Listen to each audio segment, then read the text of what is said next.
Hello everybody, welcome to the stream. Bacon and Grits here, and today we are going to be doing Genshin 3.2 Story Patch.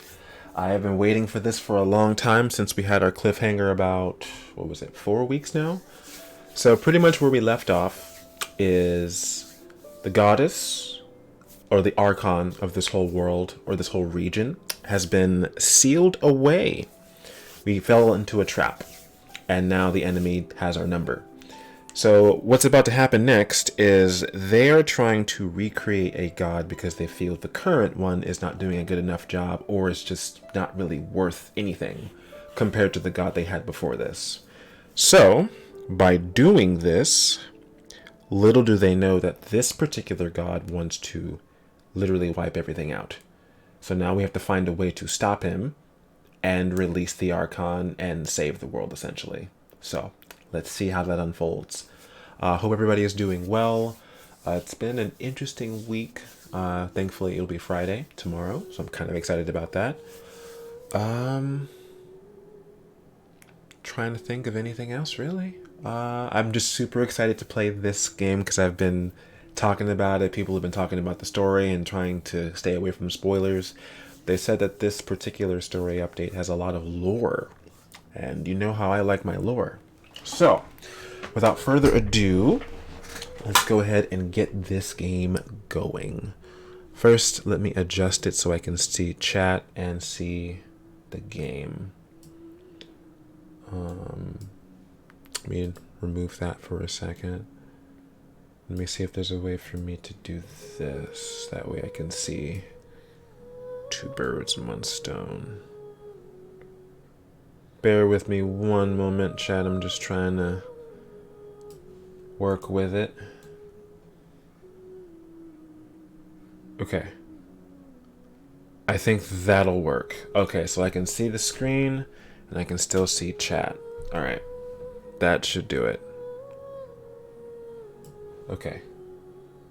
Actually, no, let's move this further to the right. Okay. And then let me go ahead and get the note out to anybody else. And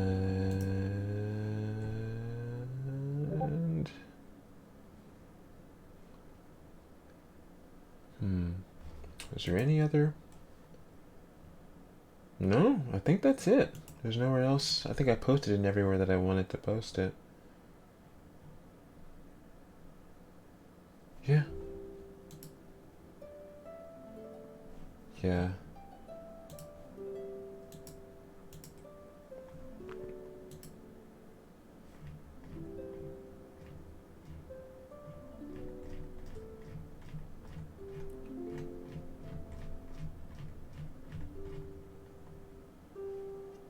Okay, I guess I'll put myself here too, and then I think that's pretty much it. Okay. I think we're in the clear. Everything should be going, everything should be good. Let me just get all rid of these windows. Alright, good. Hey, Paul, welcome! I'm kind of happy. I don't know how I feel about having ads, to be honest. But hope all is well. Good to see you here. Alright, let's start with the continuation of where we left off last time. So I'm very excited for this. I was going to play it the day it came out, but I was like, no, I want to stream it. Because I know some people have been following that. Blessing you and gotcha. Good news, actually, Rita, I actually got the character I wanted. So there was a character that came out with this banner. There were two characters, actually. I actually got her.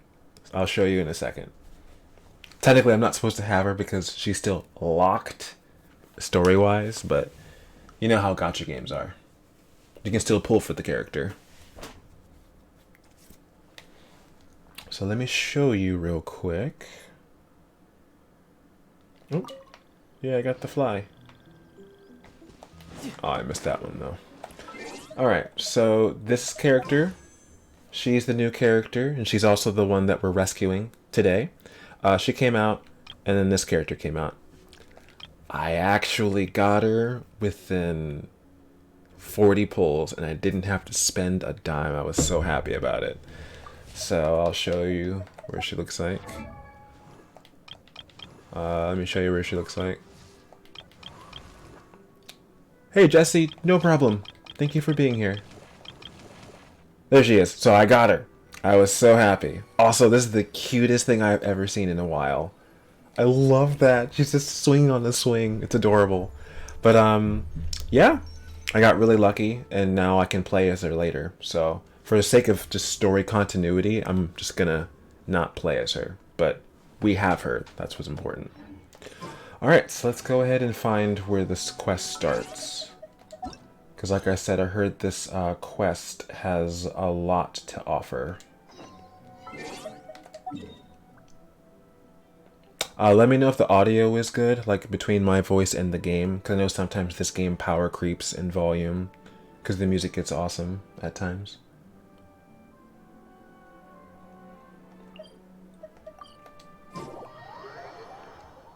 She is actually not too sassy. She's actually kind of funny. I was thinking the same thing, but she's actually not as sassy as you think. I was kind of surprised by that. She's technically like a full-grown woman, but the whole thing about her is that she used a great amount of her power to essentially restore her region, but a lot of people still don't appreciate her. And using all that power made her change in size to the point where she just looks like a kid. Any more of her power used, she probably would be dead.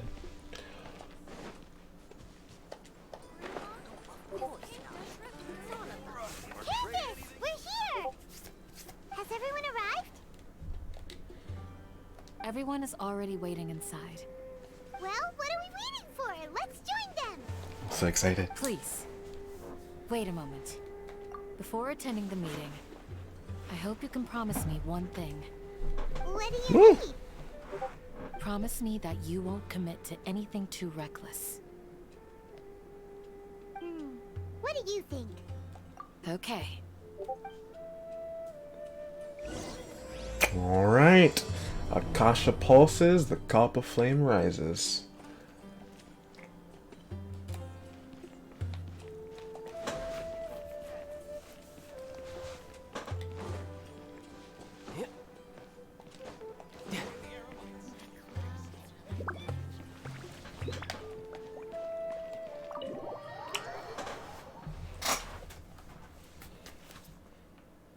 Everyone's here so early! But why isn't anybody talking? We already discussed things a bit. Hey, where have you been? I've missed you too. Are you ready?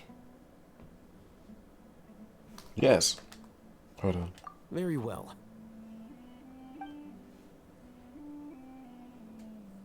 Are you sure this is gonna work? I gotta admit, it's bold. Color me impressed. It's worth a try. The point of discussion is to arrive at a solution. Let's cut the small talk and move to the next point. You're making Paimon nervous.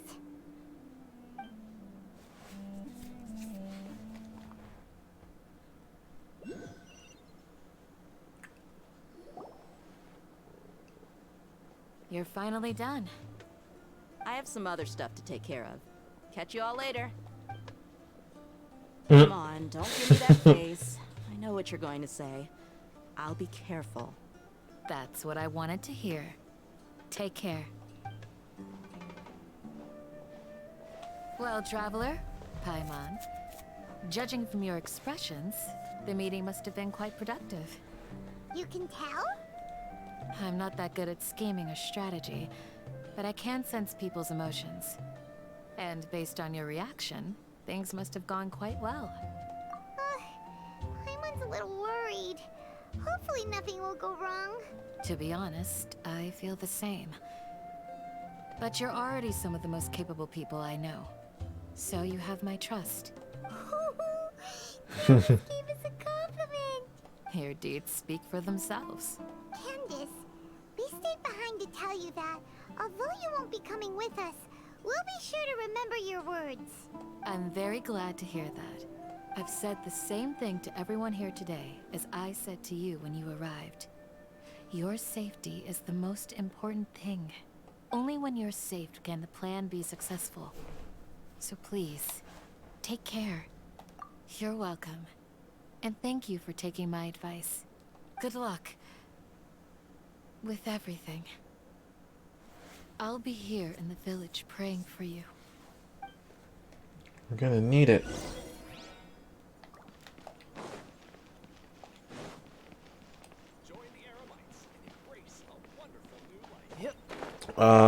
Everybody and everyone who's here, if anyone's here right now, is the audio good between my voice and the game?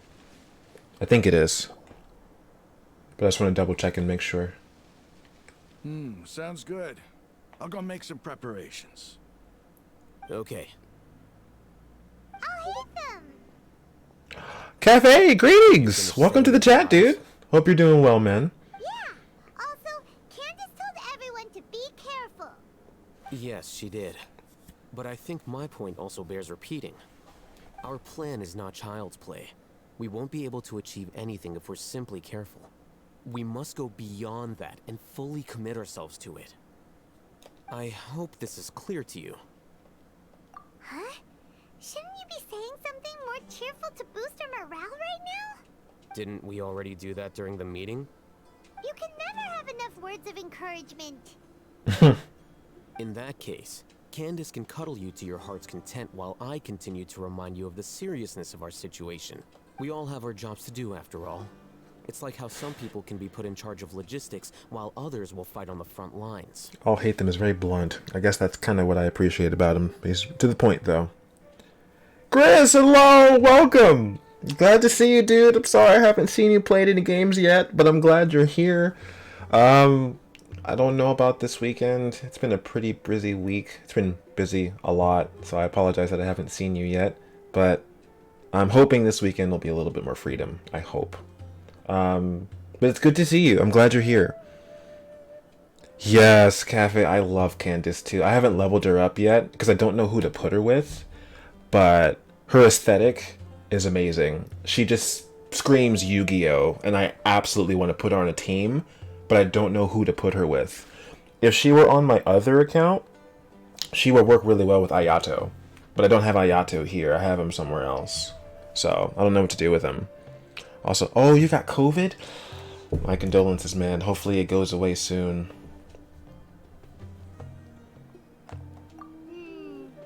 Speaking of the front lines, you don't look anything like a soldier. I was gonna say, I'm surprised to see you here because...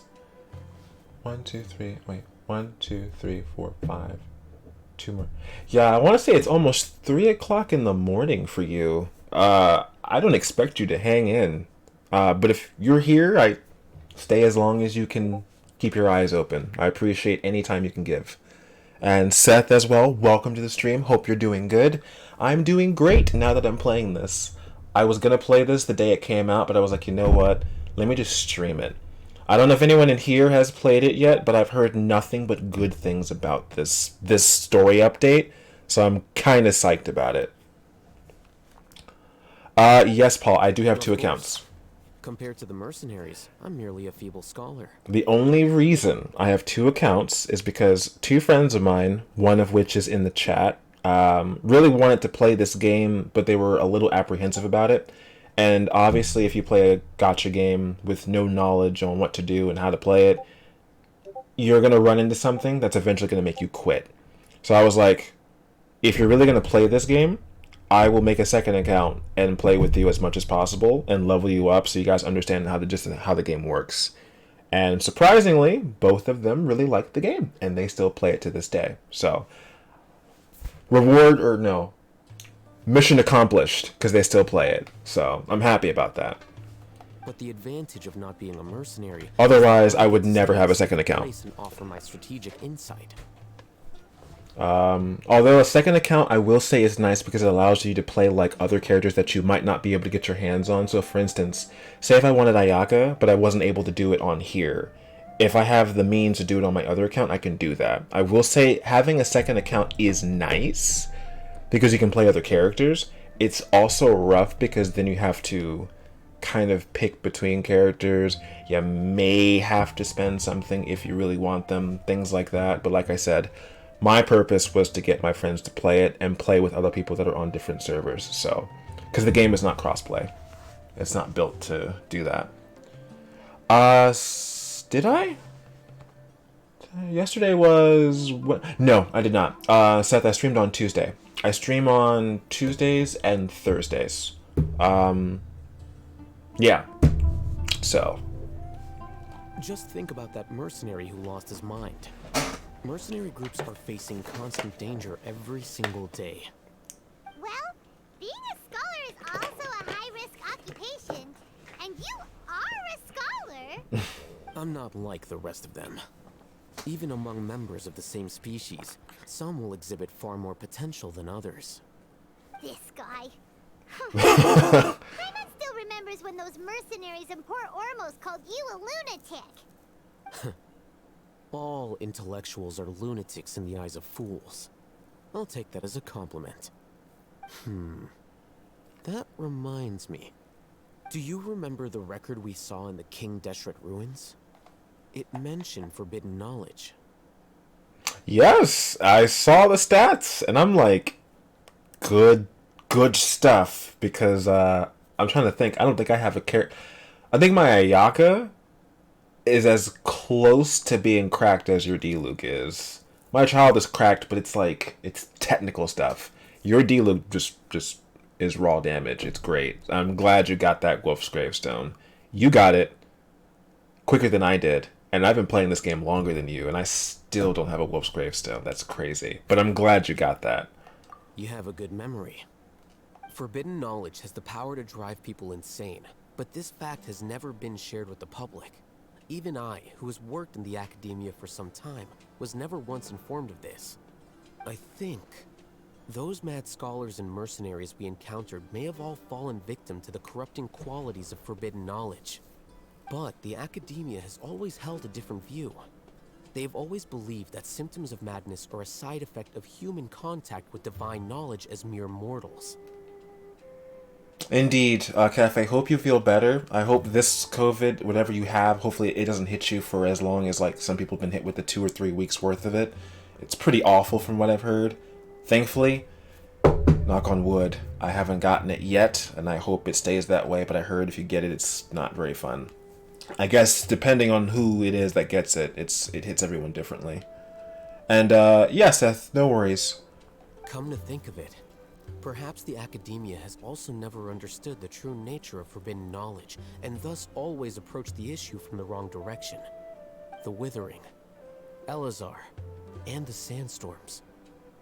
Don't you think what is happening right now across Sumeru is rather similar to the forbidden knowledge pollution that occurred in the desert thousands of years ago? By the way, have you noticed how hype? Yeah!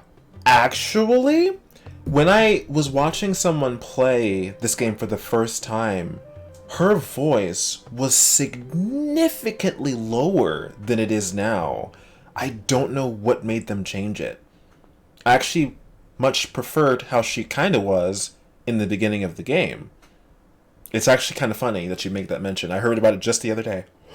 Paimon thought that Irminsul's disease is what caused the withering in the sandstorms. At least, that's what Tainari told us. Wait a second. Could it be that? Ah, you've connected the dots. The cause of Irminsul's illness may precisely be the pollution from forbidden knowledge. But if that's the case, what should we do? This is huge! That's crazy. So the knowledge, so I think what I can get from that is essentially their whole shtick is what's killing their region. They're all about knowing things. So that's actually what's killing the tree. And thus killing their region. That's kind of... Wait. Why do you think Lesser Lord Kusanali would have a solution to this situation? You mean, it's related to the scene you saw when you passed out in the Avidia forest? That whole, the world forget me thing? In that case, it's imperative that we rescue Lesser Lord Kusanali.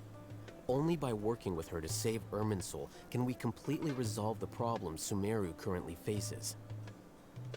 To make sure we're still on track, I would like to check on the state of some of our preparatory work. Where are we going? to an Eremite base. Yeah, Chris, I've heard that apparently this is the... They didn't give me any spoilers, but all they told me is that mentally, for the story, for where it's gone, this is probably the darkest Genshin has been in a while. That's what I was told. So I'm even more intrigued about how this is going to play out. But I heard his boss fight's kind of crazy. So I'm very excited. I don't know if I'm going to do good, but I'm very excited to lead up to that point. Have you done the quest yet, Chris? I think from the sound of it, you might have already done it. Did you already do it? No time to lose.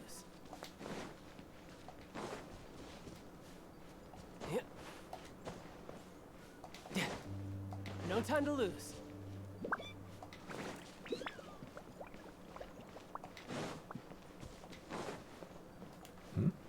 Oh, his name is Fuad. Hey, there's someone I know that has a last name like that.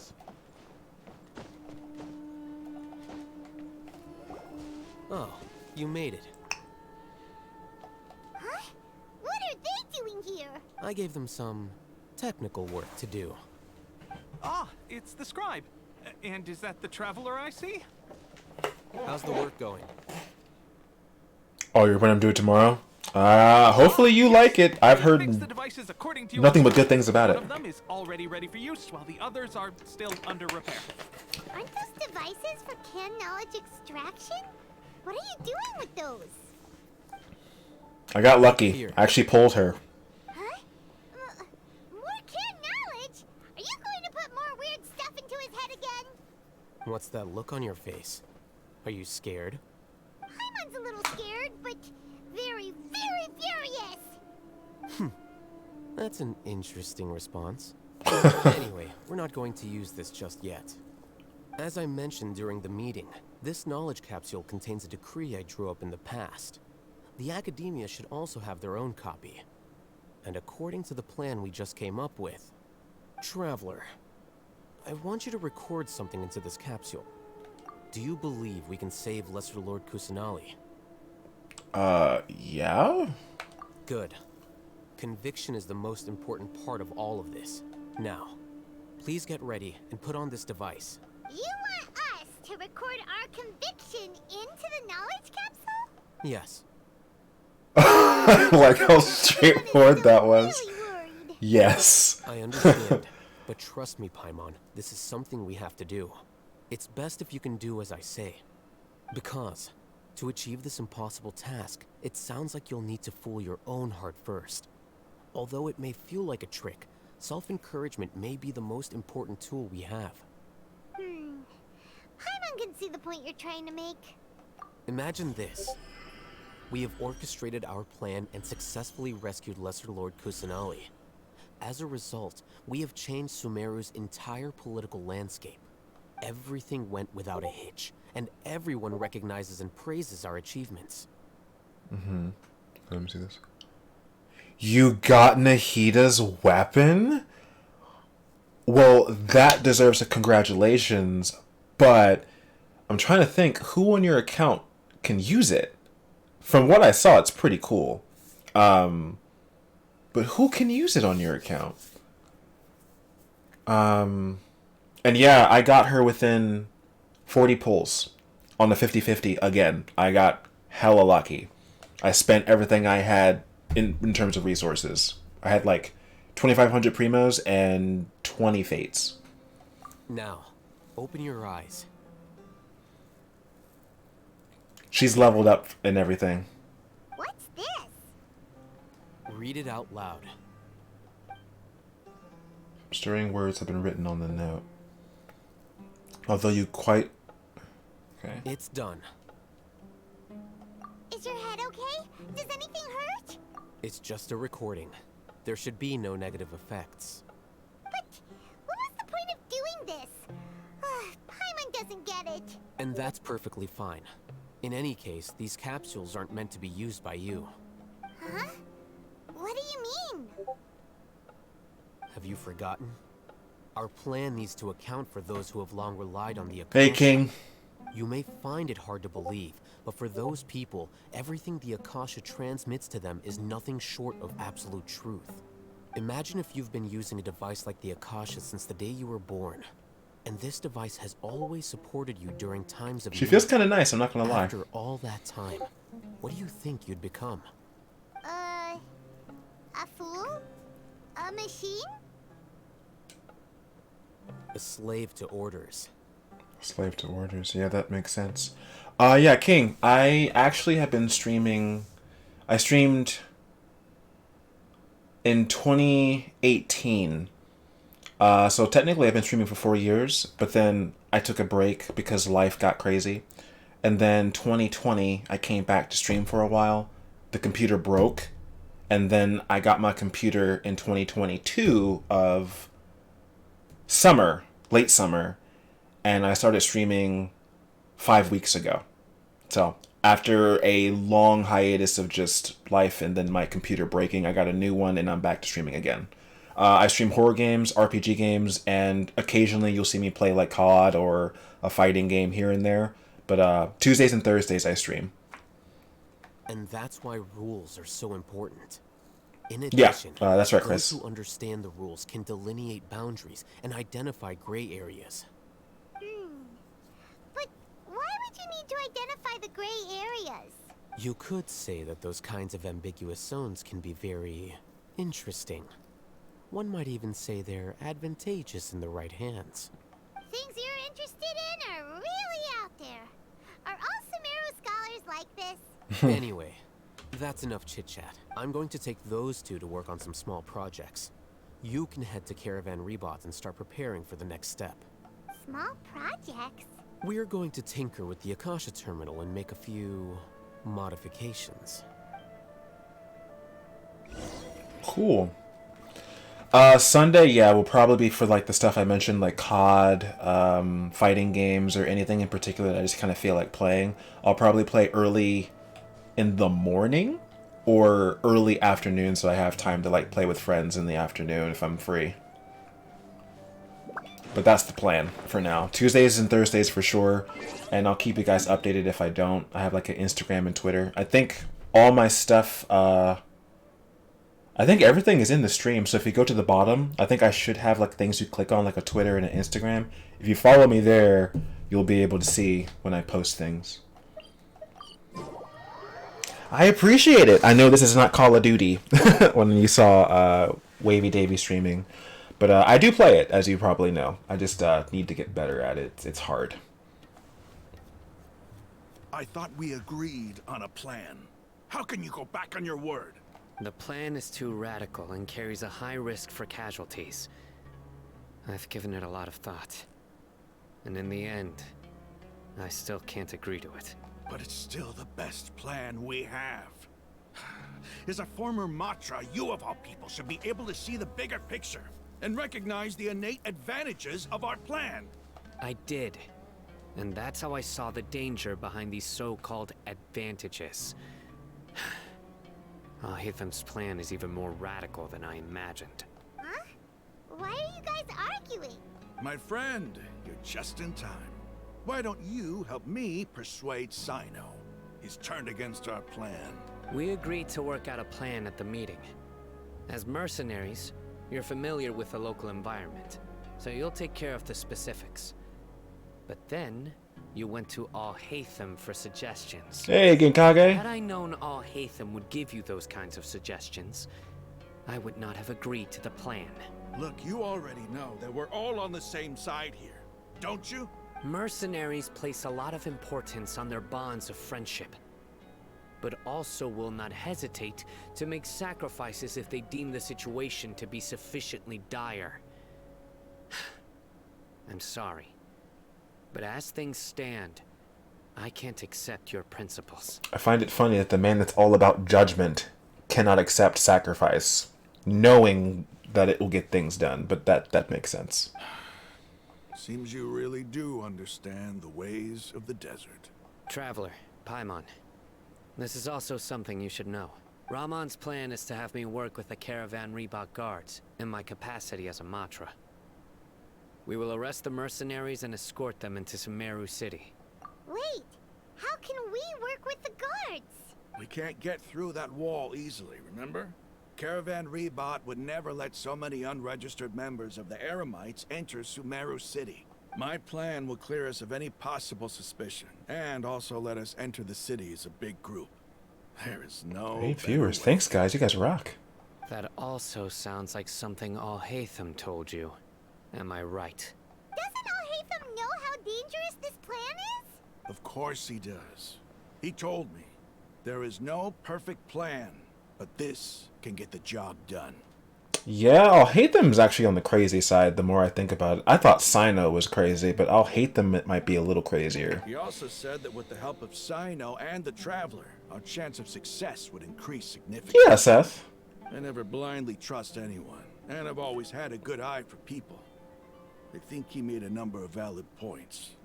It's my own choice to trust you. Funny enough, this game is getting a full anime. So if you kind of like this game from what you've seen from me stream so far, I would definitely go watch the anime so you can catch up on what you didn't see. If I make the arrests alone, I can control myself and prevent you from getting hurt. But I can't guarantee that kind of discipline from the guards.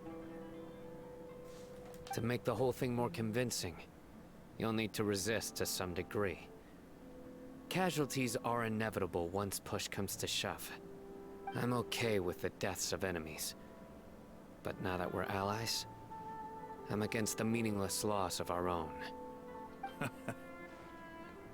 can't believe a Matra would actually care about us. I've lived a hard life, and I can say that people like you are hard to come by. I've always treated my allies with honesty and respect. They have the right to know important things like this.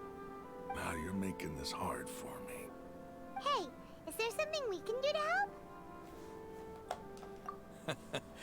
I knew you would say that.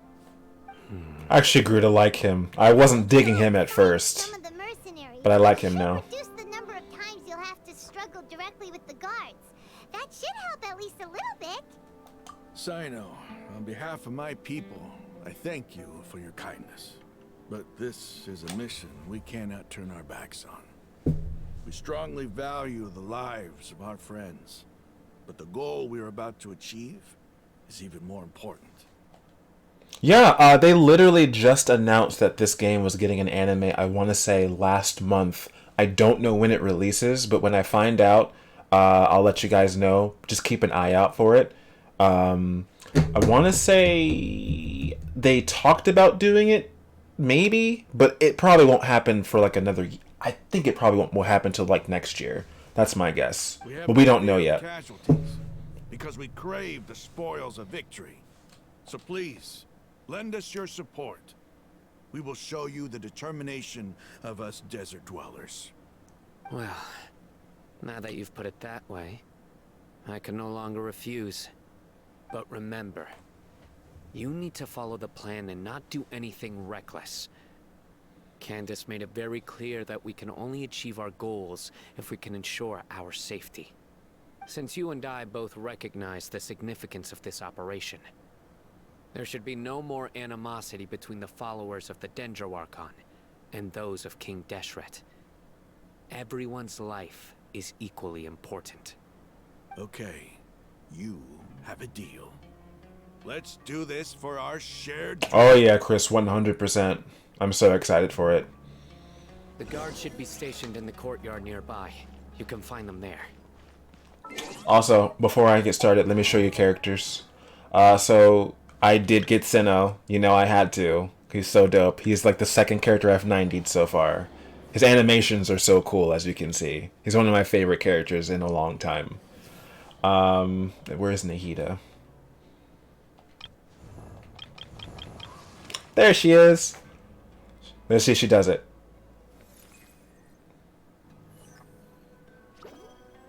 It's so cute. Everyone thinks she's a child, but she's not a child.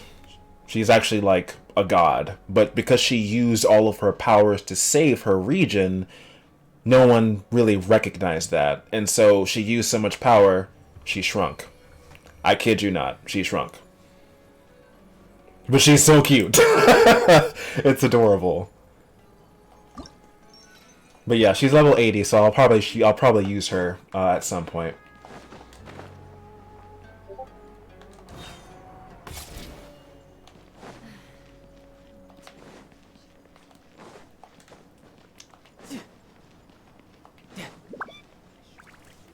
Okay. Guards! General Mahamatra! To what do we owe the honor? Keep your voice down.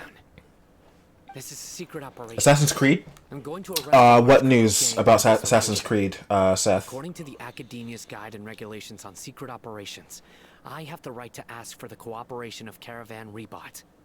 Ah, of course, of course. Mahamatra Sino's order is the Academia's order.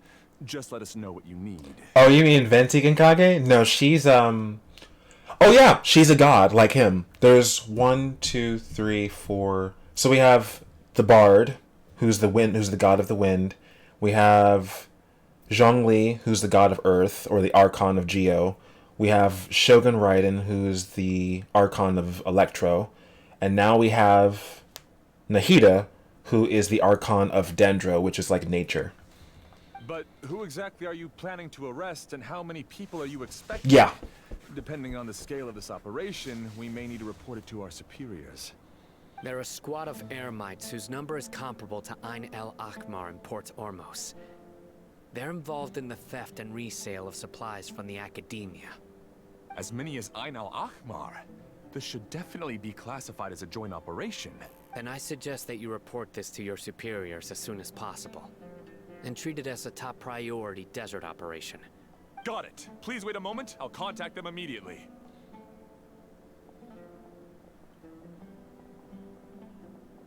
Because this is work. Because I trust you. Paimon can't believe you're still in the mood to chat. This whole thing has Paimon scared stiff. Aren't you even a little worried? What if these guards already know that you have betrayed the Academia and are no longer their General Mahamatra? Even if that guard doesn't know, their superiors might, right? Yeah, we're getting a lot of games, Seth. It's a lot to keep up with. Between Assassin's Creed. The Rebot operation is of great importance. But don't worry. The guards there shouldn't know that Sino has stepped down. How can you be so sure? First, the other Matras still don't know why Sino has left, which proves that the Academia has been covering up the matter. Second, this is a crucial moment for the Academia's God creation plan. If something were to happen to the General Mahamatra, it's bound to attract a lot of unwanted attention. No matter how you look at it, they don't seem interested in sharing the news of Sino's departure. Good night, Chris. I'm glad you were able to come by. Again, you don't have to if you're not able to, but I'm glad that you were able to stop by. I definitely appreciate you as always. Have a great night, broski, and I will see you hopefully sometime soon. Yes, thank you so much for coming by tonight. Yeah, Bayonetta and Star Ocean. I need to get those two. Cafe Funk, I'm far behind. And no Genkage. The Ice Archon is probably not going to be... It's either going to be the 6th or the 7th region, which is pretty much like end game. So it'll be a while before we see the Ice Archon. Lizzie, greetings. Welcome to the stream. A reasonable inference. I agree. Which brings us to our next issue. I'm sure some of you have been wondering if the prediction function of the Akasha will affect our operation. The Akasha is still in operation, so I must remain on high alert. Actually, considering the power of the Akasha, it's quite strange that it hasn't already tried to interfere with my actions. I've given that a lot of thought. For now, I don't think you'll need to worry. If you remember, when you first came to Aru Village, all your actions and routes were predicted by the Akasha. It even gave that information to those who kidnapped the village keepers. But things like that never happened again after we met up with the Traveler. That's true. But why? Look at it from a different angle. Why do you think the Akasha will predict your actions? Because my personal data has been entered into the Akasha. That's true, but the key to this question is, How well can the Akasha make predictions about a person? Haven't you ever thought about it? Just how can it do this in the first place? Because the Akasha controls the entirety of Sumeru. The Academia firmly believes that all human actions can be explained through logic. By sorting and analyzing entered data, the Akasha can derive behavioral logic and predict the actions of those who fit an existing logic model. However, at the risk of sounding like an advocate for fallacies, can everyone truly be considered logical at all times? Emotions are part of our behavioral logic. Hey, Goose. But can you guarantee that every experience of the same joy or pain would be equally intense? How can our feelings and opinions be predictable down to the letter in every single instance? Wait. In the past, you've always worked alone. In the absence of another person who could sway you or your thoughts, the Akasha could produce predictions that were similar to your real-life behavioral principles. Does my stream say 3.3? Oh my god, hold on. Hold on 1 second.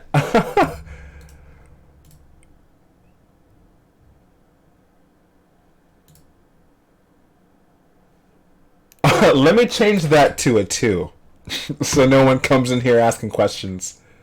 Okay. Thank you for pointing that out. That's funny.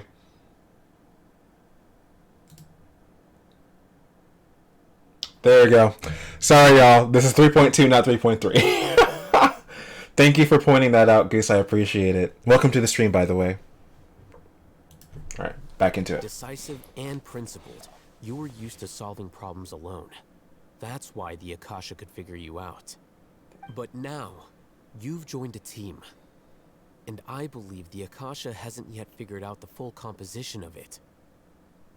Our thoughts and logic have intermingled and weaved themselves together to become a complicated, chaotic mess. Any one of us could potentially disagree with another. The Akasha lacks data on these interactions, and it's impossible for it to predict your actions in the future based on your decisions in the past. After all, there's probably a limit to just how much we can be modeled or controlled by data. And they say some people in the Genshin community are not nice or crazy. I appreciate you, Goose. Because, yeah, I know better than the stream data that you're not supposed to stream. Yeah, 3.3, if anyone gets into the beta, for future reference, if anyone plays this game and you're allowed to play any of the newer content just to kind of test it out, don't stream it. They'll find you and ban you. So, Don Juan, welcome. You're probably safe for now. Huh. Makes sense to me. I agree. The Akasha is not alive, and I don't think we can be completely controlled by something without a mind of its own. Is that so? I guess there are things that even the Akasha cannot calculate, and people will not be forever trapped by the past. I'm so glad that this is settled. I believe Genkage, you were talking about the twin of the Traveler. So here's the funny part about that. So we discovered that our twin is apparently fighting against another enemy. And now it's like, okay, then who's the real enemy? Is it our twin or is it someone else? Technically, she's still with the Abyss, which is still bad. But apparently the Abyss is fighting for another cause and we don't exactly know who that's against. The Fatui are trying to fight against the gods of Celestia. From what I've gathered, Celestia is the evil that we're fighting against. But why? Why are we going against the Abyss and why are we going against them? I don't get it myself either. Zane, what's up, dude? I'm glad to see you in the stream. Pay attention during our meetings. Will do. That's because he is everywhere. Just remember to stay vigilant. Footsteps! General Mahamatra, we were not expecting your presence here. I'm the security officer of the Grand Deshret Desert District. My name is Luxembarbo. This is my assistant, the Traveler. He will be working with me. Beep! Construct, beep! What a great honor to meet you. Your golden hair is as bright as the sun. And, is this the latest technology from the Academia? Oh, so she has to pretend to be a machine that can... That's kind of actually funny. Have you made a decision regarding the matter I mentioned to your subordinate? It seems to be a dire situation, so of course you will have our full cooperation. To be perfectly honest, I've always longed to go on a mission with someone as well known as yourself. There's no need for flattery. Yes, sir. Take your most elite platoon and follow me to the eastern side of the district. We will carry out the operation there. Understood. Map. Hurry, bring the map! In 2 days, we will engage Rahman's Eremites and capture all of them. Any questions about the time or location? None at all, sir. Good. See you then. Yes, sir. Okay. So they're setting up the act of fighting and capturing them. Maybe hanging around the General Mahamatra isn't so bad after all. Everyone's so respectful towards us. Since you're in here, Zane, let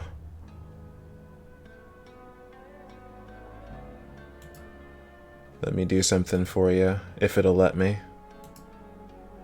Sure. You can explain a little bit if you want, Goose. It's been exciting so far.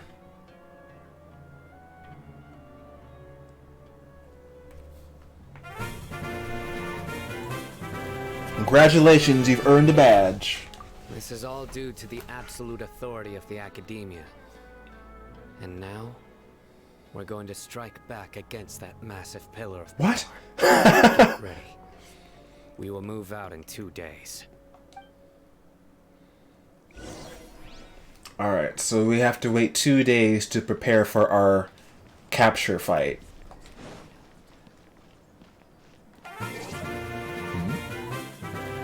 Oh! Zane, you didn't have to do that! Thanks, dude. Mel's now become a badge member. Thank you so much for that. You didn't have to do that. I just wanted to gift it to you because you've been doing so well for yourself. I'm glad you stopped in here, too. I will do my best to explain this game to you if you don't know much about it, but I'm really happy that you're here. I'm pretty sure some of y'all are into anime, so you'll probably like this game a bit. Alright, so where's our clock? So we have to wait 2 days. So go all the way around. Alright, 2 days. From what I've been told by a lot of people, this patch in particular is very lore heavy. And is one of the best patches we've had in a long time. So I'm very excited to see how this all is going to play out. And of course the boss is apparently amazing. So hopefully you guys will stick around to see all of that unfold tonight.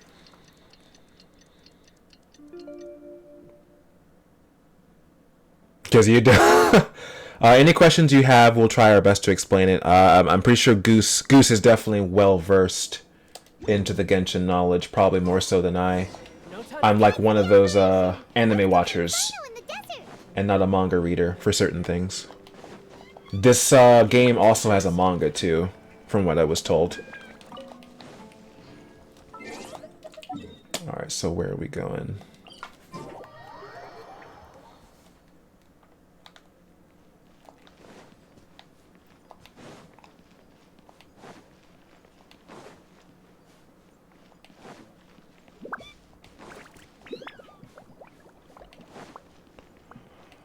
Genkage, it's something a lot more epic than a plant. Our helpers have arrived already.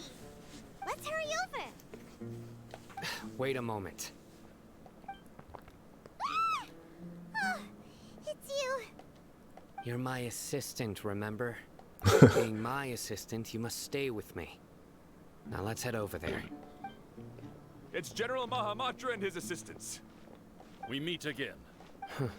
You're here early. It's to show how important we think the operation is. Since this is a big case for the Academia, we are prepared to give it our best. I'm glad to hear your sense of resolve. Remember, we must capture them alive. Hey, Shinomiya, welcome to the stream. Hope you're doing well. They are our only leads for the case. If they die, we will be unable to continue the investigation. I meant to ask, if you don't want to talk about it, you don't have to. But did everything go well with the appointment today? I know I briefly saw that in your Discord today. Today was a busy day, so I really wasn't in there. but I did see that. So I can only hope it went well. I hope it did. Understood. Everyone! The Eremites are approaching from the west! Make preparations and be ready for combat. Halt! Oh? What a warm welcome. What do you want? Judging from those shiny weapons in your hands, it seems like you're not interested in a deal. Rahman, the Academia has caught wind of your smuggling and illicit sales. If you value your life, I advise you to surrender. King, if you want to, you can always watch the VOD. But if it's late for you and you're getting tired, I completely understand. Who are you supposed to be? A Matra from the Academia? I can't believe you came all this way just to catch us. I'm not here to talk. Oh. Nobody's given me this much time of day since I became a mercenary. Brothers! For that slight, let's wash our blades with their blood. Let's show them we Eremites are not to be messed with. So we have to pretend to fight them. I apologize, y'all. Right now.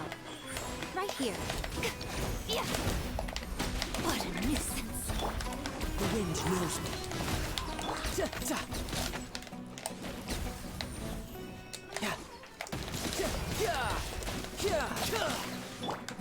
Into the wind.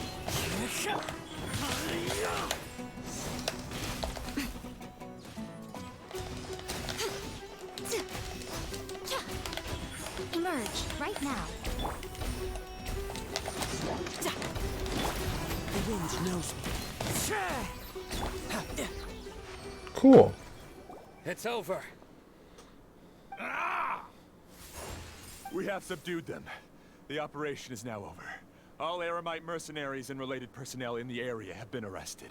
Ah, you pitiful Dendro Archon dogs! You'll regret this!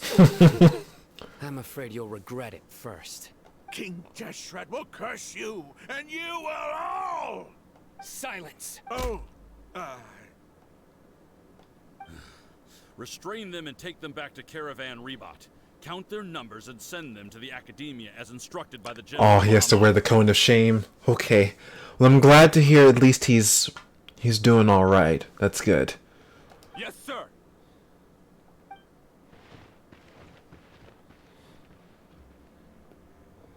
Mahamatra Sino, I will now take my leave. If you need further assistance, please come to Caravan Rebot and Our plan seems to have worked so far. Understood. You are dismissed. There they go. Let's talk elsewhere. These choppers are making a conversation. This part of the plan went really well. Of course. I'm about to say, I understand. I may not like have pets of my own. I mean, I've had 2 cats. Socks and Boots. I had them when I was a younger kid, and I had to give them up because, well, the apartment we used to live in, we couldn't keep them anymore. So I understand what it's like to kind of like, you know, have pets, because they're almost like having, you know, another side of the family. They're just animals, but you grow a bond with them, you love them, you take care of them, and over the course of time, things start to happen to them, or you have to give them away, or, you know, something like that, and it's not a great experience. So as much as I want to get a dog in the future, knowing that that dog will not live forever is the reason why I probably will never get a dog. Because as cute and fluffy and as awesome best friends they are, I don't think I could deal with the death of a dog close to me very well. Yes, things went perfectly. That's fantastic! And that punch you gave Ramon there sure looked convincing enough. Once we're done here, I'll return to Caravan Rebot and oversee the group's transport. I promise. I'll get everyone into Sumeru City safely. Yeah, you're the reason why everything went so well. It's not the time to celebrate yet. I believe Dia should already be waiting for you. Go join up with her. She will need you to introduce her to Tainari. Speaking of which, is it really okay for us not to share the full plan with Tainari? What if he'll feel miffed about it and refuse to work with us? I have a very close relationship with Tainari. Given how well we know each other, I believe my message alone should be enough to bring him to our side. He knows I won't make jokes about things like this. If we need help, Tainari is the best option. Get ready for the next phase of the plan. Don't keep them waiting.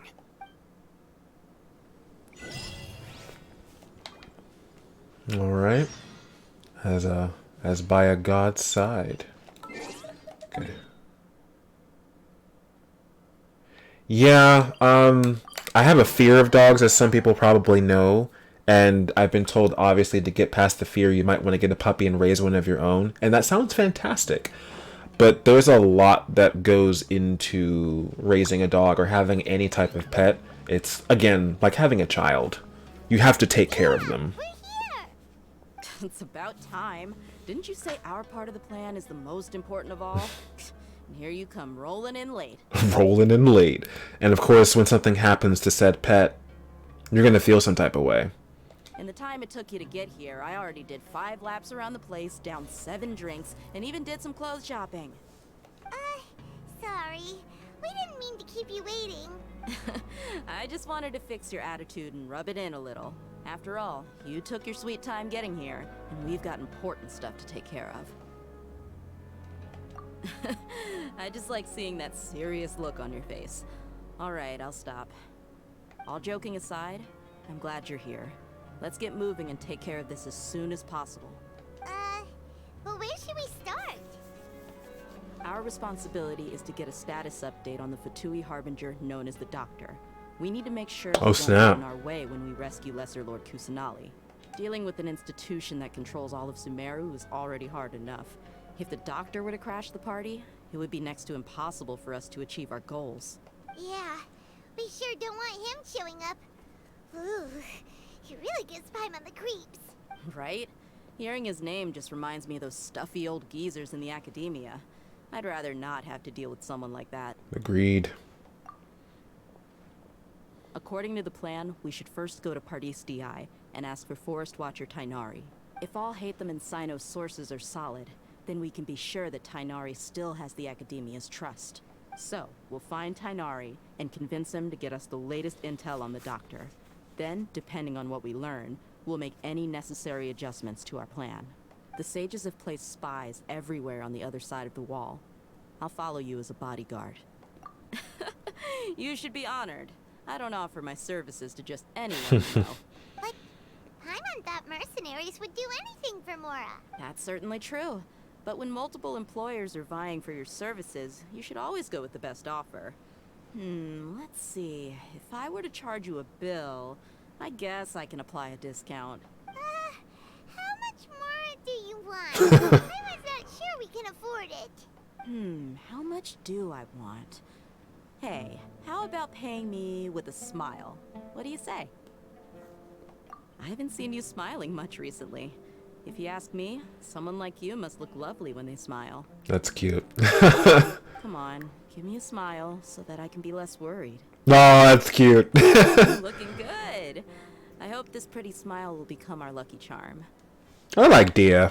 There are many kinds of smiles, but only a truly joyous one can bring blessings to others. Let's consider this smile a down payment for our future victory. Let's go.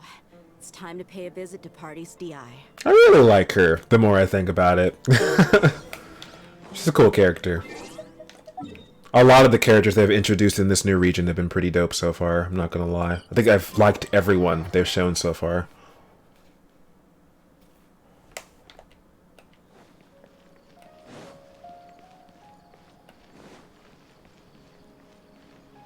He's over there. Let's go say hi. Tainari! Ah, Traveler, Paimon. And you are? Hey there. This is our friend Dia. She's an Aramite mercenary. A mercenary? You must have some big news for me. It's something really important. Please help us out. All right, then follow me.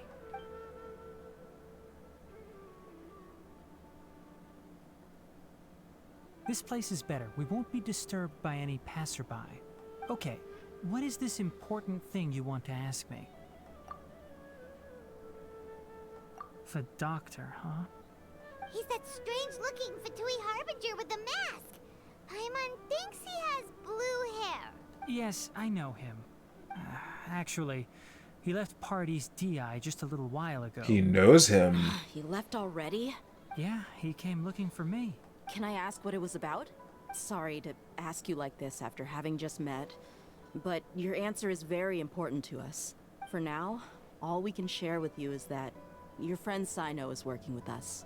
Sino, you say? I see. So that's why he hasn't been at the academia.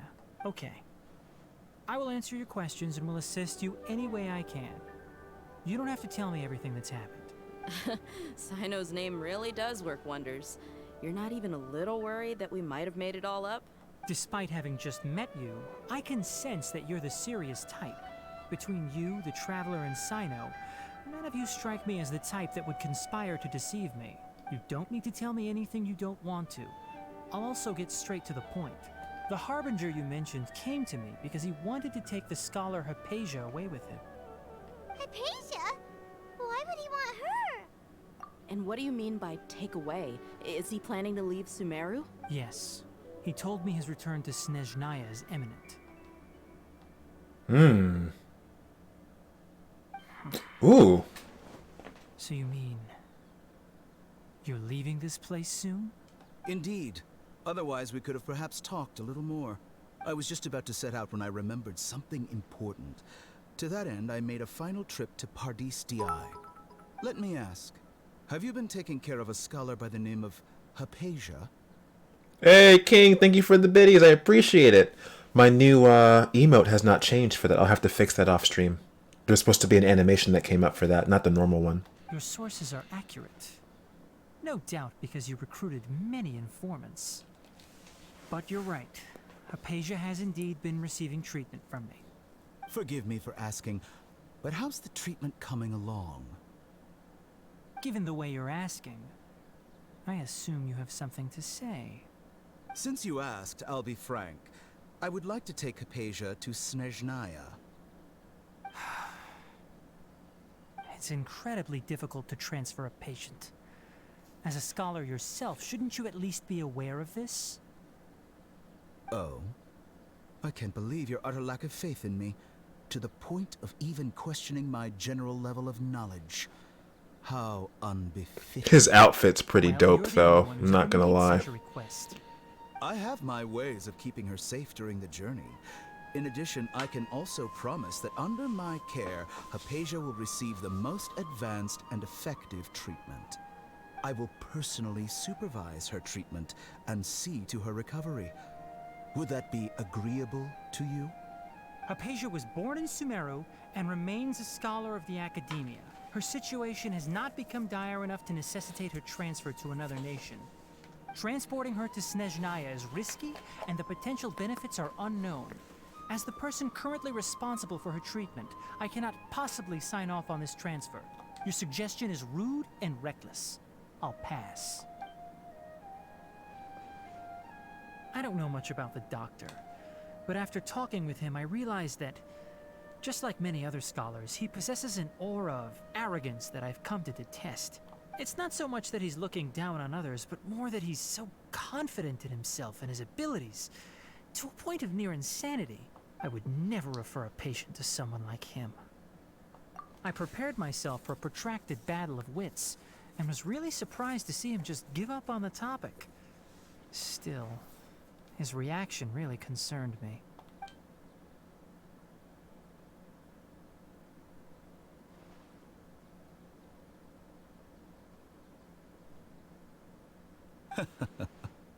I see, I see.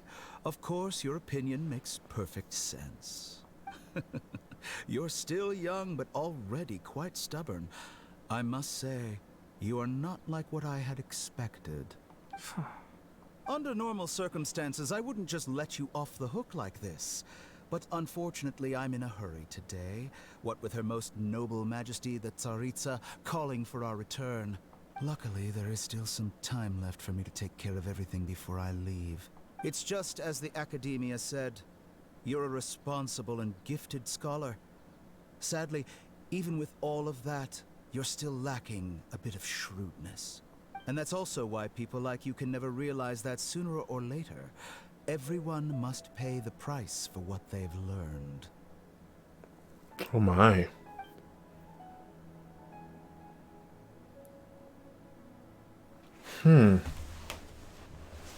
He's cool though. I like his style. I know he's a bad guy I feel though. like he's hinting at something unpleasant. He asked a question, yet didn't care for my answer. Perhaps I'm nothing but a talking rock in his eyes. He never came off as malicious, but an utter lack of compassion permeated throughout our conversation. From his tone, I can sense that he's always looked down on others. I can barely believe it myself. But if that's true, the situation will be in our favor. I don't think I missed any details. Frankly speaking, I don't want you to do anything too risky. Now that you know a little more, it should be easier for you to stay safe. I know, right, King? The bad guys always have the, what is it? What word do people use nowadays? The drippiest of outfits? Sorry we can't tell you everything. We appreciate that you helped us anyway. I won't forget your kindness. It's okay. I have an obligation to do so. To be perfectly honest, all of this may have started because of me.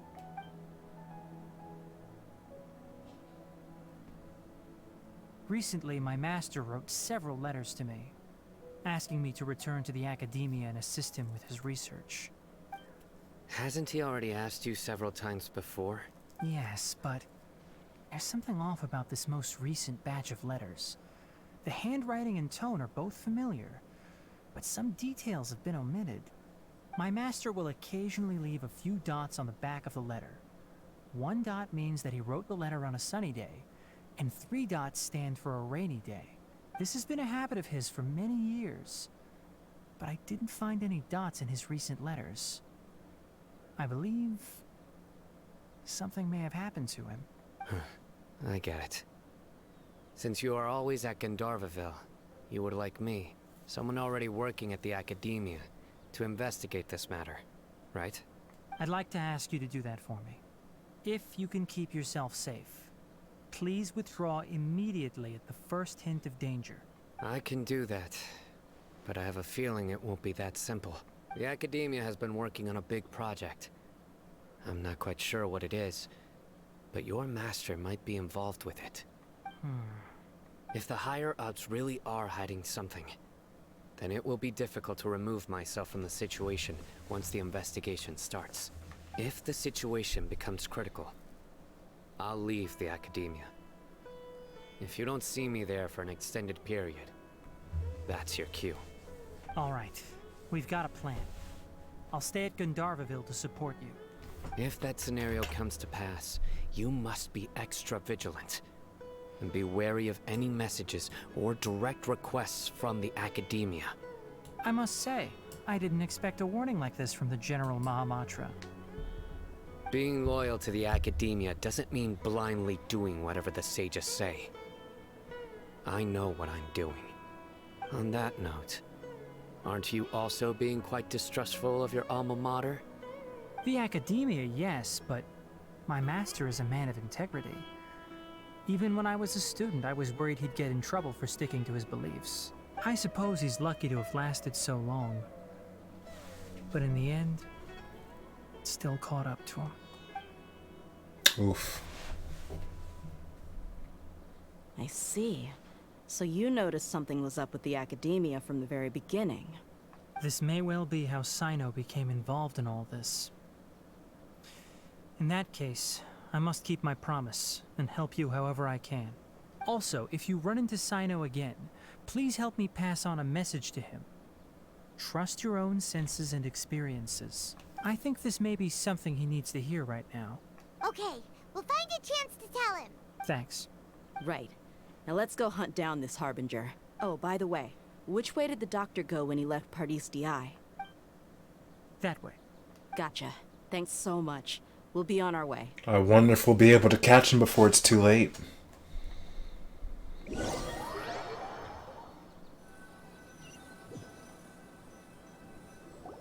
According to Tainari, the doctor is leaving Sumeru soon. I want to check if the doctor was actually telling the truth. He also said that he'll take care of everything before he leaves. What did he mean by that? Just to be safe, let's chase him and see what we find. Oops, I hit circle by accident. But we have no idea where he went. How can we start chasing him? We'll do it the mercenary way. I'll find leads as we go. All you have to do is just follow me. That Harbinger may have tried to cover his trail, but he still left some traces. Or perhaps he never even thought about concealing his whereabouts. Maybe that's just how arrogant he really is. Yep, we're headed in the right direction. The traces are still fresh, but there's no sign of his entourage. Clearly they're in a hurry. It's just as I thought.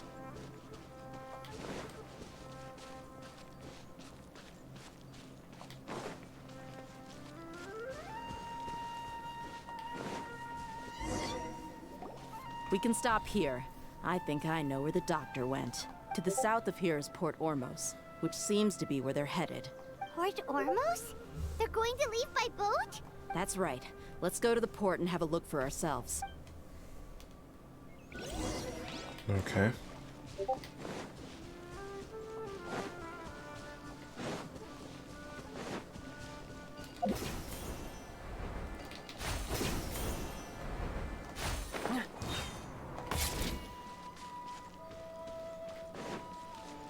You know, I could just teleport there. What am I doing?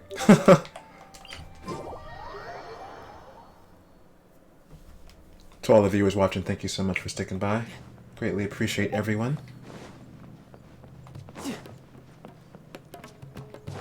Also, the theme here slaps. I would sit here and let you listen to it, but we gotta get through the story. Look! Fatui soldiers! Thanks to Dia's tracking skills, seems we found the right place. Shh! Don't draw their attention. The port is crawling with Fatui soldiers. Let's keep going and see what we can find. Now this is a proper farewell ceremony for a Snezhnayan Harbinger. Oh. The Lord Harbinger is leaving. I've still only seen him once or twice. I used to hold a position in our homeland, and back then, the doctor spoke in a very different way from the way he speaks now. Maybe the way people talk in Sumeru has rubbed off on him. It's always like that when you spend too long away from home. When he gets back to Snezhnaya, perhaps it will also take him some time to get used to the life there again. Huh? But, sir, that can't be right. No, I remembered like it was yesterday. Both his expressions and tones are now very different. Also, for some reason, he seems like he's all smiles now. You must be mistaken. Nobody's supposed to look happy when they're on a business trip.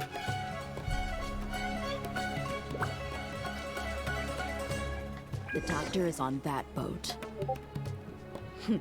So he told the truth after all. He is actually leaving Sumeru. Let's get closer and find a place to hide so we can observe him.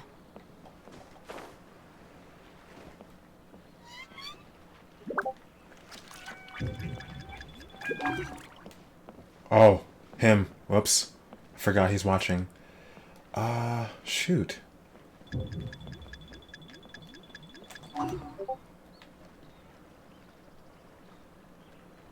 Up there?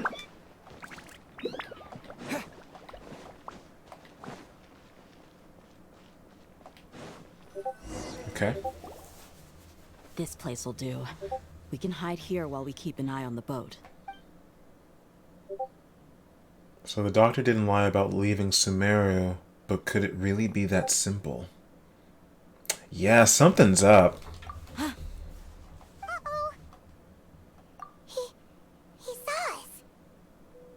Wow. Huh?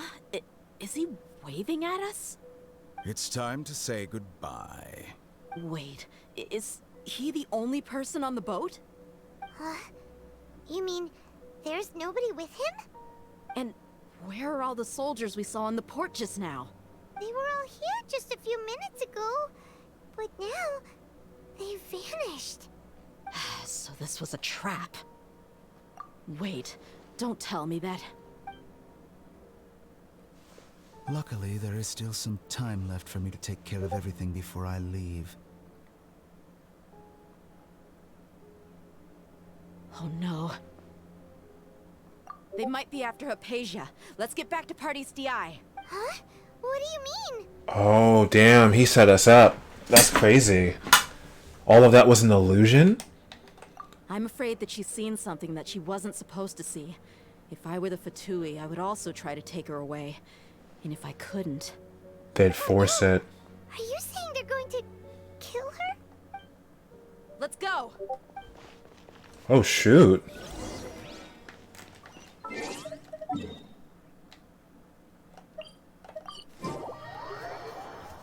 Yeah, he got us good the first time we saw him. DI is not a place you Fatui can just show up and do as you please. I believe we've already made ourselves quite clear. Our superior gave us permission to search for and collect medicinal herbs in Pardeus DI for research purposes. But you've been in Sumeru for some time already. No problem, Genkage. I find it coincidental that you chose to only come here today. Even the Grand Sage himself may not have the right to question our research, much less an ordinary scholar like yourself. I've done my duty to inform you. Don't make things difficult for yourself. It would seem that my words have fallen on deaf ears. You can keep trying to deny it, but coming to Party's DI now? I'm pretty sure you're not just looking for herbs. With all due respect, your baseless speculations will only lead to unnecessary trouble. Well, you only have your Harbinger to blame. He knows nothing about keeping a low profile. I may be staying at Party's DI as a scholar, but that doesn't mean I'm no longer a forest watcher. It is still my duty to protect the peace and safety of the scholars who have contributed so much to Sumeru. Then it seems our conversation has hit an impasse. No one will lay a hand on you, Hypatia. Not on my watch. Tighnari, are you alright? I'm fine. These Fatui have really crossed the line. Time to teach them a lesson. There's no use resisting. Give us Hypatia. Keep dreaming. Yeah, Tighnari, beat him up!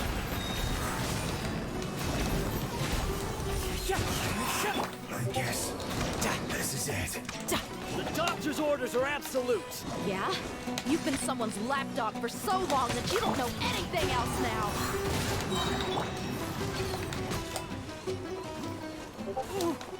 No escape. Emerge. Right here. Right now. Into the wind. Cool. I like this. Traveler, Paimon, please go to Hypatia. We need to make sure they don't try to sneak around and attack from behind. Got it! Hypatia's still here. Doesn't look like anyone's broken in.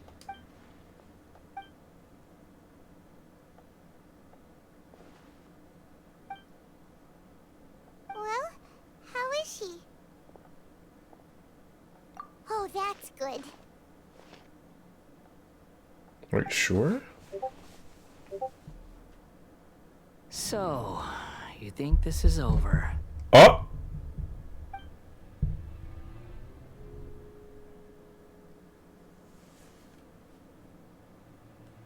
What? The Balladeer is here?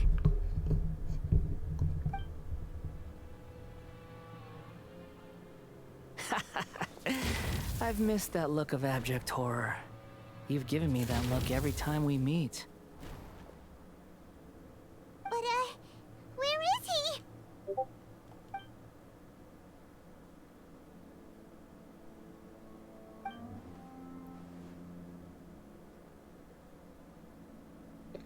Oh, he must be. Don't you remember? I already saw you the first time you came to Party's DI and made contact with Hypatia. I didn't need to do anything. It is her honor to be able to connect her consciousness with me. Who are you talking to? It can't be the Balladeer, right? That's impossible. I know you must be curious. I might as well tell you that I decided to enter Hypatia's consciousness the moment I sensed your touch. I wanted to observe you on a fool's errand. Hey, Traveler! What are you doing? My deification is nearly complete. All that's left now are just some final details. Do you understand? Even if you manage to rescue Lesser Lord Kusanali, it will be impossible for you to defeat a bona fide god like me. Is it wise to force that childlike god into a divine battle against me?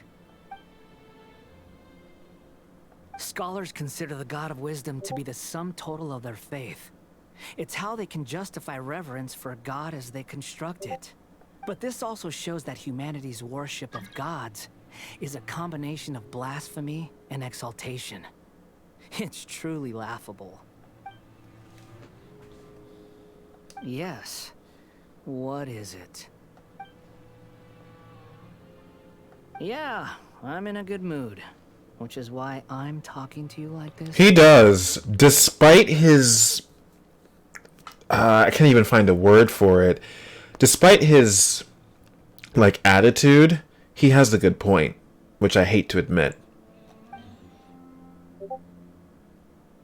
What do you mean?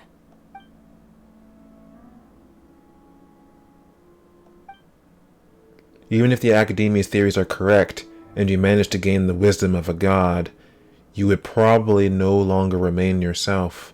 You will become the new Greater Lord Rukkhadevata for the Academia. Even if it means losing yourself, you'd still want to become a god.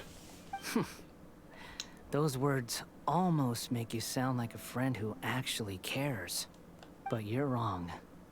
I'm different from all of you.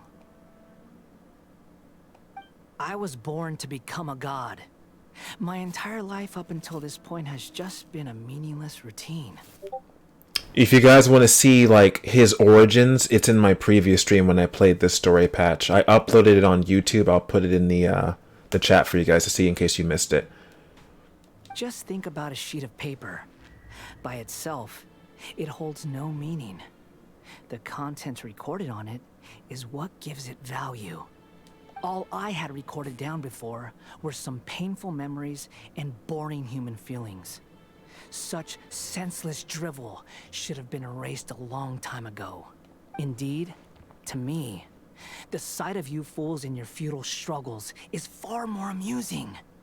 Tell me, just what has this world done for you to protect it with such zest and conviction? I'm connected to your consciousness, so I can hear what you're thinking, and sense the depth of your determination. This is a good conversation we're having. So here's a word of advice. Let go of your misguided guardian complex. You know nothing about the truth.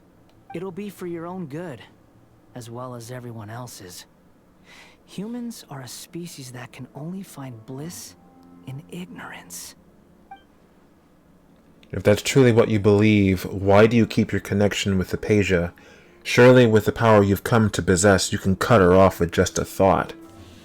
It's true. Ah, you've seen my affection for her. If you were in my position, I think you'd feel the same way. She peered into my consciousness and saw my past. Someone like that is qualified to become my first follower. All gods need followers. So Hypatia has been chosen. Her appearance heralds my imminent arrival at the throne of divinity, while her worship shall become my glory. Is that so? You're doubting me again? No matter. Soon, you'll know what kind of authority you're challenging. If you truly cherish your follower, you should protect her from harm. Who wants to hurt my devout follower?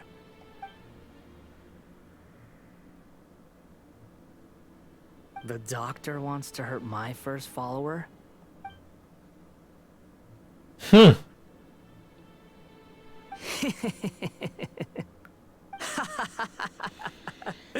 How very amusing. Has anyone ever told you that you're not good at sowing discord? The doctor has never known his place. Even now, the puny human thinks himself capable of interfering in the business of the new god. You're still too naive if you think a few words will be enough to convince me to destroy the doctor.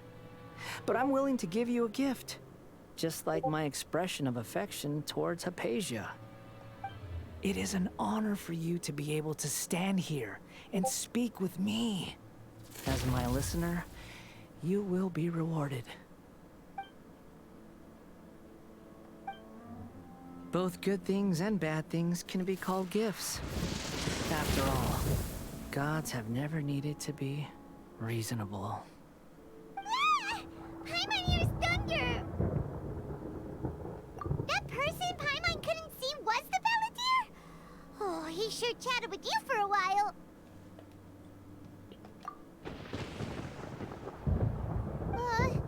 Where is the storm headed?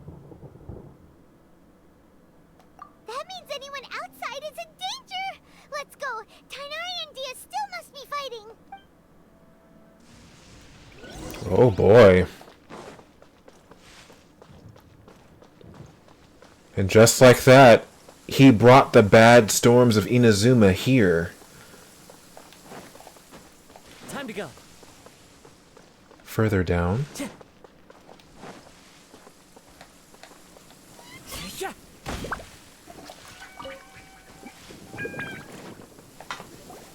Oh!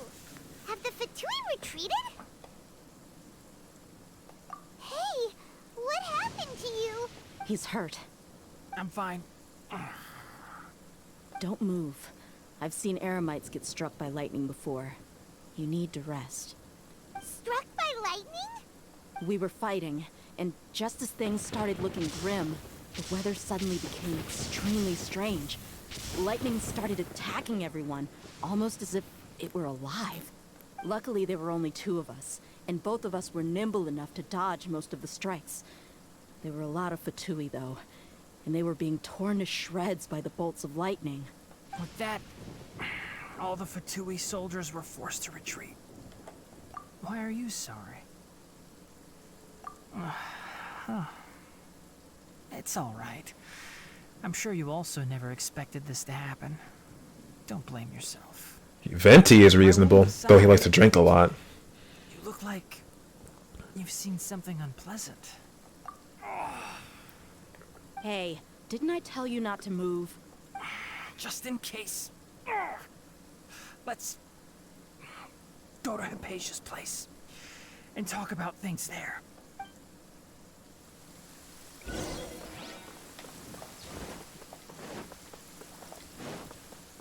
Time to go.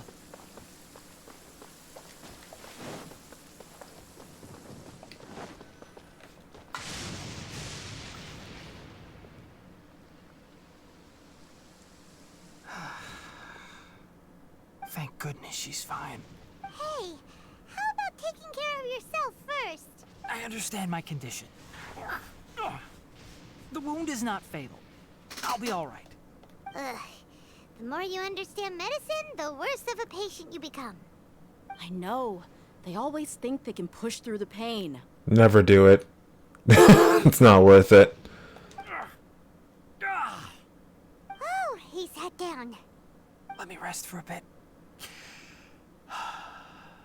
Sorry, traveler. Now you may start. Recount everything from the meeting the doctor. So that's what you were talking to the Balladeer about? Oh, Paimon can't believe what he's thinking. The Academia's God creation plan. How ridiculous. Genkage, you might know something about that. Yeah. Hey, Bacon, how do you sign into your PlayStation account? Sign into mine? I just log on, it's already connected, and it automatically signs in. Are you having trouble signing into yours? That sounds, ambitious, I guess? Anyway, this is all way beyond me. As long as I can enjoy every day with a drink in my hand, tasty food in my stomach, and a good night's rest, that's enough.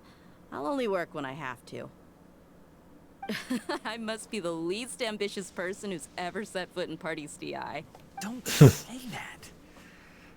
I have haven't even thanked you for your help back there. Don't mention it. Well, if nothing else, all this proves that the doctor really did have some urgent matter to attend to and left Sumeru in a hurry. Maybe the Fatui want to cover up some secret of the Balladeer. Is that why they tried to seize Hypatia? You said the Balladeer claimed that Hypatia has seen his past. So, what could be there? Have you noticed? The Balladeer is not happy with the doctor's actions. He thinks the doctor has no right to consider himself as his equal. So, if the doctor was to show up again, would the Balladeer zap him with lightning? Based on what the Traveler has said, I think he would. Having the doctor gone benefits him as well as us. In other words, we've successfully completed this stage of the plan. The doctor is out of the picture now. Yay! That's a big accomplishment! I'm also happy for you. Thank you for the help, Tainari. Make sure you rest up for now. Yeah. All right. Okay, that wraps things up for us here at Parties DI. Traveler, it's about time we rendezvous with the others at the Grand Bazaar. Let's continue to keep a low profile. You can head there once you're ready.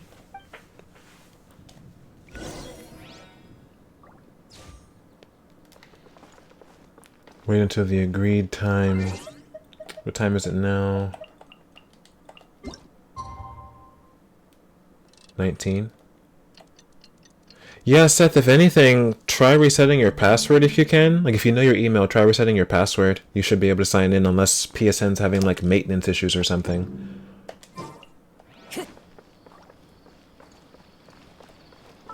Wait. There's a quest that's interfering with the story quest? What quest is it? This one? Okay. Time to go. So sometimes when you do too many quests in this game, it'll interfere with the main quest you're doing. So in order for you to continue, obviously you have to start it, and then it'll allow you to do it again. So I foolishly started a quest that I don't think I quite finished. I think it's a character quest. So let's go and start it, and then we can go back to the story quest. So we're taking a little detour. Let's teleport over to... Yeah, let's teleport here. Time to go.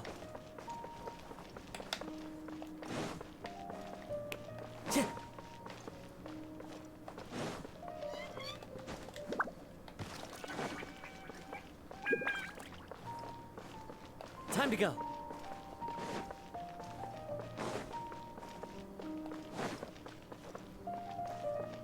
This place is really pretty, though. I like Sumeru.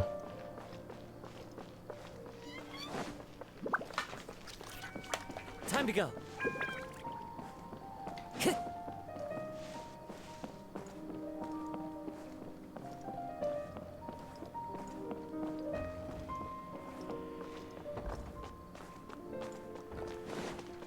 Time to go.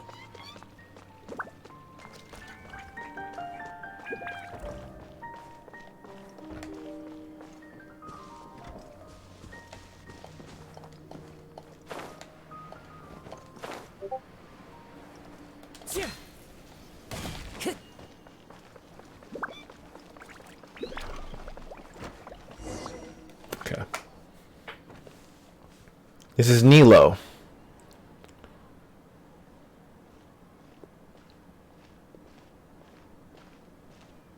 Nilu! It's nice to see you again! Oh, hey there, Traveler in Paimon. Are you here for some shopping too? That's right. Although there were a few hiccups here and there, the Sub-Zerus Festival turned out to be a grand success. And so, the theater wants to host a celebration event. Do you two want to come? It'll be a really fun time. It's something like a tradition of ours. Whenever we wrap an important performance, we'll get together and unwind. Rehearsals are exhausting. If you keep your nose to the grindstone, you're going to wipe yourself out sooner or later. Her design is so pretty. Mr. Zubair, our manager, always says that celebrations aren't just for fun, but that they should also be occasions for reflection and review. But But no one remembers that once the celebration starts. It's not like he can't also have some fun himself. We've been to a lot of festivals during our adventures. Will your celebration also have lots of yummy food and drinks? Of course. We always do lots of eating, toasting, and gift exchanging. We try really hard to show our appreciation for everyone. Ah, so we'll need to bring a present. Funny you say that, Genkage, right as we have lines. Hey! Paimon's gonna put you in a box first! It's fine. No need to stress, Paimon. You can come, present or not. The gift exchange is just to make the celebration more entertaining. You two being there would be the best gift of all. It'll also be a good time to introduce you to the rest of the theater. Is something up? Yeah, but for now, it's more important for her to rest and recover. I tried to visit her, but I got turned away at the door. The people there wouldn't listen to a single word I said. All I could do was to leave a letter encouraging her to get some rest and keep her spirits up. She'll be better soon. And then we can celebrate together at the theater. It's all thanks to you and Nilou that we managed to save Dunyarzad. You're way too modest.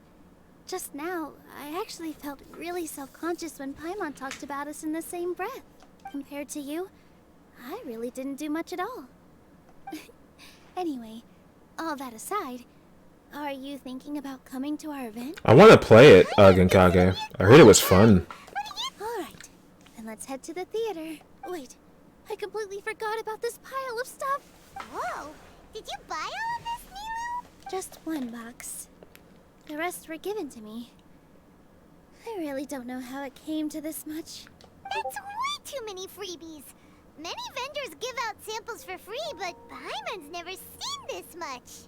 All I know is that whenever I start chatting with people, my hands would get more and more full until I can't hold everything anymore.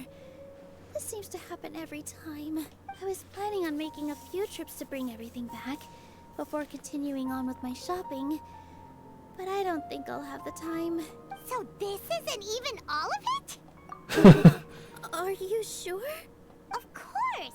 Carrying stuff is a piece of cake for him, right, Traveler? I'm so sorry to trouble you. Paimon always volunteering us to do work. I meant to invite you to our celebration, but now... well, I love that facial expression he gave him. So we can get back to the theater.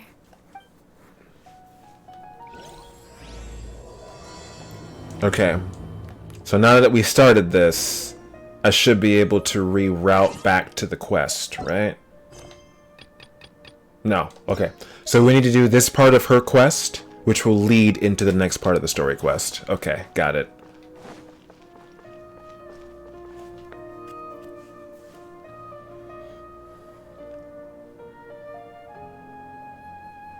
Oh, well if it isn't Nilou. Greetings, Mr. Jute. Do you still have... Oh, she used greetings like me. That's funny. I've heard that Zubair Theater is hosting a celebration event, so I reserved some food for you in advance. I feel like I'm the only person that actually says greetings when I talk to people. Although, it looks like you're gonna need 2 more portions.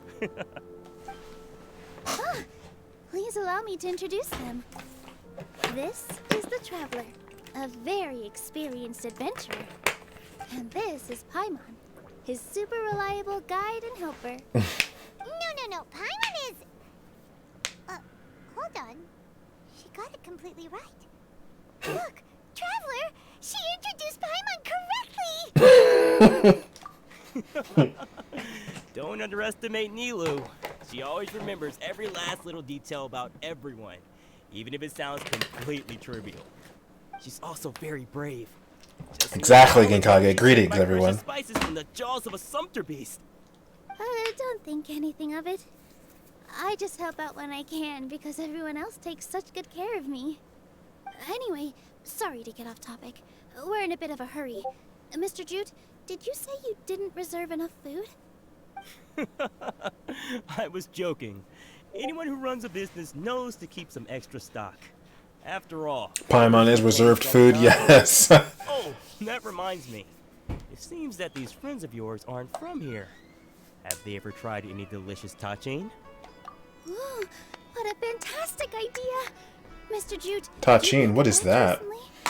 Tachin is a mixture of rice and meat that's baked into a cake-like shape. Mr. Jute has Ooh, that sounds good. Let me find a picture of that. Its aroma is just so wonderfully delicious. Tachin. Ever see kids crowding all around Mr. Jute's place? You know he's baking a Oh, it's a Persian. It's an Iranian dish. But is it really just for the kids? Don't you often follow them in too? Huh. I just can't That's help pretty myself. cool. We're 2 peas in a pod. Who doesn't enjoy Rice, chicken fillet, yogurt, and saffron rice with egg. I'll bring some over. And it's in the form of a cake. That's interesting. Okay. Whoa, what a dish! It's sweet and sour and full of deliciousness! Paimon can't eat it fast enough! No matter how many times I eat it, it's still so delicious. I want to make some in real life now. It actually looks pretty tasty. I don't know if you guys have looked it up, but it actually looks kind of tasty. Now, and it's all packaged and ready for you to take back to the theater. You made so much. Is it really okay to take them all? It was nothing. Making 1 serving or 100 servings is all the same to me. If anything, I should be thanking you for helping me clear my inventory.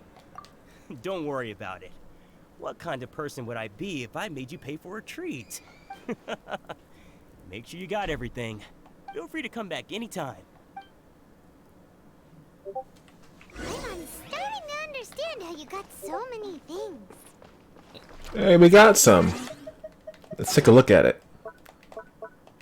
Alright, my food department. Also, the food in this game looks so good. Alright, where did we get it? Down here somewhere?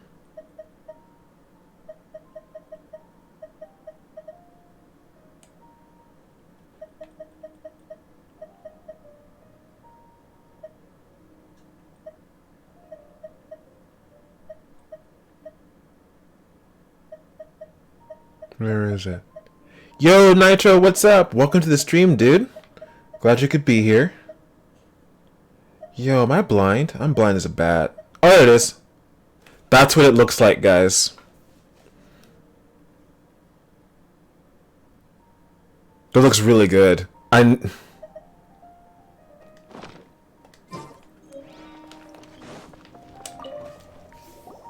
Nilu, good timing. I have the textiles you ordered. If you took any longer, the Sumpter beasts might have gobbled them up. I find it funny that we're shopping before the chaos happens.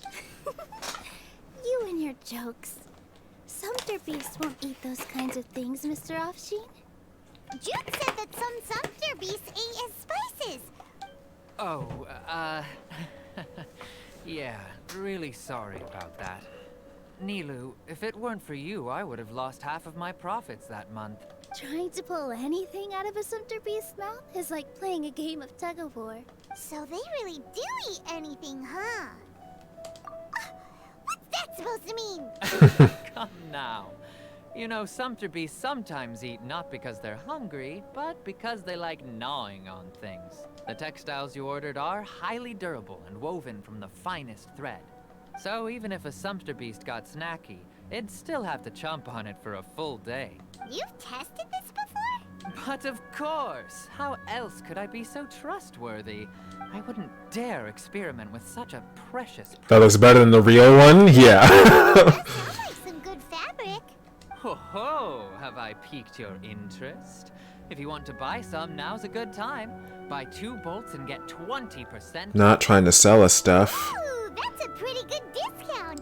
What do you think, Traveler? No thanks, Mr. Offsheen. You can't use that kind of tactic on her. Look, you've already sucked her in. Tactic?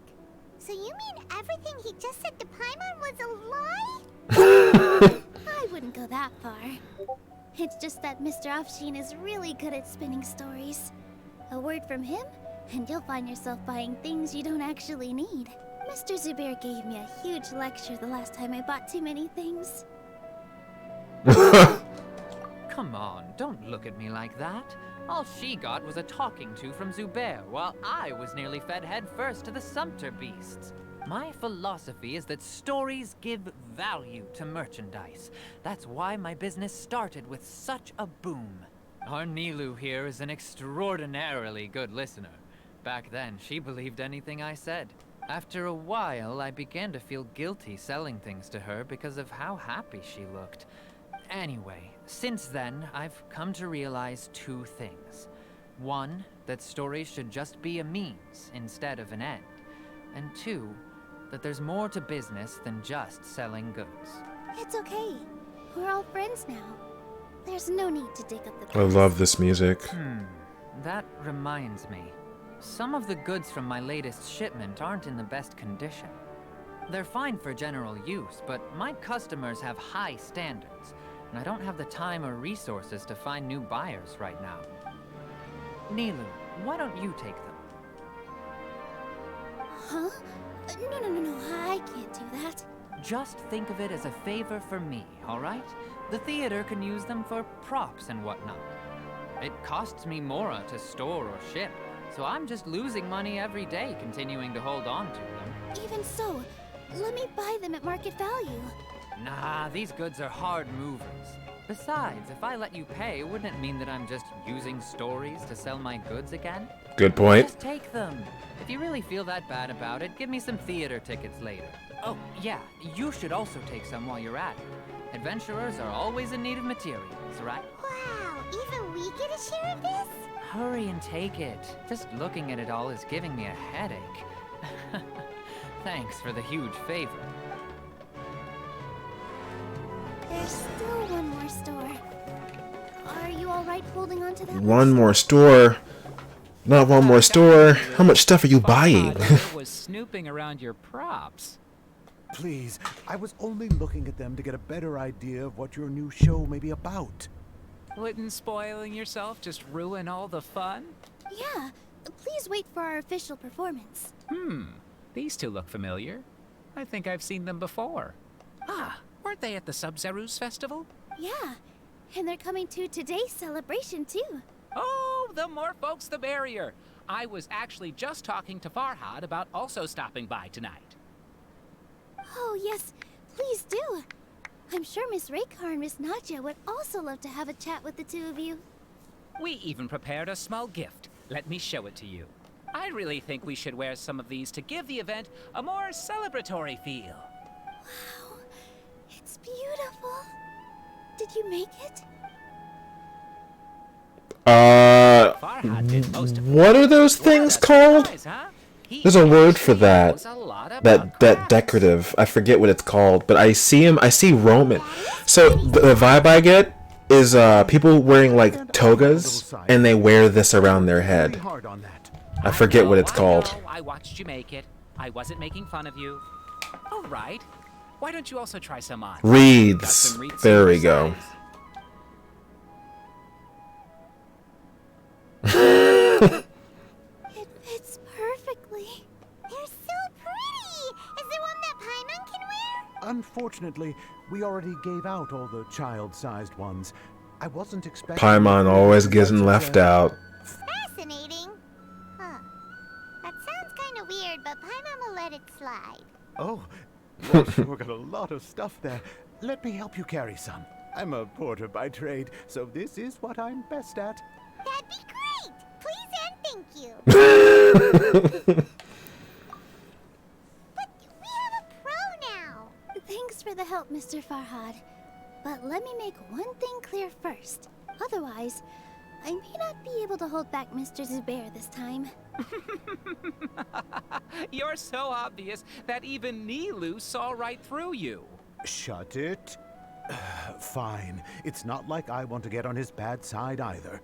Including Hushang's things, though. We'll each need to carry a box if we want to move everything in one trip. Yep, you gotta carry a box. Don't even look like that. So I'll carry a little extra. Although I may not appear super strong at first glance, I actually do a lot of strength training on the regular. Also, she flies. Hello? She can carry a box. Strength and balance are both really important for a dancer. No, let Paimon. Paimon will help carry things. Thank you, Paimon. Traveler's right. Paimon shouldn't freeload.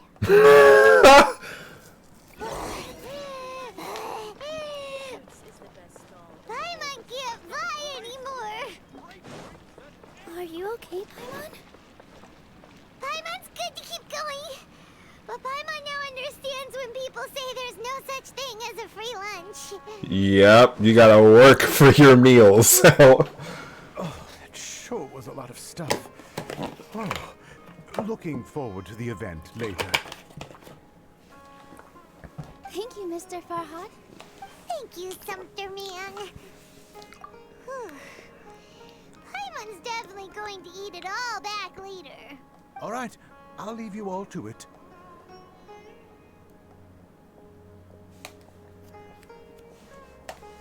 See ya. Good thing we had Mr. Farhad with us, or else that would have taken way longer.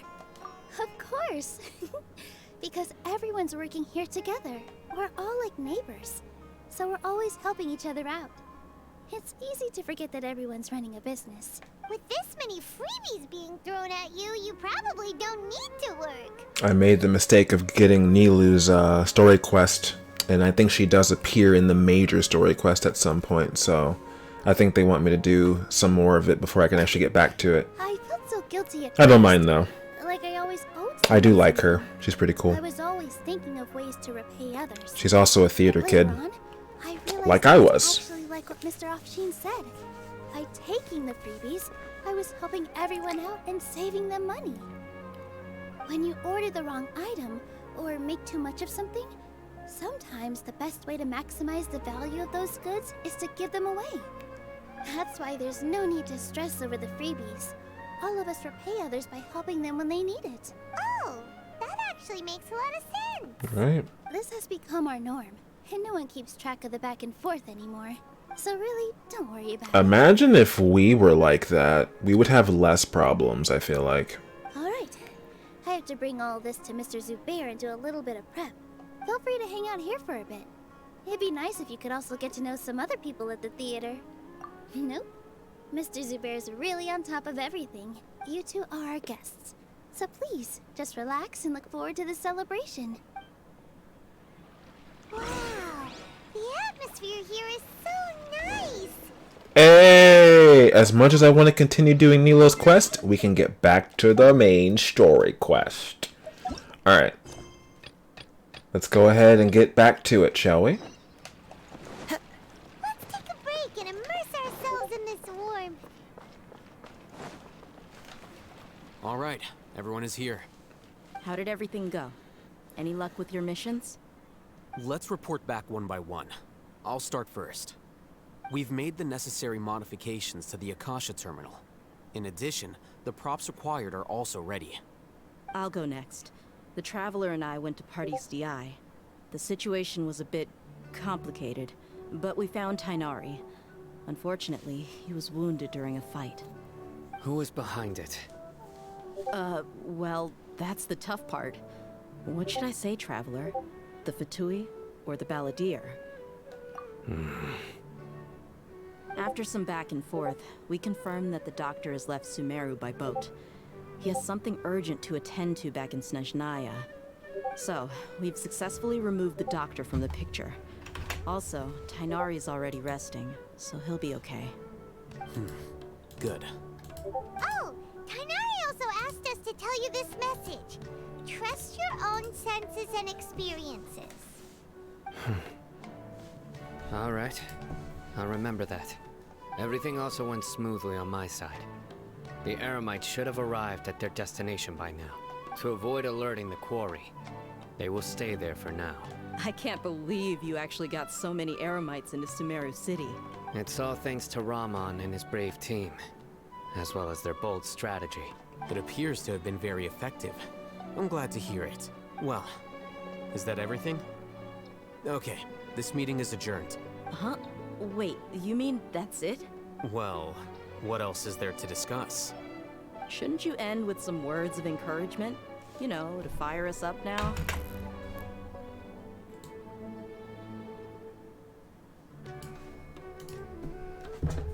Personally, There we go. I'd rather we all go home and get some Is it true that acting is like lying? You know, it's kind of a weird line. It's a really weird line. Yes and no. So this is a tough one. Okay. So in my personal experience with acting, you kind of have to put yourself in somebody else's shoes. So say for example, you're the kind of person you're like a really nice person all the time, like you aren't really mean or anything, but then you end up getting a role or you end up getting something that has to force you to act the complete opposite. How well can you do it? And if you don't really do it that often, it's not going to come natural to you. And it's very easy to tell when someone is usually a certain way and they try to do something else. Most people, if you know them well enough, they can see right through it. So in a way, it's like, something's up. So you have to be able to, and it's so hard to like put this into words. Yes, it kinda is, because you're fooling the audience, if that makes sense. Like, for instance, I'll take a TV show that I watched. What's a TV show? What's a TV show? It's a romance show. It was on Netflix not that long ago. Bridgerton. Have you heard of Bridgerton? Essentially, Bridgerton is a show that takes place in like the UK during a certain time period. And one of the actors, the male actor they got, he's essentially the kind of male that goes around and is a charming, Prince Charming type of guy. And he looks around at, various ladies, and a lot of ladies do the thing with him. However, in real life, that actor is actually gay. But he does such a good job in his performance, nobody knew that until he told them.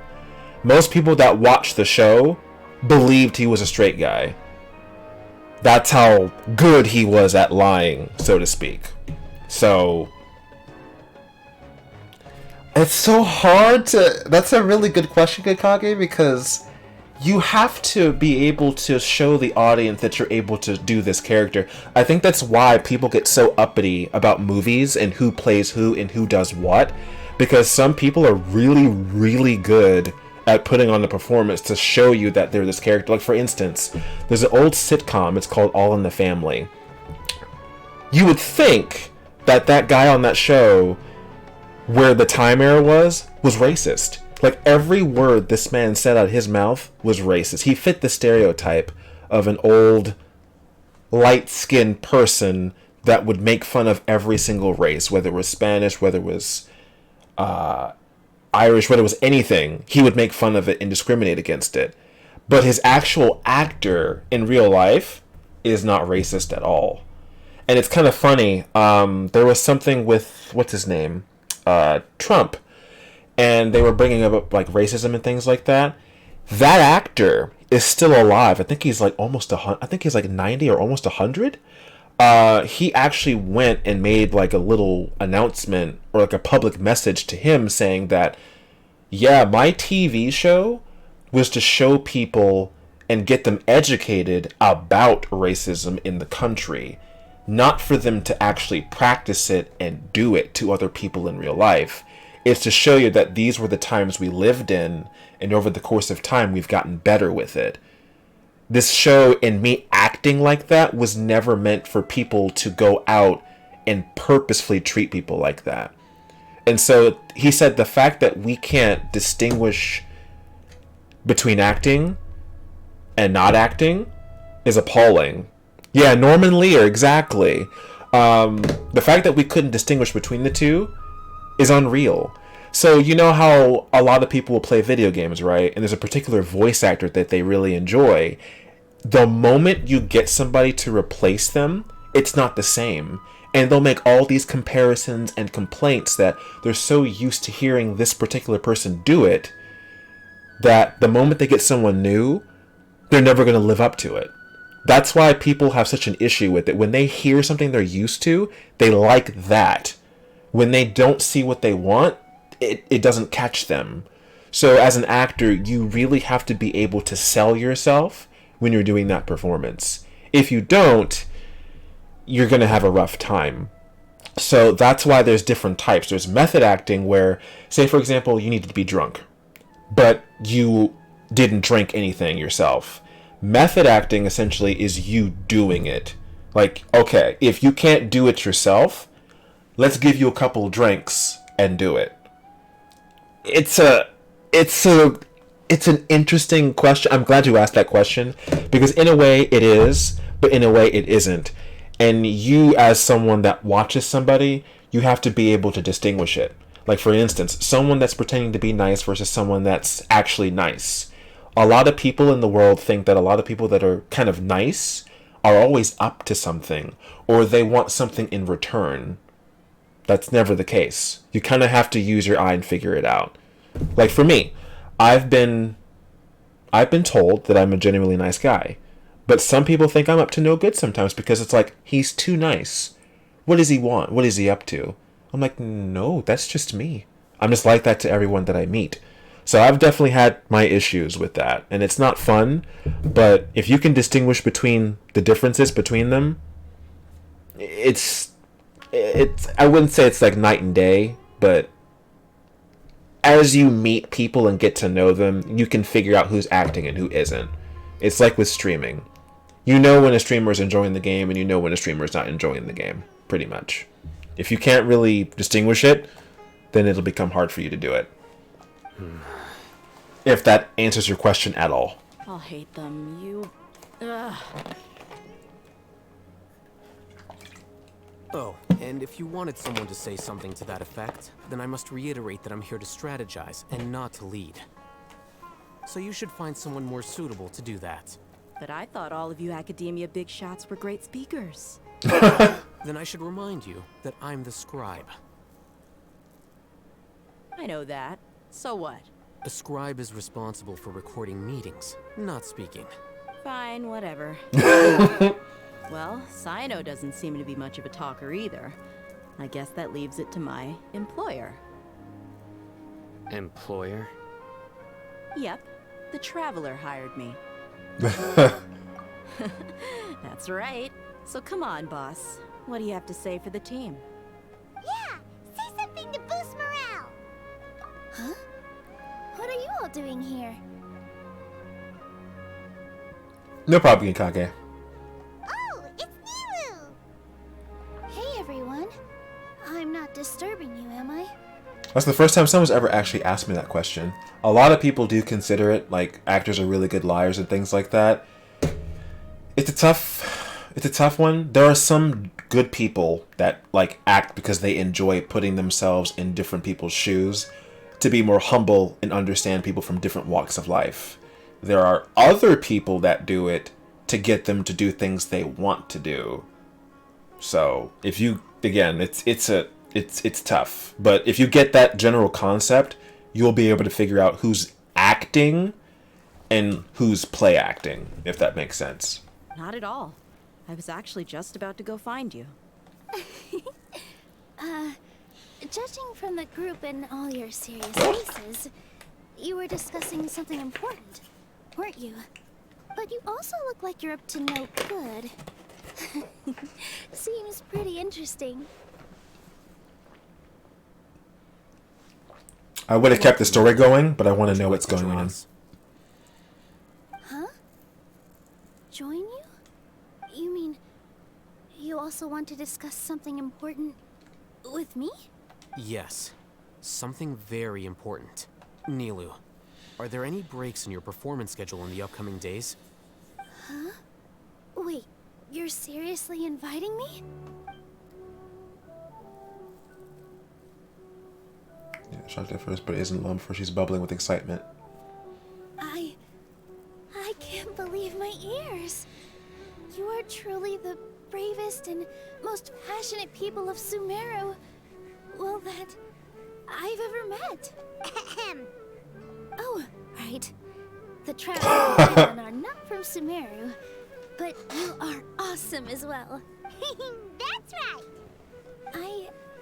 I must admit that I'm a little scared, but I'll try my best for Lesser Lord Kusanali. If I can somehow use my abilities to help you, then count me in. Remember, believe in yourself. Okay. I'll get my friends at the Grand Bazaar to help us tomorrow. Just remember not to say too much. Be discreet. Yep, you got it. All the preparations are done. Now, Can we finally conclude this meeting? So, have you thought up what you'd like to say, boss? Yep, yep. It's a grand plan and we're all super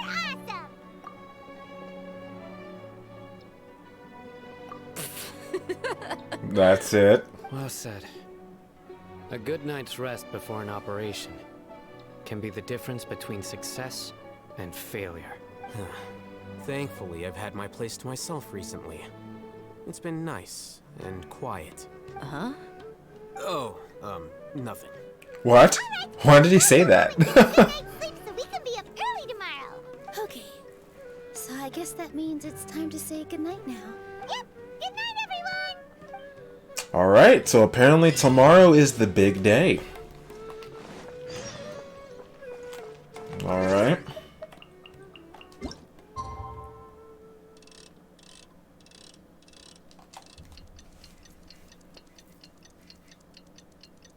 I like how that kid is still moving.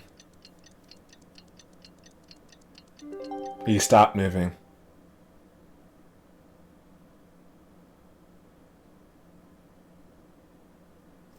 The reason I asked because the doctor I'm going to meet said that I lied to myself that I'm okay. That's why I was able to endure more than a month of no sleep. Oh. Well, you know yourself better than anybody else, Kinkage. Today is the Academia's Niagarbaha Day. We can finally put our plan into action. Alright, so where are we teleporting? Oh, snap. Hello, you two. Sleep well? Not really. Hyman got too nervous thinking about today and didn't fall asleep until the sun was almost up. What about you all, Hatham? Naturally, I slept just fine. After all, a good rest should be considered part of the plan, since energy is an important resource. You just want to show off how calm you are. It's crucial to dissipate any tension before we execute our plan. The only thing you're doing is being annoying. Anyway, do you remember the game plan again? Right. Our target is Grand Sage Azar's office. Everyone in the Academia knows that's where the Grand Sage's console is. Only they can operate it. Many restricted commands and operations are executed via that console. I'm sure that console has a way to free Lesser Lord Kusanali. You know, Hyman's been thinking, what kind of technology could let the sages imprison even a god? That isn't something they could have accomplished with their scholarly talents alone. In the Sanctuary of Suristhana, there's a device of Greater Lord Rukkhadevata's that she once used to isolate herself while meditating. 500 years ago, the Grand Sage at the time modified the device so that it can no longer be controlled from the inside. They were effectively trapping one god with the power of another. So, how are we gonna get to the Grand Sage's office? Don't forget, today is Niagarbaha Day, arguably the most important day to the Academia. The sages and core Academia personnel are busy loading the latest batch of research developments and legal decrees into knowledge capsules so that they can be entered into the Akasha. All the Darshan's researchers have their noses to the grindstone, and the Academia's grounds are flowing with all sorts of people. It's the perfect time for an infiltration. When the Grand Sage leaves his office to supervise the entering process, that's our cue to access the console and free the Danger Archon. Oops, sorry. Trying to get the chat back up. There we go. And now I'll bring that back. Cool. Well, yes. That's just the visible side of our plan, after all. If precedence holds, the Academia should have already started preparing for Niagarbaha Day. Everyone should be in position. All that's left is for us to lead the charge. Let's go. So are we just gonna walk in through the front door, or...? Yes. Were you expecting a stealthier approach? Paimon can't think of a good comeback. Alright, it's all on Alhaitham if things go south. Paimon is something else. Alright. Let's see how this unfolds. Let's see if this is what's about to go down.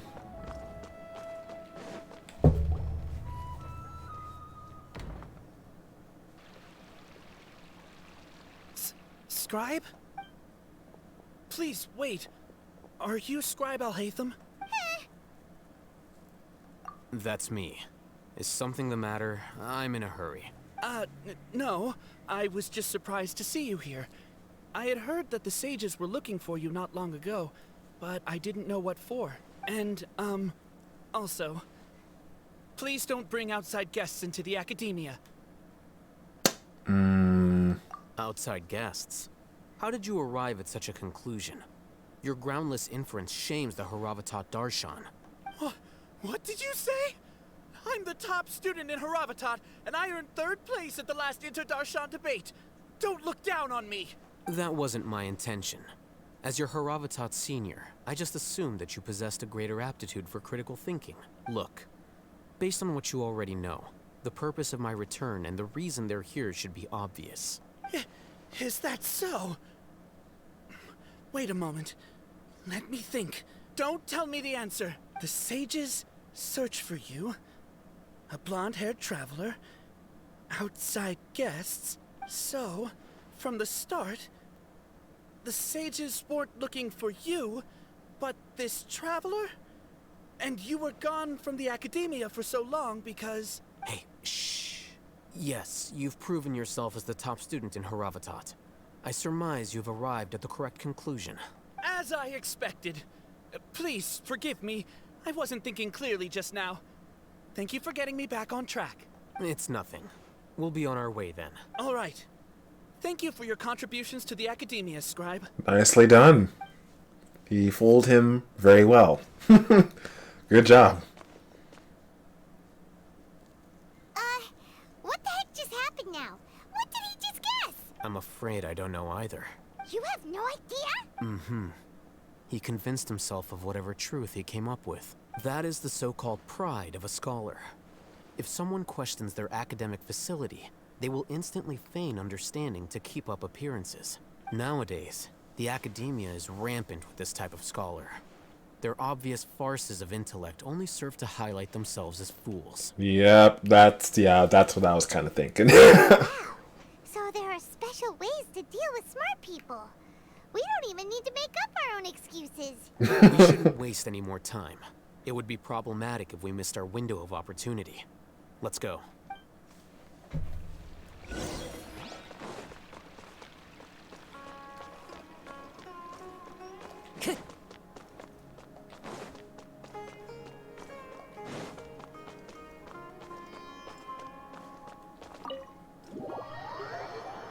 Oh boy.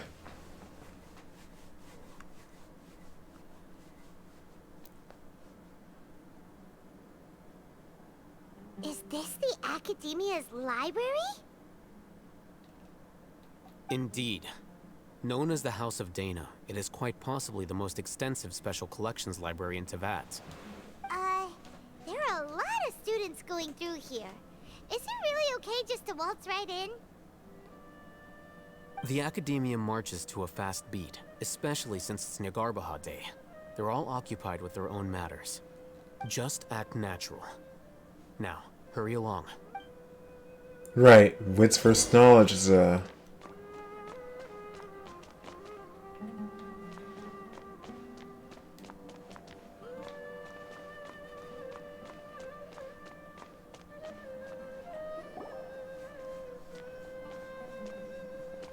What's this platform for? It's a lift that Academia personnel use to access higher floors. Are we gonna take it then? The Grand Sage's office is up there somewhere. No, not right now. We can't guarantee that we won't run into the Great Sage. Let's step back and observe for now.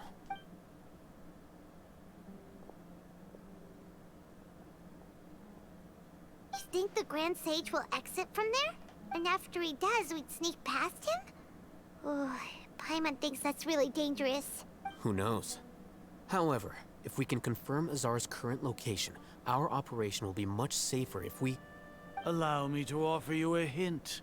If you wish to know his location, look behind you. Oh, that's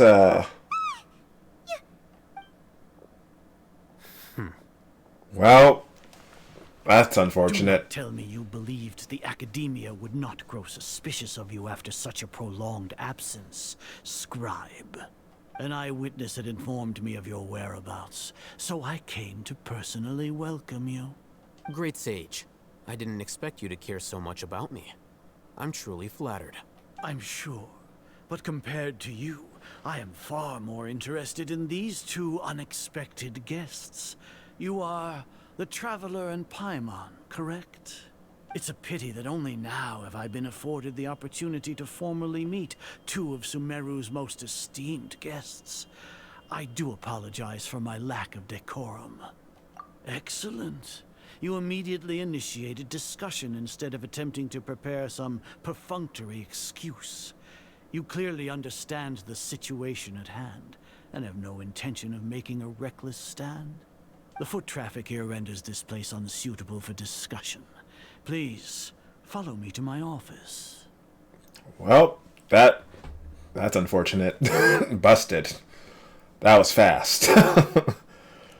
But the sage is here. So technically we got what we wanted. But not in the way that we expected. This place is crawling with guards. There's no way out for us. All right then, Traveler. What did you wish to discuss with me?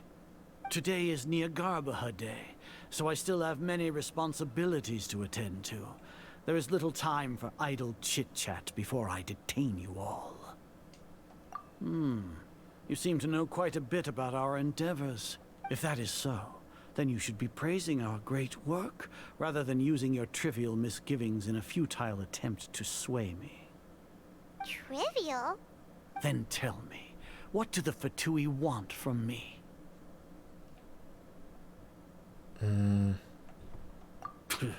Worthless.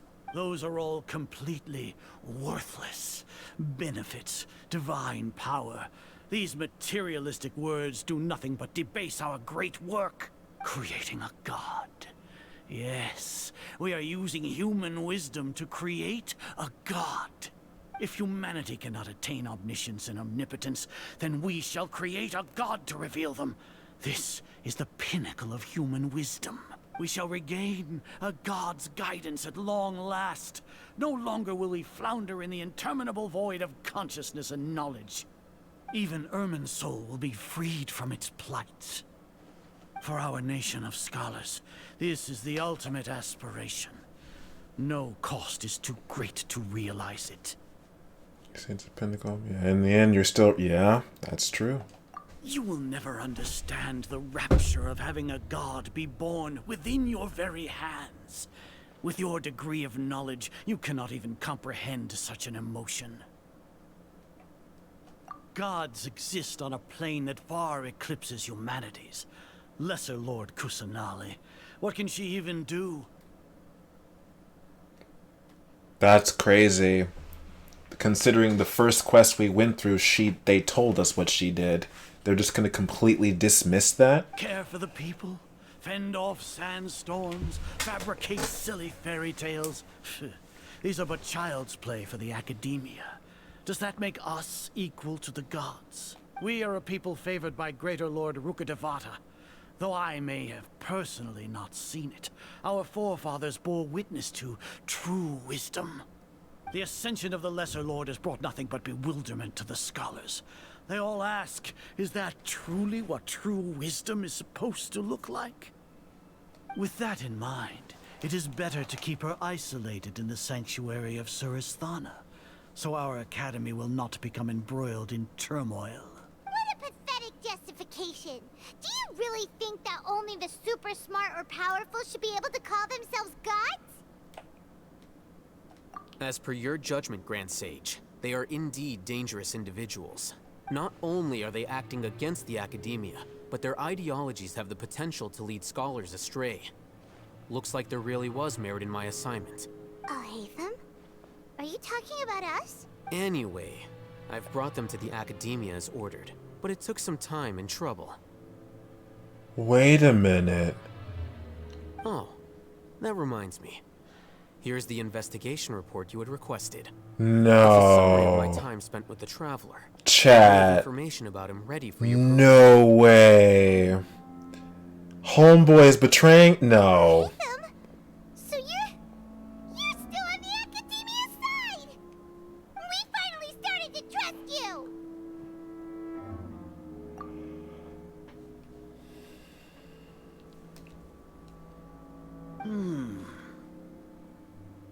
Excellent.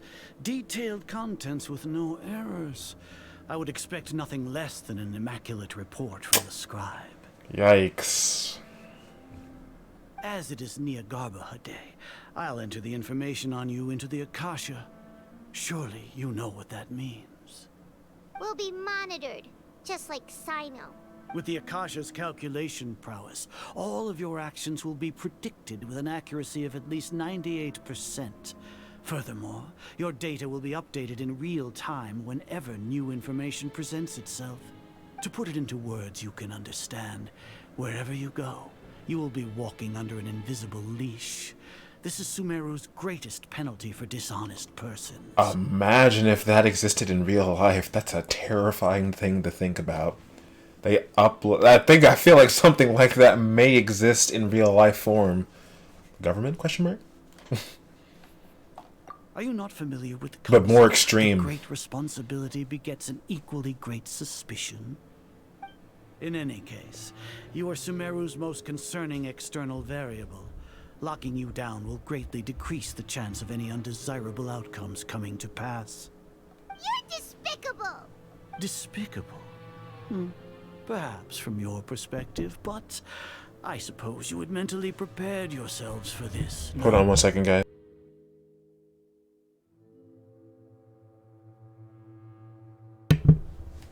Your ploy was to sacrifice the Traveler here, was it not?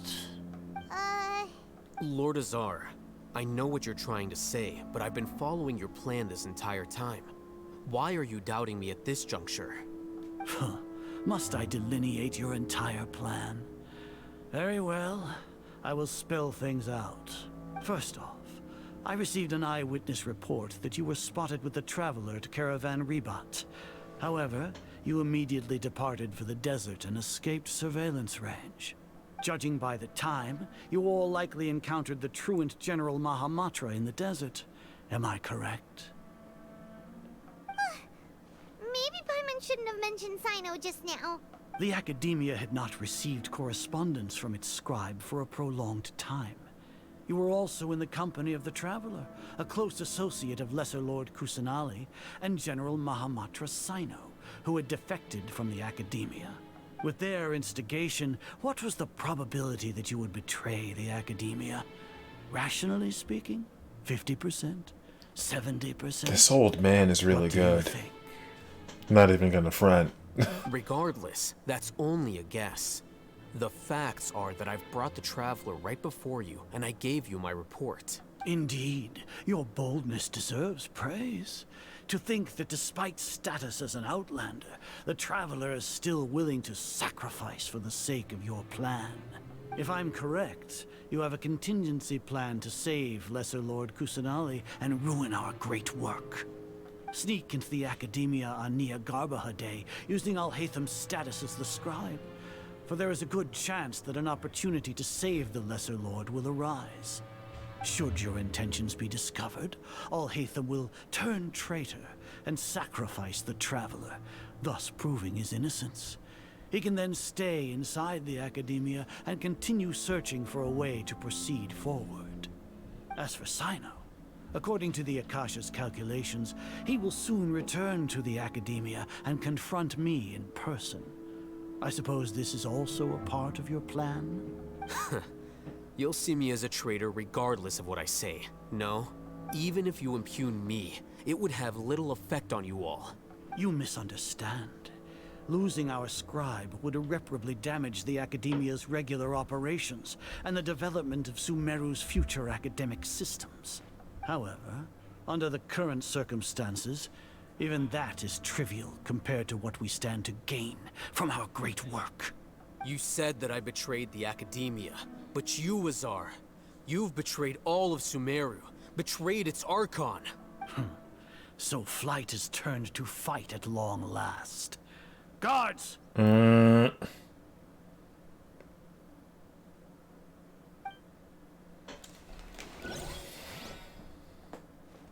it's a cutscene.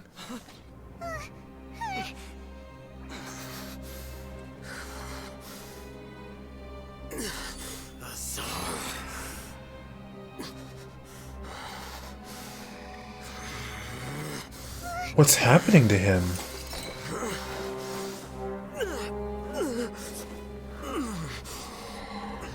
Well, what do we have here? So you stole that divine knowledge capsule. Traitor! You traitor! Even the most rational scholar will yearn for the power of a god in a moment of desperation. Aren't you doing the exact same thing as me, Alhaitham? Unfortunately for you, no god will lend you their power. Azar!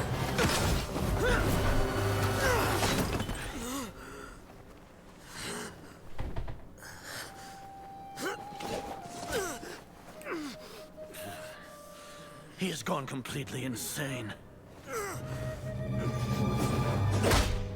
Ooh.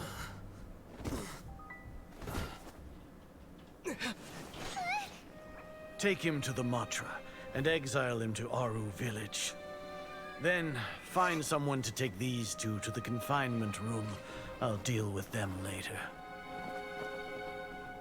Grand Sage, we've finished all required preparations for Nyargarbahade. We may begin to enter the capsules now. Excellent. You may begin. So...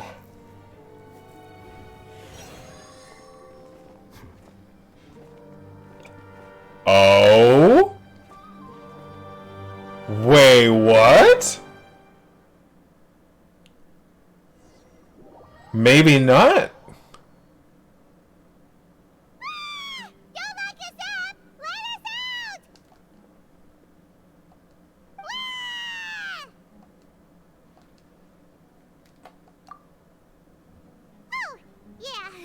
Paimon got a bit carried away there. How was Paimon's acting just now? Great, huh? Oh, it's... Everything's going according to plan so far. We made it into confinement, and Alhaitham's probably done with his part too. We even managed to trick Grand Sage Azar. Alhaitham sure knows how to cook up a plan. Wow. Okay. Next, Paimon has trouble remembering things when she's worked up. Right. Paimon thinks it went something like this. Apart from that, we still have yet another goal in the first stage of our operation, which is to send the Traveler to the confinement room. What? Why do we want to get him locked up on purpose? He's always been the person the sages are most afraid of, as well as the greatest obstacle to their successful implementation of their plan. They are very aware of the risk he poses to them. Once the Traveler is imprisoned, the sages will likely think that everything is under control. And with their guard down, the next phase of our plan will have a much higher chance of success. I can already see the pompous looks on their faces. Oh, that's a super tricky plan. But Paimon still thinks it's not really worth it. That isn't the only reason, of course. He has a more important task once he's in confinement. According to the Academia scholars in Ramon's custody, Lesser Lord Kusanali has sealed off her consciousness in the Akasha ever since she was captured by the Doctor. That way, they can't pry any more information from her. Even if we break into the sanctuary of Suristhana, it will take time to awaken Lesser Lord Kusanali's consciousness. We need to do that in advance. So our job is to wake up Nahida! Okay, totally worth getting thrown in jail for. The confinement room is inside the Academia, close to the sanctuary of Suristhana. It's a completely enclosed space, and you won't be receiving any visitors. I'll work with Ramon's scholars to make some modifications to your Akasha terminal. Once you're in, get as close as you can to Lesser Lord Kusanali and try to connect to her consciousness. However, as for whether she'll actually wake up, that will depend on our luck. No,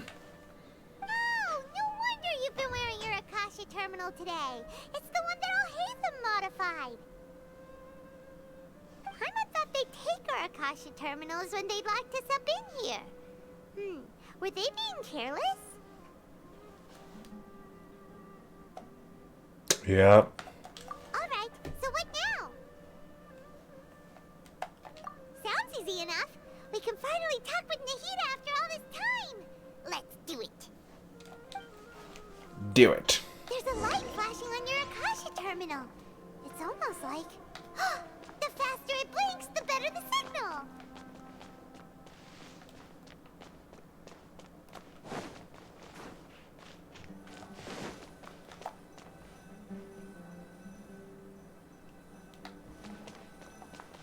Here?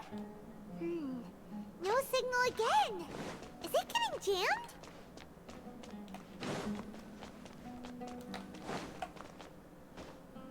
I heard something.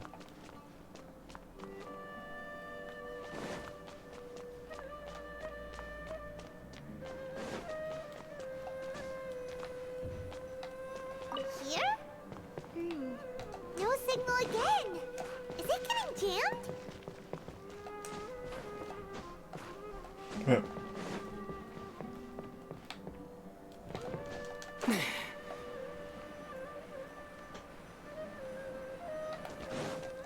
Whoa, it's Mora! Ooh, Mora! No, Paimon, we're not here to hunt for treasure.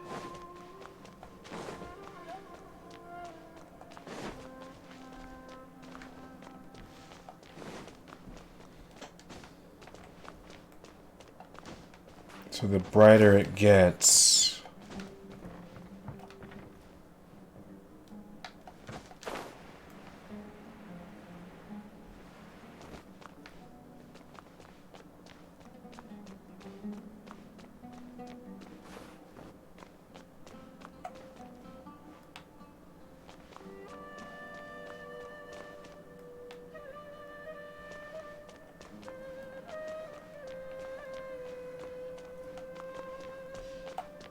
Maybe it's above?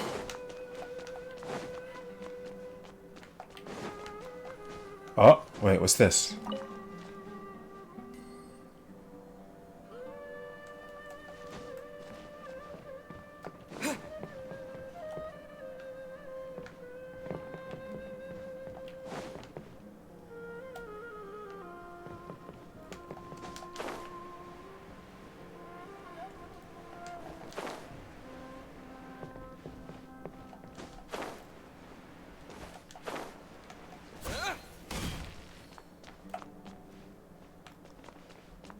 Wasn't Paimon a demon adventure treasure? Buried treasure? Yeah, she goes crazy when it comes to treasure. Anything treasure related she goes crazy about. It's blinking a lot here. Okay, we found it.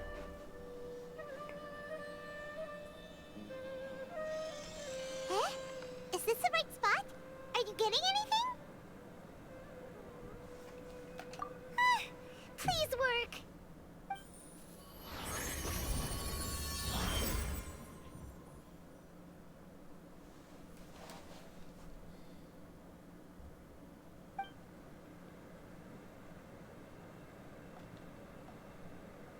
It's just pitch black.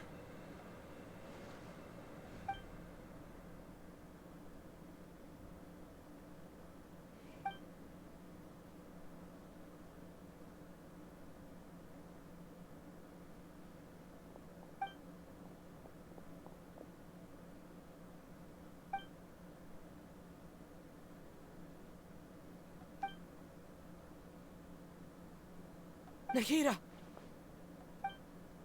Hey, Nahida! Oh, he's speaking!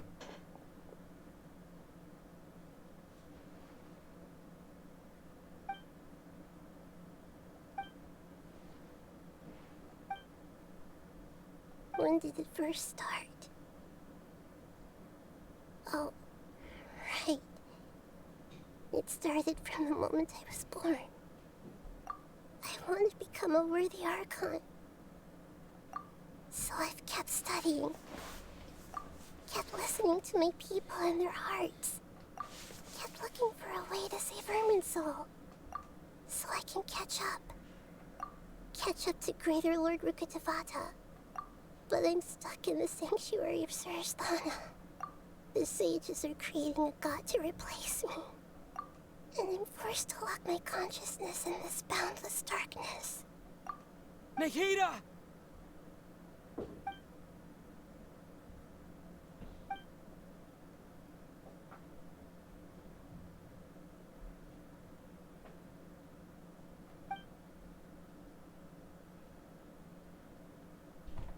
Nahida!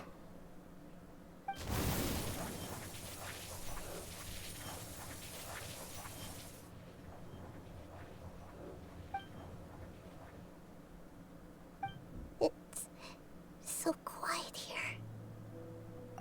Now that I think of it, I don't think I've ever actually listened to my own inner voice. Oh my. Do Archons have them?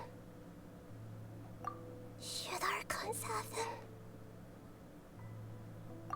Have I been doing the right This is actually kind of making me sad a little bit. Am I really not needed? How do I really feel about all of this? It's so quiet here. Since you're the god of wisdom, you've known the answers to all these questions since the very beginning, haven't you? Who are you? Whose voice is that? You're right, though.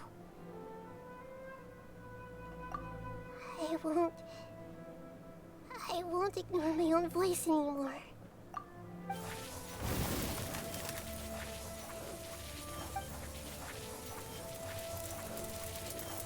Nahida! He broke it!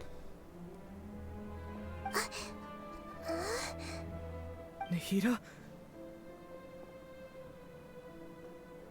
Did you wake me up? Thank you. Why are you here? We're here to rescue you. Are you alright? I'm fine. It's just... when I think of everything that's happened to me, I feel really angry now. You should have been angry ages ago. Oh my god, the Traveler's actually talking full sentences. It's so cool. You know those games where they have those silent protagonists and they actually start talking? I'm like, why don't they just let you talk the whole time?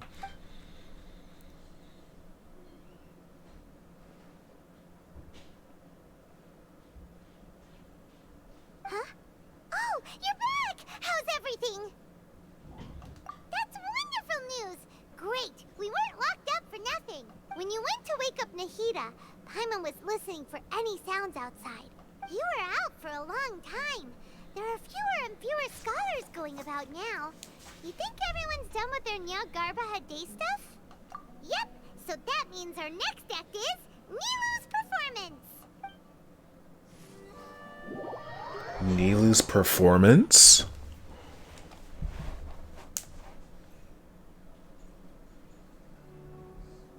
Nilu, are you sure about this? You're taking such a great risk for them. I'm sure, and I'm going. You know that I don't like to pass up any opportunity to dance, and this one is especially important. It hurts, whatever that is. You seem to have a lot of trust in them, so... Be on every line, but that's Say good. more on the The subject. lines he speaks on, though, are really Anything good when they do happens, speak. The few of us here may not be able to help you. Don't worry. They've been through worse. Everything's going to be fine. Alright. You know, if you really do get arrested, we'll do everything we can to get you back. Be careful, even if it's only for our sakes. Oh, that's right, they're not supposed to perform.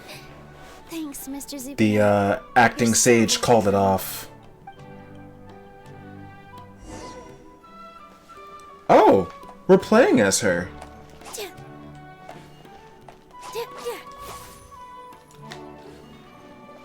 Oh, cool.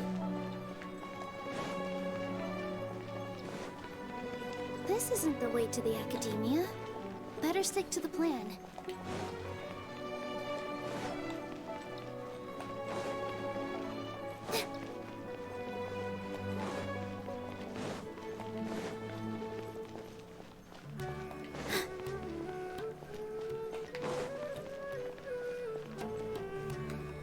Nilu, how's it going? Nervous? Definitely more than usual. But it's because I'm worried I won't dance well enough. It's okay. Just focus on your performance. We'll take care of everything else. You sure know how to talk. Taking all the credit, even though we came here together to help out. Well, thank you both. I'll have to treat you to a meal after all this ends. Ooh, that sounds great. Huh. How can we say no to that? All right, let's get back to business. Nilu, we'll be here to keep people from going to the academia so they don't interrupt your performance. I was planning on telling them something like, the Academia's been conducting a weird experiment, and some of their test subjects escaped. It's really dangerous there, so stay away. Oh, you couldn't think of anything better? Oh well, I guess it does sound like something the Academia would do. I think it sounds great. I'm counting on you guys. Don't worry, it'll be a piece of cake.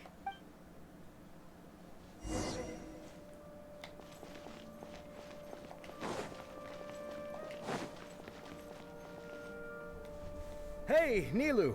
Sorry, it's great to see you, but I'm really busy right now. Our bait people away with Yalda candies plan is working beautifully. Do you want some candy?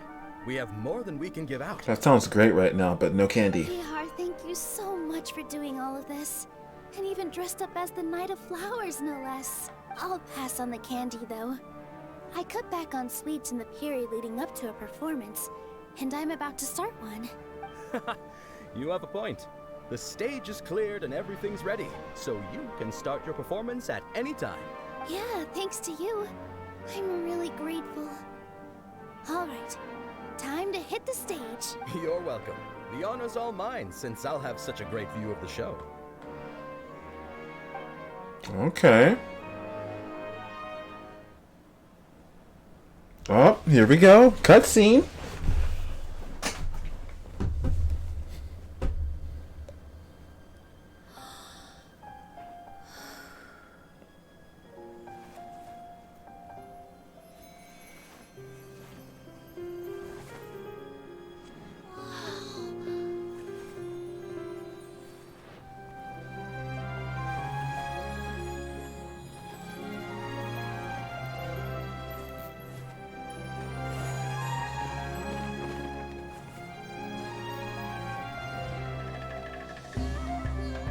I've never seen a performance like this.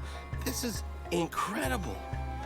Yeah, but I heard that public performances like these have been banned. I can't believe she's doing this here. You woke up at the guest part, King. Grand Sage, there's some commotion outside. How uninteresting. Issue the new Prohibition Act from the Akasha to the guards. They'll know what to do. Do you think we should, like, stop her? Let's just watch for a little bit longer.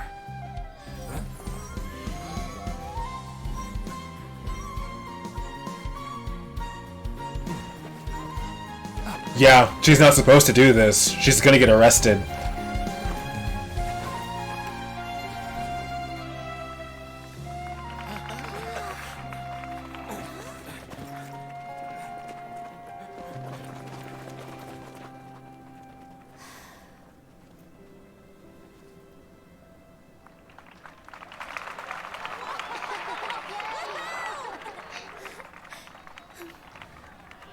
Don't worry, whatever you missed, King, you can see in the VOD. There was a really spicy part that you missed, but you woke up at, like, I think the best time, if you're still here.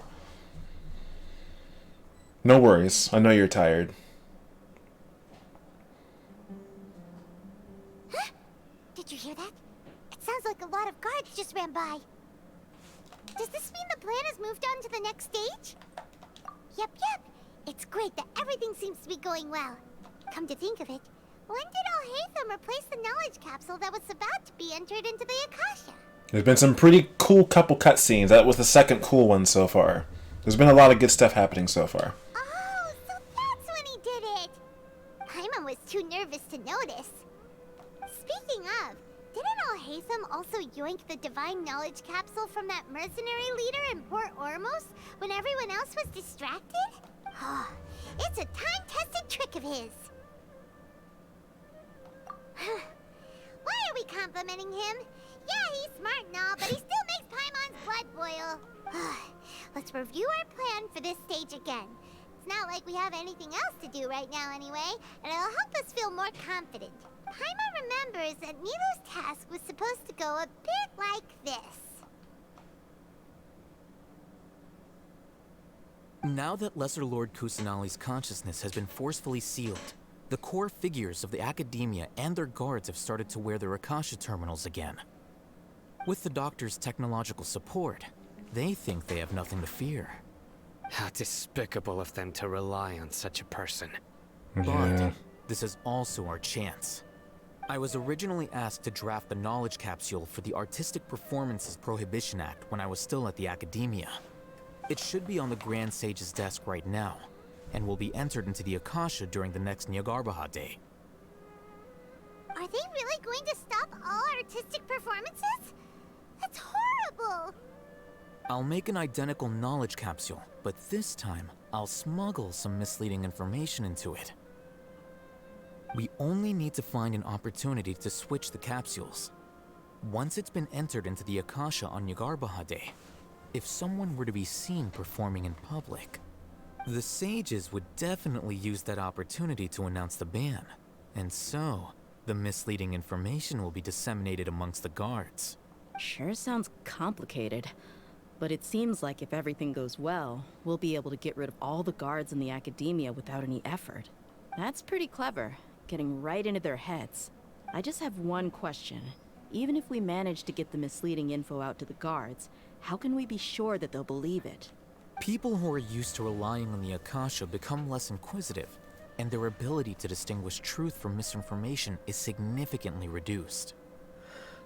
They will view everything the Akasha releases to them as the unequivocal truth. We were just having a conversation about this earlier. With acting, Aginkage. I've seen it happen many times. Yikes. Good thing I didn't wear it for long when I was working in Sumeru City. At first, I thought it was a good thing too. By the way, this plan still requires a performer, right? Do you have someone in mind? Nilou of Zubair Theater. I know her really well. We can trust her. I'm kinda hesitant to ask her to participate in a dangerous plan like this, but we can ask her in person. All right. After the guards in the Academia are gone, then it'll be time for me and my stowaway brothers to shine. Yep, distinguishing between the two.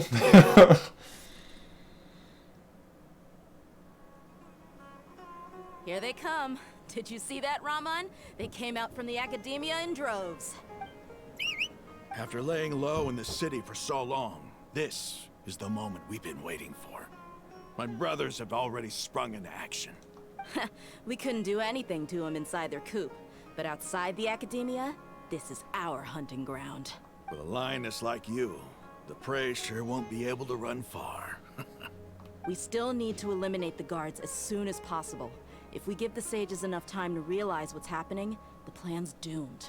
Yeah, all they've done is to sit on their cushy salaries and twiddle their thumbs all day while we fought and struggled every day in the desert. The only advantage they might have is their numbers. Speaking of which, most of the guards who report directly to the Six Sages belong to the Corps of 30, but they have a completely different reputation. Following those blasted sages every whim, throwing away all the principles of being a mercenary. As someone in the same profession, I'm obligated to teach them a good lesson today. Indeed, the trap has been set. All we need to do is lead them there. All right, let's each take a road and herd those scattered guards back into one place. Make sure to attract their attention. Isak will be the key. You gave such an important task to that child. Will he be okay? It'll be fine. Isak was so determined to help, so let's put our faith in him. Besides, even if he's caught, the guards would be too scared to do anything to him. They've never seen Lesser Lord Kusanali in person, after all. You've got a point. Anyway, I think I see them coming. Let's head out. Good luck.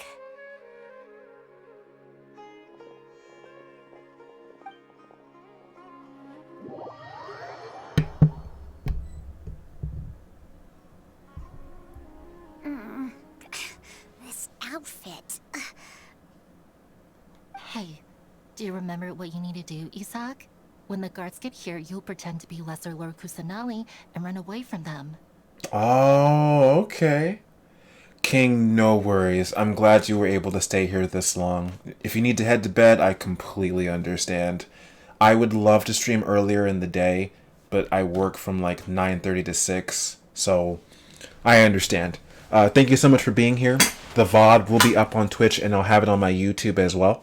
I'll put the YouTube in, so in case you miss it, you'll probably see it around this this hour mark. So in case you don't see it on Twitch, it'll be on my YouTube for sure. Thank you so much for being here. Hopefully I'll see you again in the next stream, which will be on Tuesday. So, or whenever Davey streams. So, thank you for being here, man. I greatly appreciate you. Oh, yeah, I remember. Of course I do. I'm just a little nervous. Relax. Don't think about getting caught. Even if that happens, we won't leave you behind. You only need to think about getting the guards' attention and leading them to the Grand Bazaar. Leave the rest to us. Okay, got it. I'm here to pay back Lesser Lord Kusanali for helping Grandpa. I won't get cold feet. Hey, they're here. I can see the Academia guards. All right, it's time, Isak. Take a deep breath and go. Wow, this kid is brave.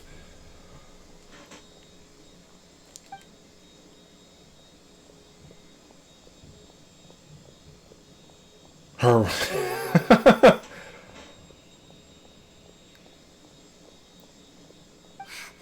Why is there a guard over there? Did he already run ahead of me? This is different from our plan. But there's no time. Oh shoot, we're playing this? Oh, okay. Huh? Did I just see something dart by? I'd better go have a look.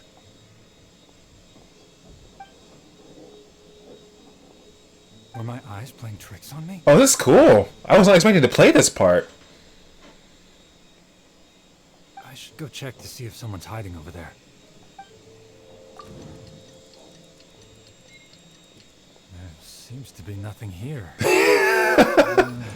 Just to be safe, I should look around. Good thing they didn't find me. I was close. I better hurry and keep going. This is cool.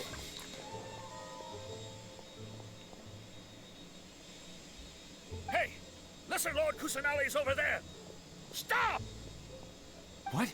Lesser Lord Kusanali? How did I not see anything just now? Oh no, they found me. Where should I go? The target suspected to be Lesser Lord Kusanali has escaped into the Grand Bazaar. Assemble and arrest her!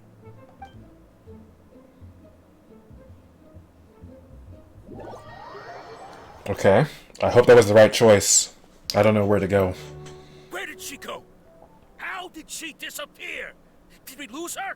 Hurry up and find her! Hey, why is your team here? Didn't we say to split up our search? Hurry, hurry! This place is... Why are you all here? Oh. Yeah, isn't it one heck of a coincidence? Everybody's here. What on earth is going on? I suppose that's all of you? Who are you? Did you set us up? What are you planning? Phew, that was rough. Good stuff, kid. This is the best kid in the game. Little brat! So you're not actually Lesser Lord Kusanali. Who exactly are you all? Eremites from the desert? Just some colleagues. Think of this as a business competition, or a personal grudge. After stepping into our traps, stop thinking of yourselves as hunters. behave like the prey you are.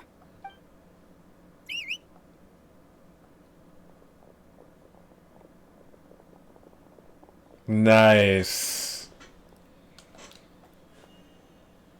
That dude's built. You see that? Ambush? How's that possible? This is Sumeru City, but mercenaries from the desert somehow ambushed us! You've spent all your time hiding away in the academia. This place has long since become our hunting ground. Brace yourselves! Do we get to play as them? Please tell me I get to play as her. Please? Can I play as her? Never mind. No, you don't. This is odd. The Academia has quieted down after the conclusion of the Nyagarbha Day ceremonies, but it's much quieter than usual. Oh, Genkage, let me rephrase that. Best NPC kid in the game thus far. Where are the guards? Why have I not seen a single one? Guards? Guards! They're all gone. Grand Sage, how may I be of assistance? I called for the guards. Why did you come? My apologies, Grand Sage. Right now, all Academia guards have entered the city to perform the ordered arrest. I thought you knew. Arrest? Who is there to arrest? I have an ominous feeling. Arrest Lesser Lord Kusanali, right? Is that not what the order It is? worked because the capsule he sent in. Lesser Lord Kusanali? You mean she has disappeared? Yes. I wouldn't dare make up something like that. Right now, everyone is in a panic, and many are saying that Lesser Lord Kusanali will take revenge on us. What happened? Just what is going on? Lesser Lord Kusanali somehow escaped? Was it Alhaitham and his party that freed her? That's impossible. The Academia is heavily guarded today, and any order to release Lesser Lord Kusanali would be strictly confidential. Besides, Alhaitham and the Traveler are already in our hands. I will say, whoever voiced this dude is good. What manner of trickery did they employ? How could Lesser Lord Kusanali disappear into thin air? Disappear? Wait. No worries, Lordia. How was the arrest order distributed to the guards? It was issued by the Akasha earlier today. Only you have the authority to send messages like that, so I thought it was your order. Let me check.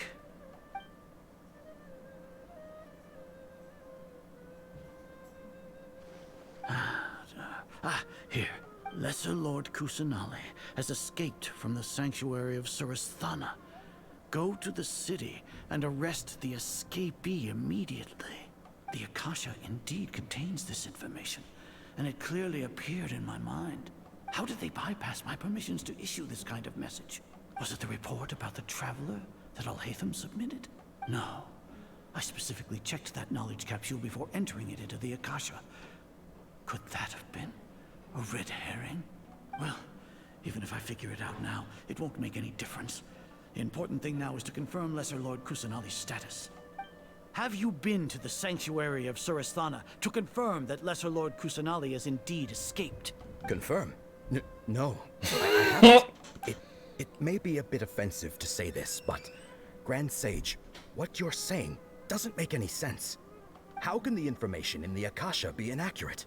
What the Akasha decrees is fact. That is common knowledge to all of us. Wow. Ignorance is bliss. If we have to confirm the information and knowledge from the Akasha ourselves, then how is that any different from us learning that information ourselves? Wouldn't Greater Lord Rukkhadevata's legacy lose its meaning that way? In the beginning, it was I who asked you to believe in the Akasha, to believe in the legacy left by Greater Lord Rukkhadevata. Are you trying to use my words against me? No, Grand Sage. I'm merely confused because I believe in you. I never meant to refute you.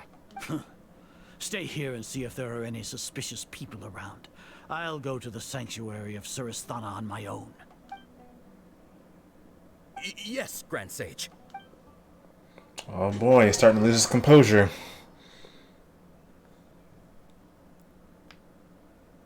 This is going good. I actually like this so far. Lord Kusanali has escaped from the sanctuary of Surasthana.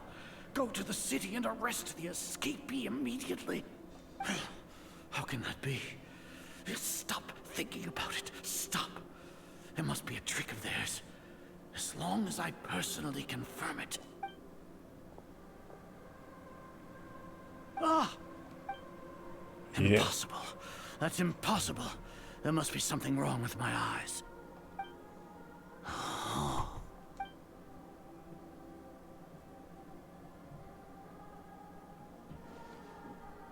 What a comical sight, Azar. Oh. Once the Akasha has put certain thoughts into your head, even the Grand Sage can no longer see what's right in front of him.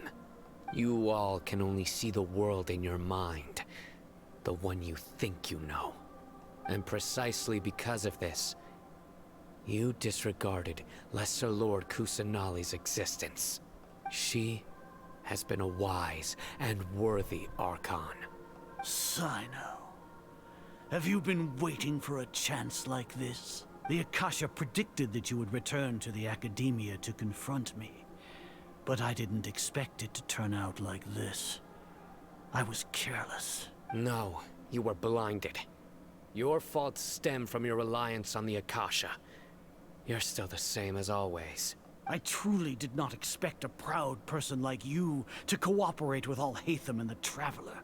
People change, Azar. Admit it. The Akasha can't predict my actions anymore.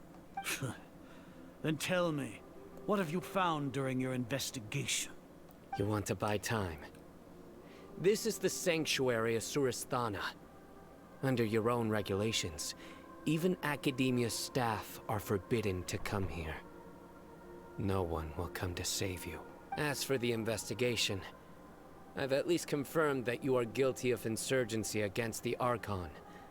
A serious crime. So what? Did you do all of this so I would plead guilty in front of you, General Mahamatra? No. I want you to plead guilty in front of the Archon herself. You once said that I had no standing to judge you. So now, how about judgment in the name of a god? Oh my. That's awesome. I love this dude. How long do we have to wait? Paimon hasn't heard any sounds outside for a while. Yeah, but aren't you scared that we might be locked up in here for the rest of our lives? Paimon. Chill out. Thank you. At least Paimon has you. We could still chat like this. When Paimon thinks of Nahida being imprisoned alone in the sanctuary of Surasthana, Paimon can't help but feel sorry for her.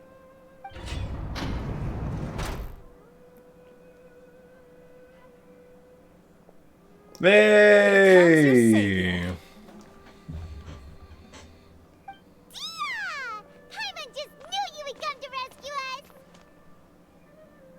You two really owe me some big thanks. I had to search through who knows how many guards to find the key here. It felt even more tiring than whacking them. I'm exhausted. Thanks a lot. Need Paimon to rub your shoulders?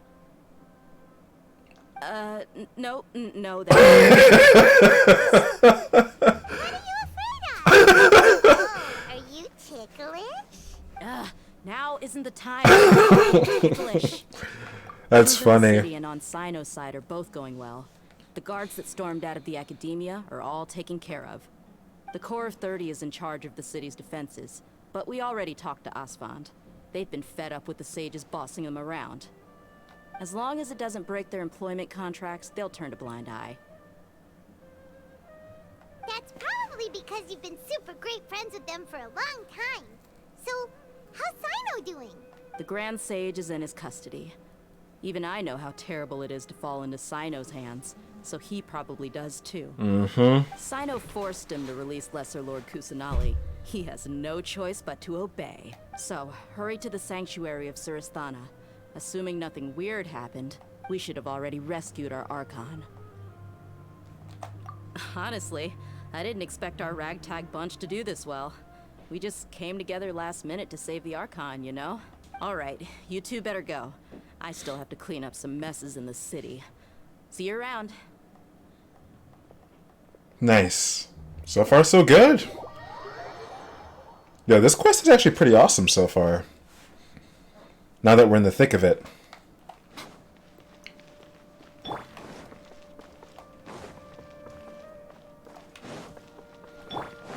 So all the viewers still here, thank you so much. I appreciate you all. If you like the content you've seen so far, hit that follow button on here.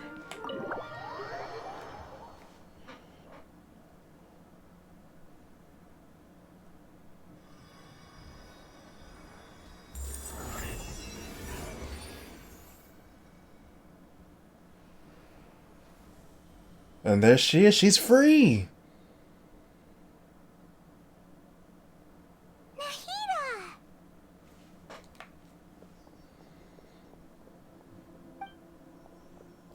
Should I say it's nice to meet you? This is the first time we've met in real life.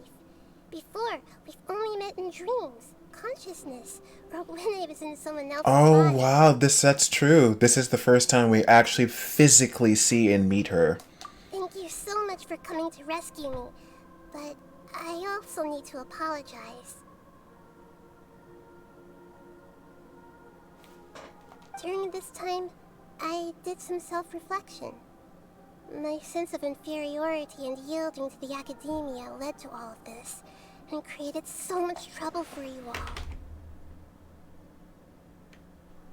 You played this before, but Mike couldn't handle it. What couldn't handle it, Genkage? Your mind? Your wallet? What couldn't handle it? Exactly! We're here because you're a good Archon and one of our friends! Thanks, you two. Amazing. So this is how it feels to walk out of that cage with my own body. It's like I just had an endlessly long dream. I can't even tell if I just woke up or was only now born into this world. My concept of self has become so clear. But now doesn't seem to be the time to indulge. Oh, your phone couldn't handle it? Yeah, I remember downloading it on my phone to just like get my primos because I couldn't get home at the time.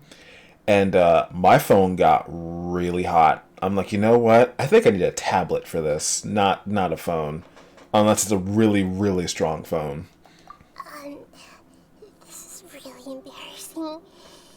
You all just rescued an Archon, and now she needs your help to save her country, and even the entire world. It's okay. With you here, Paimon's sure that everything will work out. There's one more thing. What is it? For all the things the Academia did to me, and for all the folly it committed in the name of wisdom, as their Archon, I will make them pay. Ah! Wow! That's the spirit! You're finally standing up for yourself and not letting people walk all over you! I understand now. To be a better Archon, I first need to better myself.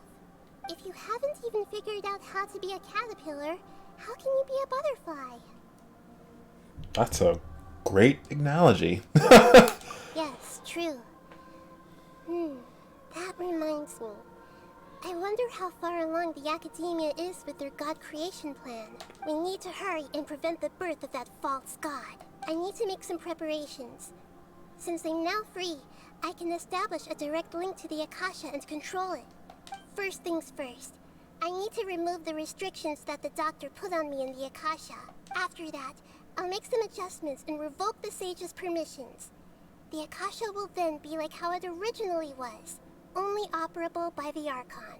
After all, the Academia betrayed Greater Lord Rukkhadevata's trust. This might take some time. In the meantime, you should also work on your own preparations. If we don't stop the god creation plan in time, we'll be in for a tough fight. We must be getting really close to it then, for them to bring it up.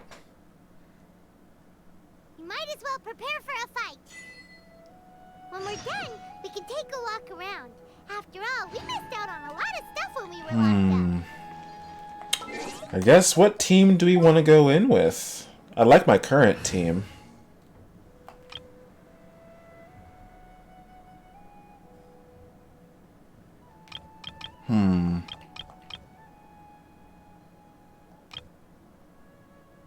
On the safe side, because I need... We'll stick to what we have.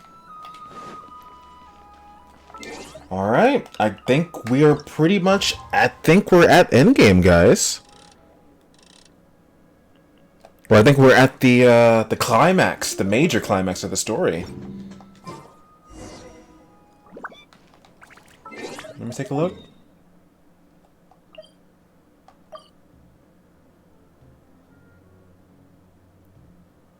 Yep, although you have saved Lesser Lord Kusanali, there is no time to celebrate or rest, for there is a nascent god to stop and Irminsul to save.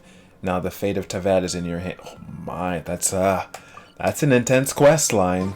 I think it's about to start, guys. I think I'm pretty much prepared. I have all the food in the world. My characters are pretty leveled. I think I'm in with the team I want to go in with. Let's see how this goes.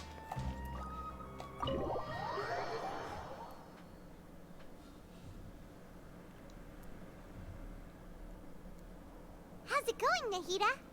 I'm done with the parts that needed my involvement to complete. Although it's my first time working with the Akasha like this, its internal structure and operation procedures are easy for me to understand. Greater Lord Rukkhadevata's design is truly brilliant.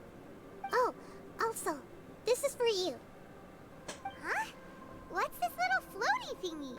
It's a small device I put together just now. You can think of it as an upgraded Akasha terminal. You may not need it right now, but it should be helpful in certain situations. Wait! This thing has the same characteristics as Paimon! We're both small things that float! All the things that make Paimon special got copied! When Paimon appears with the Traveler from now on, people won't remember Paimon because she isn't unique anymore! It's alright, Paimon. It can't replace you. It's only a flying device, but you're the Traveler's irreplaceable friend. You're so good at comforting people, Nahida. If only the Traveler was as smart as you. I was simply telling you what I feel to be the truth. I wasn't trying to comfort you. Nahida, you're natural at this. What you just said made Paimon even happier. That's hilarious. By the way, there's something I need to confess. Even though I'm the Archon and in control of myself again, I'm not very good at fighting. You may have heard that an Archon's power is derived from their people's faith. However, I'm not as well loved as Greater Lord Rukkhadevata. That kinda sucks. That means she can't fight. If we get into a situation where combat is our only option, I'll have to count on you, and I'll do my best to provide support. I'm glad I can rely on you. That's kind of funny because her actual character is support. So the God of Wisdom isn't good at fighting? That actually sounds about right. I've located where the false god is. Time is of the essence, so let's skip to it. Alright, guys. Let's see. The quest currently involved. There's one more quest we gotta do before we get to it. What quest is it?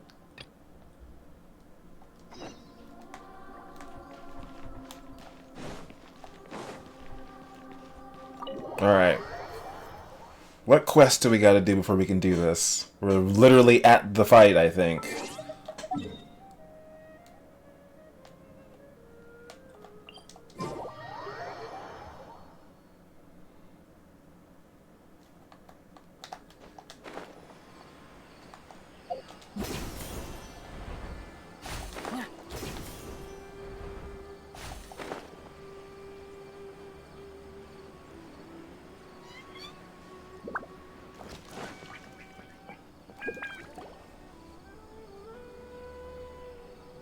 This is where you've been, Kainari? That's... Keep your voice down. Tainari, everything's spinning. Am I going to die? Tell Mom that I should have listened to her. And tell Suna that I'm sorry for breaking her toy. I didn't tell her because I was scared that she wouldn't play with me anymore. Tainari, I heard that people turn into birds after they die. Is that true? I feel like I'm getting lighter. Oh my. What happened? Tainari, is he... Okay, okay, enough nonsense. You just have a small fever. Take your medication. Oh, I was about to say, we're about to kill a little kid. Don't do that. Really? Then can you keep the thing about the toy a secret for now? No can do. You're a big kid now. Once you've recovered, go and apologize. Keeping secrets to yourself won't solve anything. Oh. Hey, let me ask you something. I recall that you're usually pretty healthy. How did you get this sick all of a sudden? I don't know either. Mom's been telling me not to play in the forest. I just wanted to look inside. It's different from before. I got lost and went around in a huge circle. After I got out, I started feeling dizzy. Could it be? The withering. He went where he shouldn't have gone. I'd rather have a support than a fighter. Yeah, supports are usually nice. I like supports too. Genkage. So that's how this whole mess happened. Anyway, go rest. No running around until I say so, got it? Traveler, Paimon, let's step out for now. Mr. Forest Watcher, how is my son? I gave him some antipyretics. Let him rest here for a while. I told him that he would feel better after some medicine and rest, but I only said that to comfort him. His symptoms resemble a fever, but something else is causing them. They seem more akin to a disruption in his psyche. Antipyretics won't be of much use. What do we do? Mr. Forest Watcher, you have to help him. If memory serves, a plant called Vasanti grass can help soothe the mind. A small number grow in arid deserts. They usually look like shriveled weeds, but can be revitalized with a splash of water. They're expensive and unable to grow in the Avidya forest's climate, so I don't have any on hand. I'll ask the caravans. Go find Kale, have her prepare medicinal tools and a set of traveling gear for me. All right. Thank you. Contaminated region, huh? Is that why you two are also here? Yep. Is it a new withering zone? Doesn't seem like one. Whether you look at scale, internal conditions, or resultant effects, they're completely different. The only thing they have in common is that they aren't welcome. This nuisance made itself home in the Avidya forest, so I can't turn a blind eye. We feel the same way. All right. Let's contact the caravans first and purchase some Vasanti grass. We can also ask about the contaminated region. There's no time to waste. We have to move quickly. Let's go.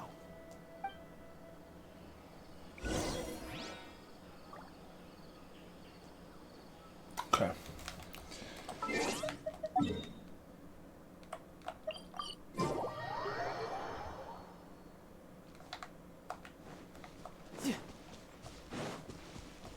Same thing. I think once I do some part of his quest, then it'll allow us to do the next part.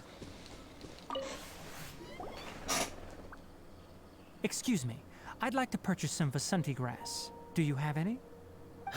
I'm sorry, Mr. Forest Watcher, but we've been closed for the past few days. Closed? Now that's odd. It's my first time hearing you say something like that. It's a long story. Some of our goods were stolen recently. They were mechanical parts that we got from the Academia. Although they're old models, they still fetch a good price on the market. Genkage, the use of frogs, they're used to make potions. Our caravans had to pull together Mora to afford those parts. Now that they've been lost, we'll likely come up short this trip. All the merchants talked it over, and we decided to raise the prices of our remaining inventory. Until this plan takes effect, none of us can privately sell anything. I don't get it. If these goods are so important, then why not think of a way to get them back? Raising prices won't solve anything.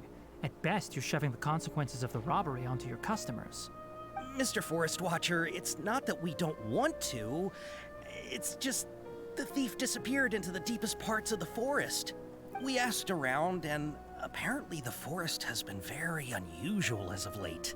Anyone who goes in experiences mental anomalies. We can't keep waiting out here for the thief to come out.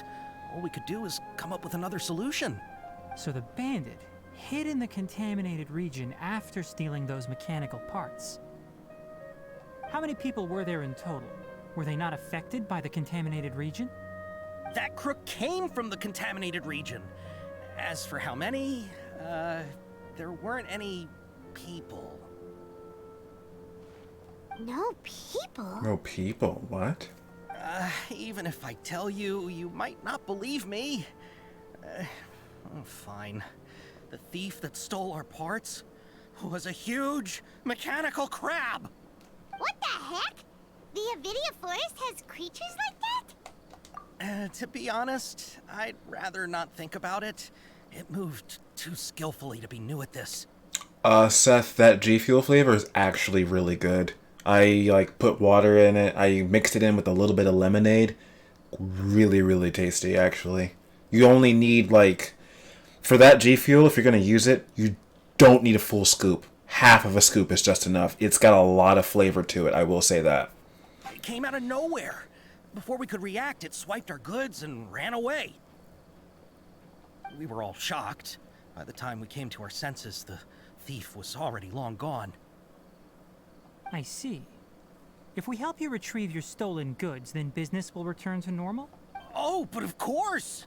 Not only that, but you'll become one of our caravan's VIPs! Enough. Tell me something that's actually useful. Any leads on that mechanical crab? Maybe one. After our goods were stolen, we specifically got someone to assess the situation. If you're interested, you can go and talk to them. All right. We'll go and have a word. Yeah, I did get the collector's box. I got it with the road discount when it was like $31. With the road discount that I got, it was 21. But then shipping and handling brought it back up to 32. But it's still a discount. Discount's a discount. And it was a good discount too. That mechanical crab is fast, strong, and a pain to deal with. 10 of us might not even be able to take that thing head on. Didn't the Academia ban research on mechanical life forms years ago? Where did that thing come from? Our salaries even got slashed because of it. Who would have thought that that robber wasn't a human, but a mechanical crab? This is rough.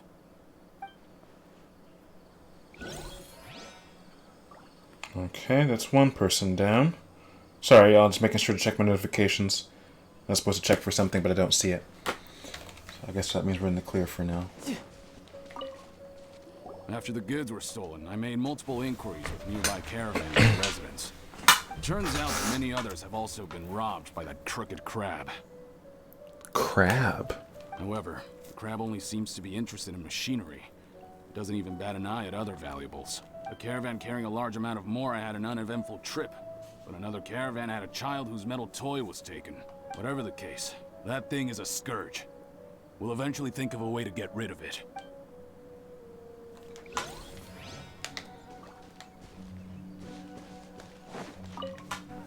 I heard from the caravanners that there have been a lot of robberies lately, but we haven't been affected.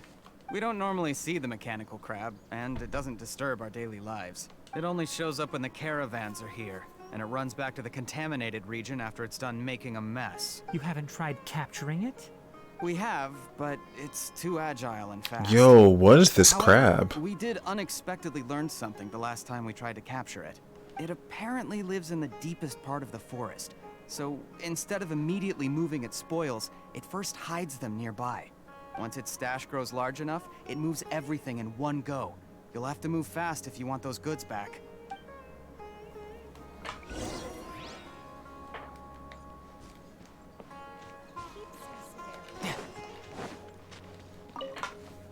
How are things? Did you make any progress? We learned of its behaviors, but much still remains unclear. Assuming normal operational status, mechanical constructs generally act according to their given commands. If I were its owner, I'd command it to steal more valuable things, or the mora you made, but it only goes after mechanical components. This doesn't make any sense. Maybe a mind of its own. Right. It's really weird. So, you all found a way to retrieve our goods? Do you have any more mechanical parts with you? Yes, I still have a small bag of samples. They weren't taken since I keep them on me at all times.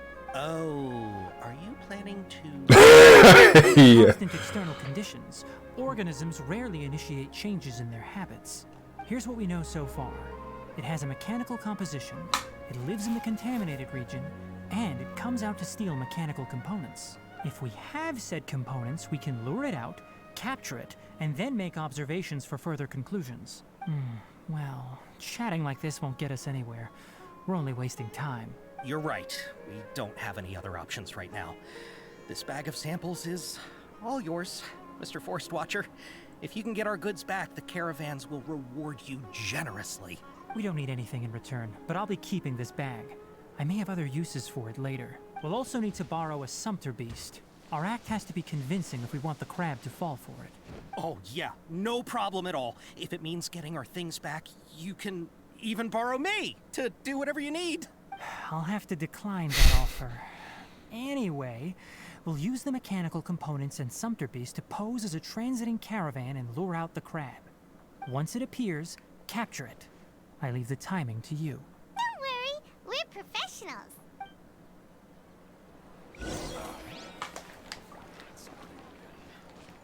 No time to lose.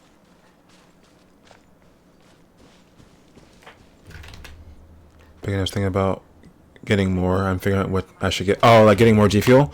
That I don't know. My first G Fuel was the Doctor Strange one, and that was the one with no caffeine in it. I feel like if I'm gonna get another one, it'll probably one with caffeine in it to try it, to see what it tastes like. Yep.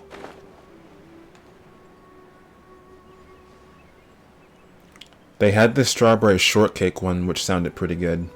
I kind of want to try that, but I think that's also no caffeine and zero sugar. I try to stay away from the zero sugar stuff, because apparently that's not, like, too good for you. Looking at the trade routes and the contaminated region's current perimeter, the goods were likely stolen somewhere around here. Then let's get to it. We'll definitely capture that criminal crab. Okay. We'll start from here and have the sumpter beast with the components on board lead. This sumpter beast isn't familiar with us yet, so be calm and take your time with it. The sumpter beast went ahead.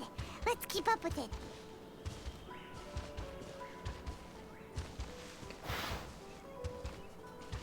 I like these things. Why did it stop? I don't know why, but it's kind of cute in its own little way. Or maybe it's hungry. All right, it's moving again.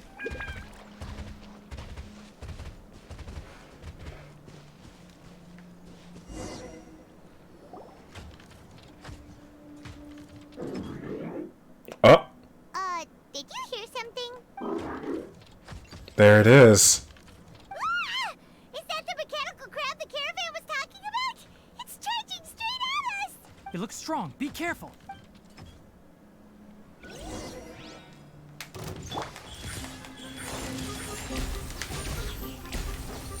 Time to go. The wind knows me. Oh, it has a shield up. Can you get rid of that shield?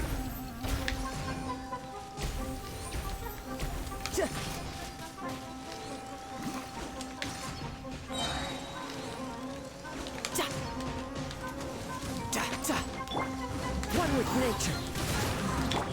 Right here. Emerge.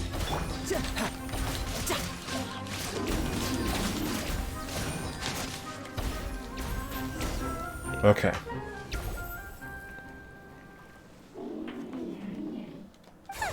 Just try to escape this time, you naughty caravan robbing crab! Hey, playing dumb won't save you. Spill it! Why are you stealing so many mechanical parts?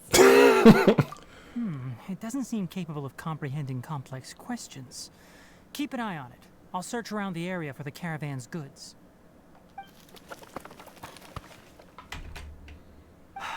The ones that got sugar-free? I'll try that one. But they don't belong to you. Stolen items must be returned to their rightful owners. Any objections? You came from the depths of the contaminated region, right? How about you help us with something? If you take us there, I'll give you some mechanical parts as a reward. reacted? We can't be certain yet. Its excitement may be a simple programmed response upon seeing mechanical components. Okay, so you want the crag to lead us into the contaminated region? That's right. The contaminated region has a large and currently expanding perimeter, so it would be difficult to conduct a thorough search. If we charge straight in, we'll get lost like headless pigeons. Also, our new friend here seems to be full of secrets. I've been studying this contaminated region recently, and I have a hypothesis of my own. So to be absolutely safe, it would be best to have a guide lead the way. Paimon gets it now. Does the scuttler understand what you're saying? It doesn't have to, as long as it isn't hostile towards us. I gave it some components that it will definitely take back to the contaminated region. So long as it doesn't attack us, we can simply follow along. It seems to be really happy. Listen to me. Wait for us here. No running off. We'll be back soon. If you're still here when we return, I'll give you another mechanical part as a reward. Understood? I'm not sure, but our priorities are to retrieve the mechanical components and to purchase Vasanti grass to make medicine with. We should return, but before we do, we need to set up a few traps. Can't have that crab escaping.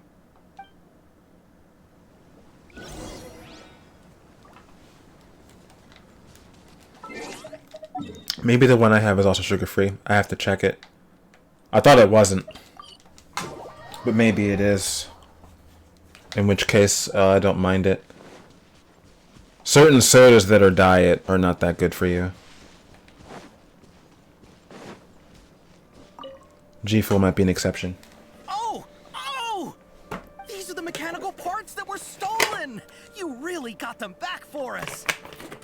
Thank you all so very much. I don't know how I can repay you. Wait, didn't you want to purchase Vasanti grass? Don't worry about the price. They're on the house.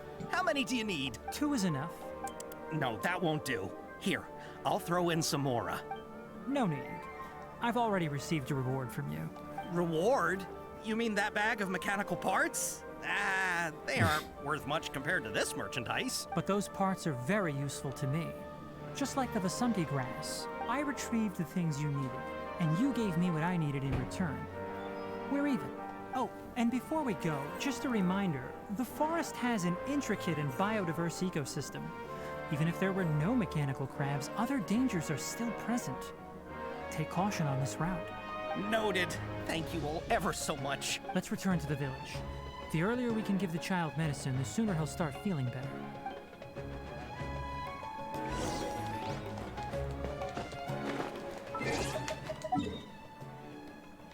I think once we heal the kid, we can start the main quest again. But I have to say, I like every Sumeru character they've shown so far. There isn't anyone that I dislike. They've all been really cool in their own outright. I pulled for like 2 of them.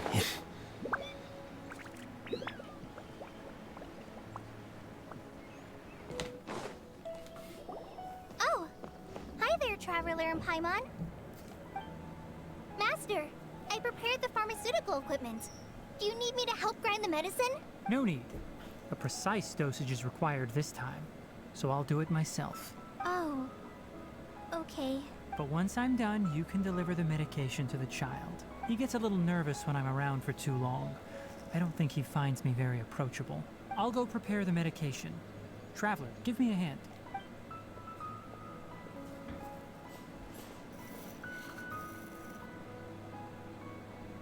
How is he? Doing any better? I feel like he's doing a lot better, and his temperature is returning to normal. That's wonderful! Oh yeah, he asked me to tell you that Suna came by earlier, and he told her everything about the toy. Suna didn't get mad, so he wanted to thank you. Can I ask what happened? It's nothing. Did you prepare the traveling gear I asked you to? Of course I did! Are you going somewhere far away? Yes, we're going to the contaminated region. Judging by its size, we will likely have to stay overnight. I'm leaving everything to you while I'm gone. Huh? But I can't even begin to compare to you. Many things are learned by doing. And once they've been done, you'll realize they weren't as difficult as you once thought they were. Deal with problems as you yourself see fit. You don't have to emulate me. That's right! You'll do great, Kale. Alright, then I'll do my best. Master, Traveler, Paimon, take care of yourselves. We'll be all right. You'll understand the reason for this excursion once we arrive at the contaminated... You're bad with Gachiken, Kage? You put too much confidence in me. Anyway, like you said, things will likely be uneventful. Is your luck bad, or do you get that, like, I want to spend type of bad? Let's return and find that crab.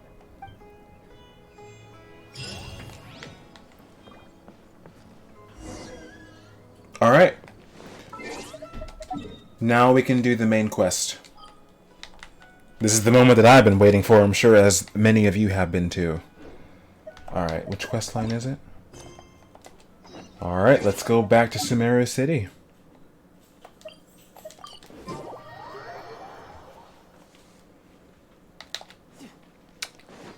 I think this team will be okay. No time to lose.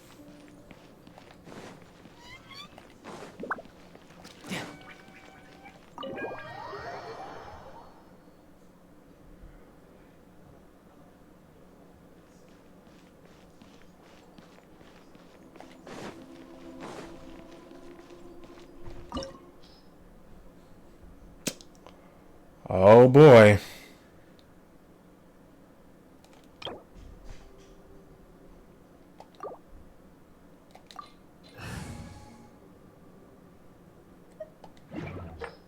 Creating a god. Yes, we're using human wisdom to create a god.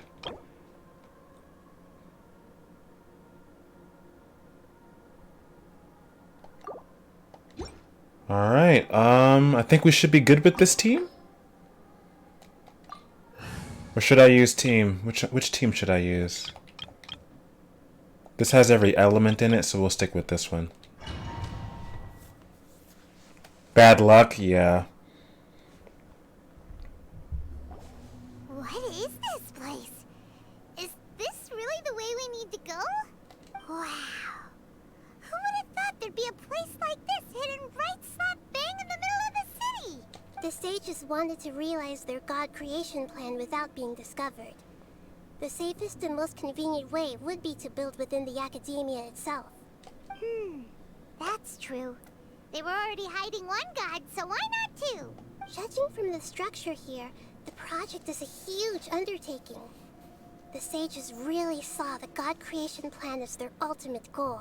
But this place doesn't look like it could have been constructed by the academia alone. The Fatui under the doctor sure didn't hold back. They provided a lot of technological support.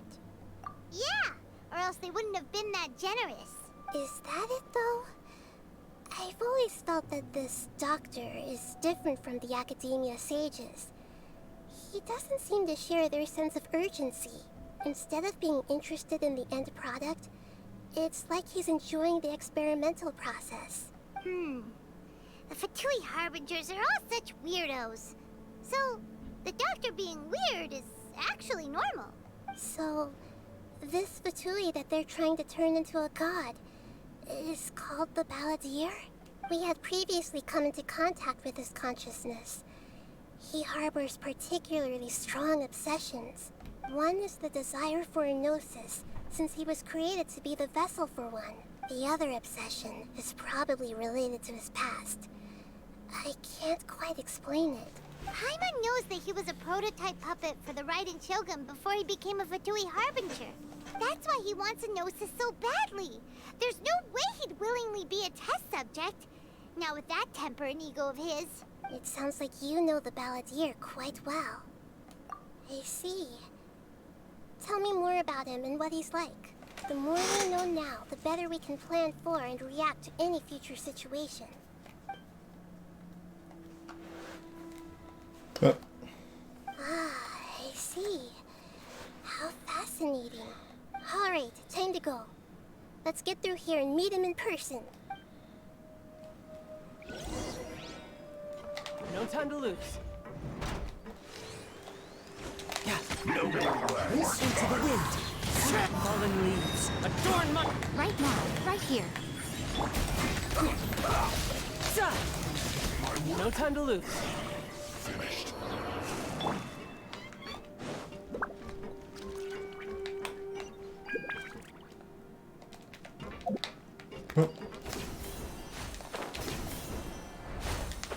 It looks like we can climb up these pipes.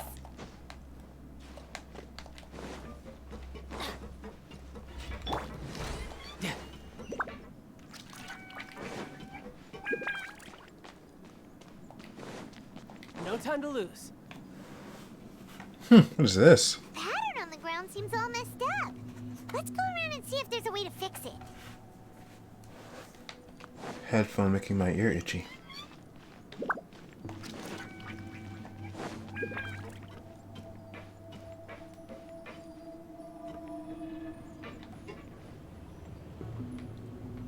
It seems to have stopped. Oh. Let's continue. Never mind. I messed up.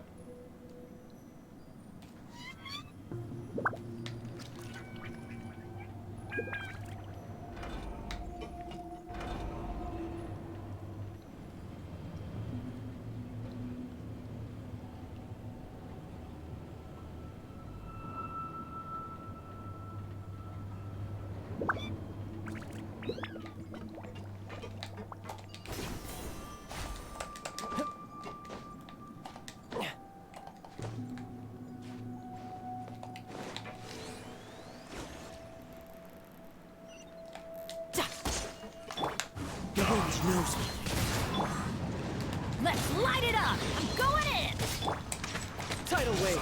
Ja! I guess this is it.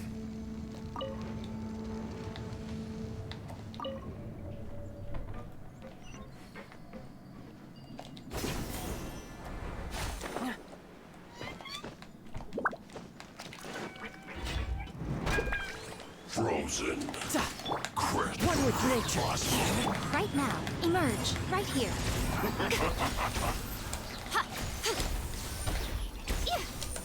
Freshness You're preserved. mine. Frozen food. I hate these guys.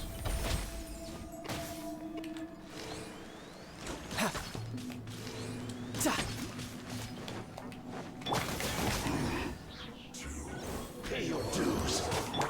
The wind knows me. Right now, emerge.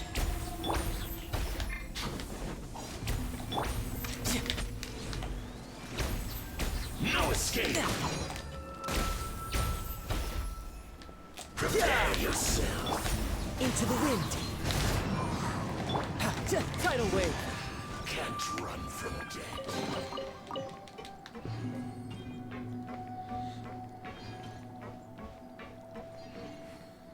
Oh no! Which of those decisions is the better one, Genkage? Well, both of them don't sound good. The cart is stuck. Maybe there's something wrong with the tracks. Let's try adjusting the direction of the device to clear the tracks.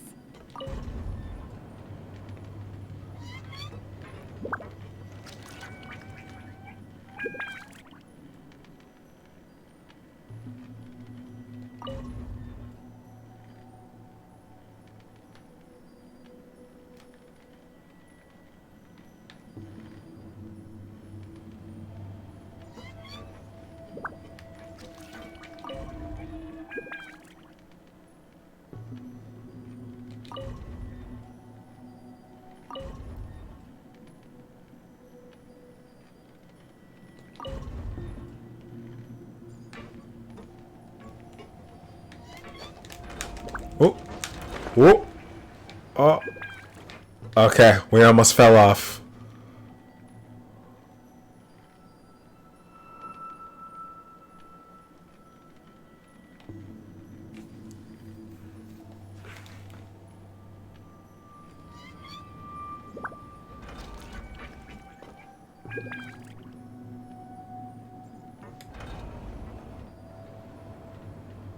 Both are bothersome, but the latter is cheaper. Hopefully you get the latter half of it. Anything related to a doctor is never cheap.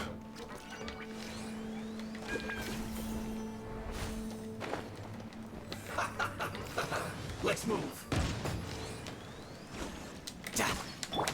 The wind knows me.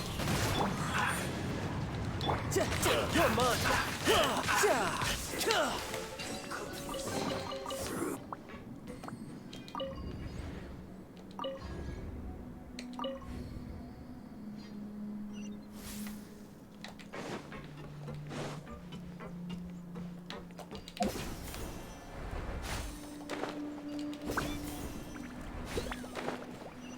Okay, so we need to go back over there.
No more Into the wind. Right now.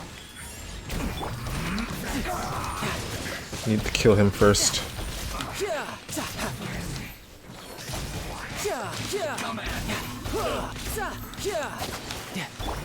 The wind knows me. Looks like I went too far. Emerge. Right here. Right now. One with nature. Let's light it up!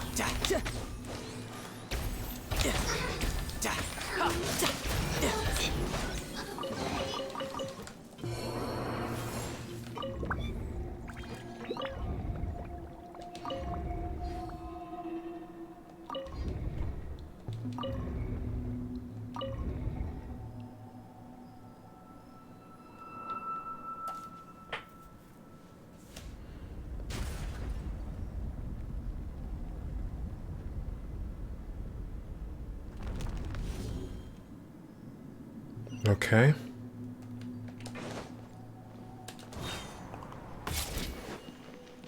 Doc sets up to me, but I can drop whenever I want to sleep. Okay.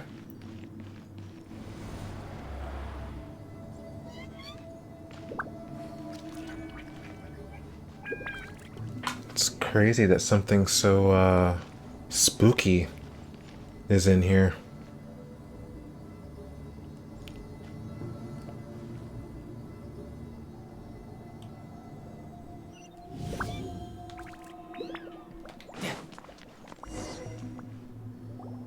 Looking at its operational status, we must prepare for the worst.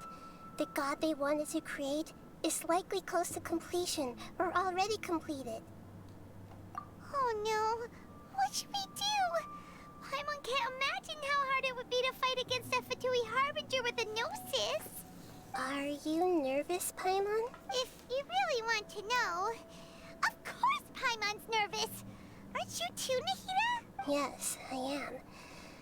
This is probably the first time I faced with a calamity of this degree since my birth. I feel not just nervous, but curious as well. Curious? Curious about what? Curious about our fate. To me, everything we perceive in this world, everything we learn, and everything that happens to us is considered knowledge. And if it's a form of knowledge, then it can be understood. However, only fate is about that which has yet to occur, so it has always drawn my curiosity. So to me, fate is the ultimate knowledge. That's also why I love observing humans and all the things that happen to them. It all brings me great satisfaction. And now, at long last, I'm not just an observer anymore. I will personally experience my own fate with you by my side.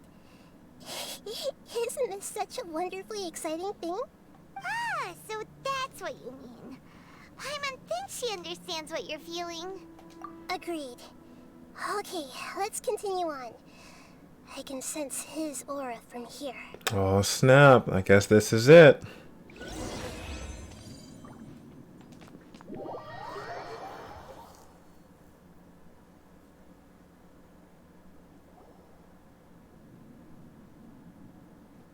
Oh, I think this is it, guys.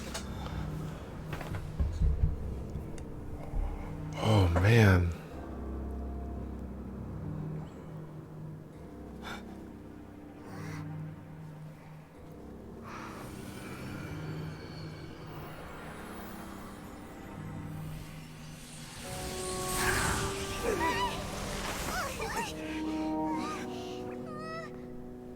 Who would have thought the world would be so eager for my birth?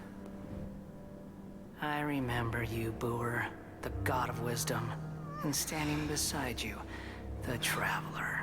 Is he all-knowing and powerful now like Greater Lord Rukkhadevata? No, I can't feel the same kind of divinity I felt from the Greater Lord.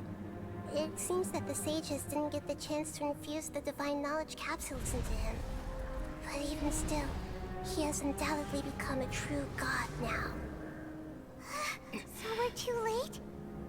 The Balladeer has already become a god? The Balladeer. A long bygone title. When my spirit ascended to divinity, I felt as if I had existed for the same number of epochs as heaven and earth. Looking back, the existence of what once called itself Kunikazushi appears infinitely small and ugly. Oh snap. It's so big. This imposing aura. It really feels like a god's.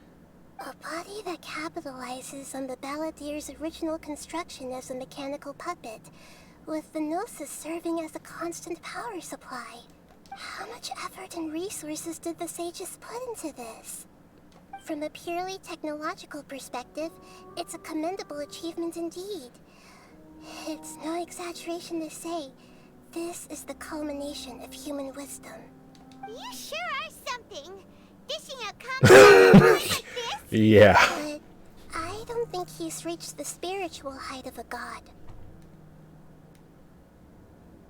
Strife is engraved upon every god and every gnosis brought forth into this world. Can you feel it? The exhilaration of such power, and the thrill of anticipation for our contention. Nihito wouldn't feel the same things as you!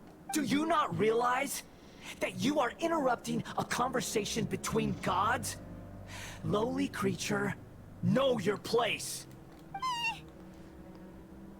Wow. The strife engraved upon a Gnosis. You're talking about the Archon War. Tevat's current peace was not easily won.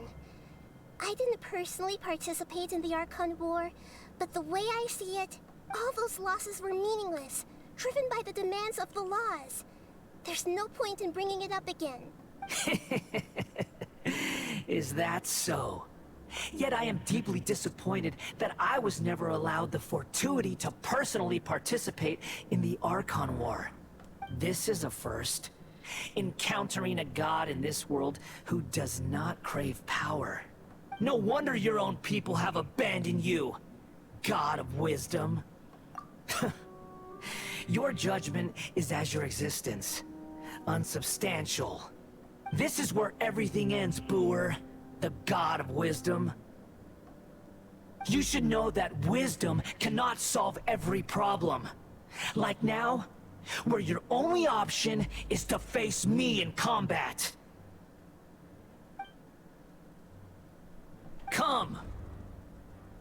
Let us reenact a scene of the Archon War.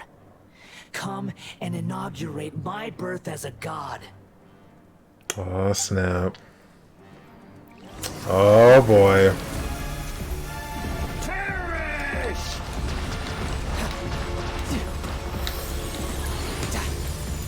I do not know what any of this is.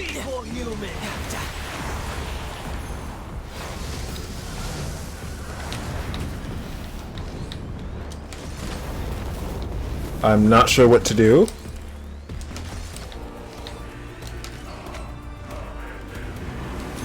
No time to lose.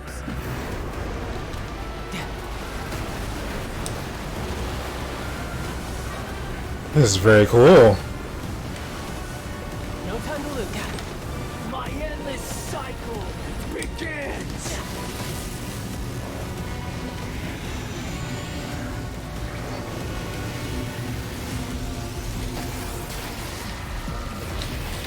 This is awesome. Insignificant past. He's healing? Okay, I need to pay attention to what these things are. How do I use this thing?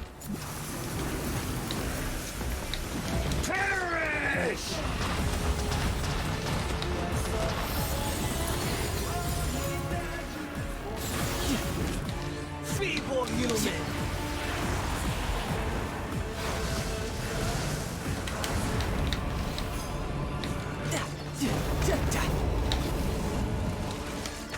So wait, I'm trying to figure out what does this thing do? This is getting interesting. At my command, you shall fall. Stand back.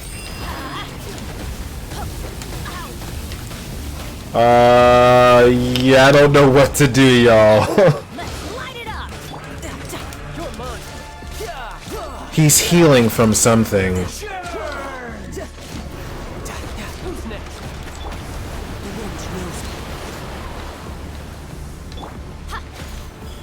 Right here, right now.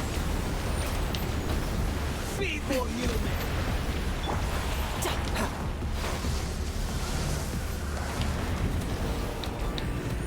No time to lose.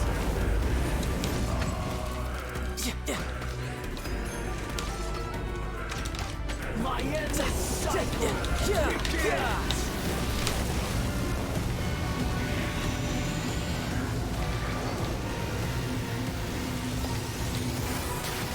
Also, this music is dope. I mean, if I grab it, it'll hurt me.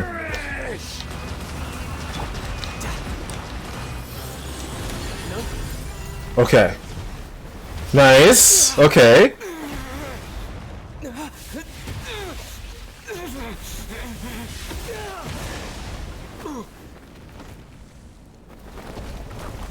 This is pretty cool. Jacqueline, greetings. Doing good. We're fighting the big boss. Oh, wow, he's so big.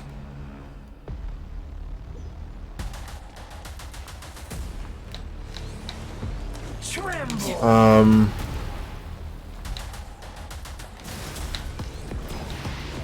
Burn to oblivion.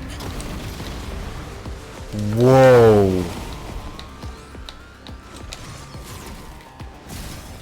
What is this?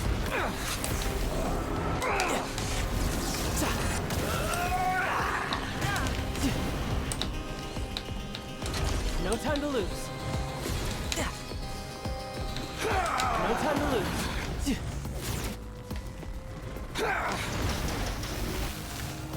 This is pretty sick, actually. This is the biggest boss we've had in this game yet, I think. Amateur mistake.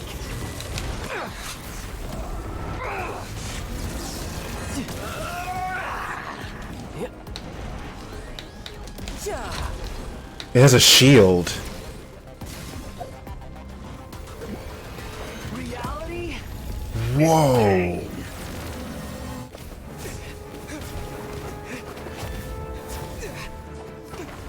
This is cool.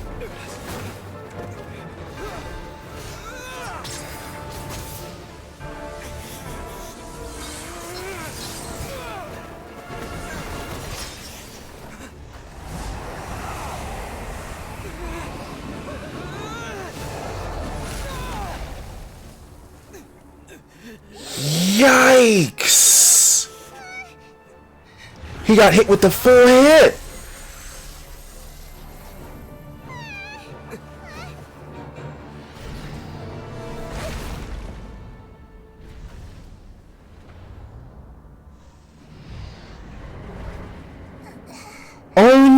No! This is supposed to be a battle between gods, yet you choose to hide behind a mortal. And now, you're acting like you'd sacrifice yourself for a human. Are you having fun proving a false sense of heroism to yourself, Brewer?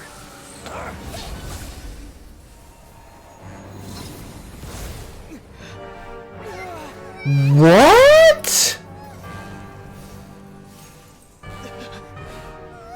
The data collection is almost complete. Do you even know how many times you've tried to take my gnosis from me?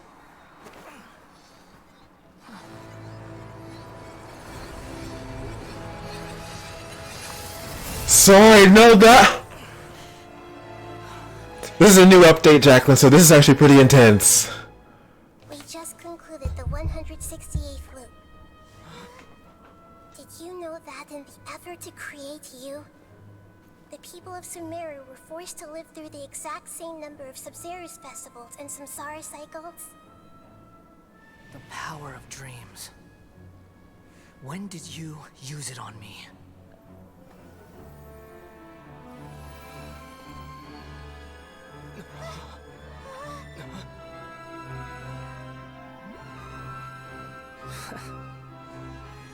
You can't even defeat me in a dream.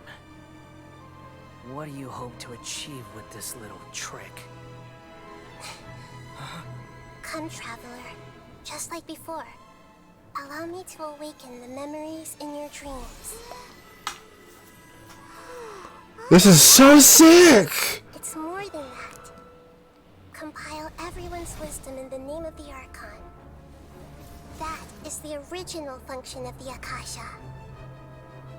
I've sent everything that happened just now to the people of Sumeru in the form of knowledge. I've asked them to help you find a way to defeat the false god. Me too, Genkage. Hopefully things will work out so you can finally come back to the norm of some kind. Oh, this is so cool! Now, all of Sumeru's wisdom is at your disposal. Meaningless tricks won't save you.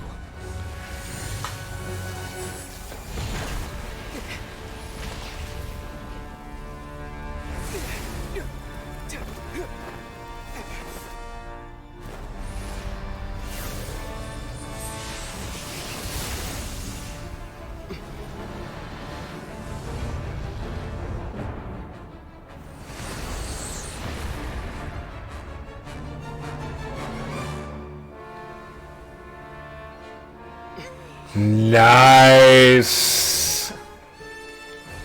Are you done with your tricks? This music is sick too! Take this as a real battle between gods? I'll leave this to you. The first sage of Brewer. A real fight begins with him. 1,000 eons Cool! to dominate.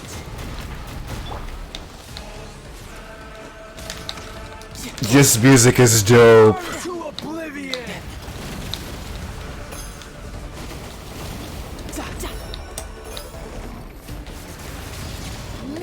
Not to mention this boss is so cool.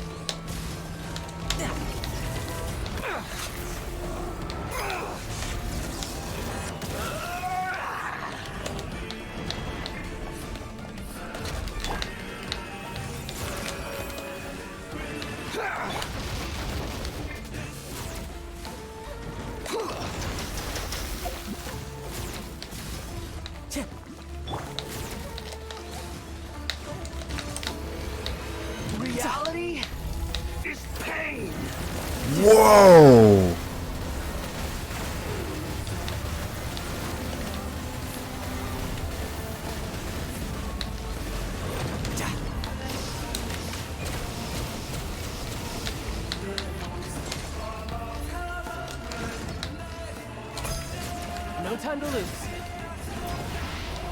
Burn to oblivion! Hold to aim at skill and delete to Inizukami. Okay. Filth! Tremble!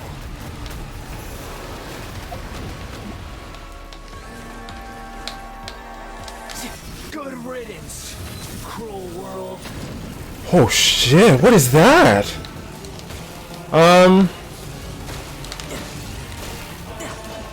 How do I destroy them? I don't know what to do.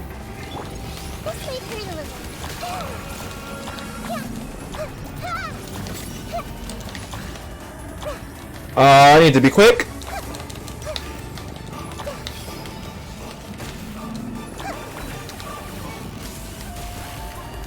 I see everything. That thing is about to explode.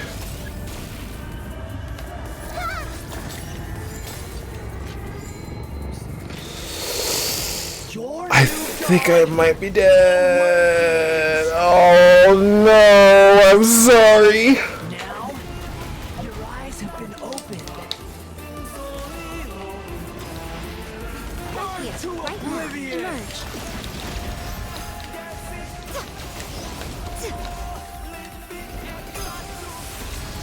Kneel!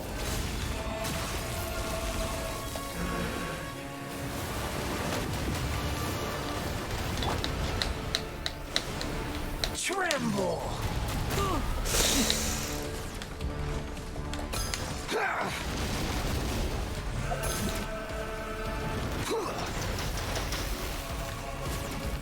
No time to lose. I don't understand how the machine works yet.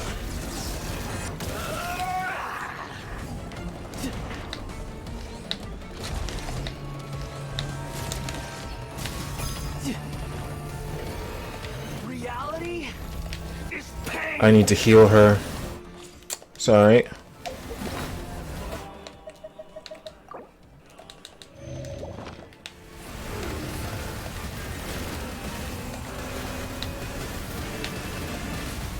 No time to lose.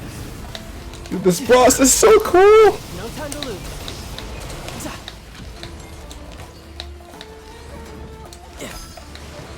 Tremble!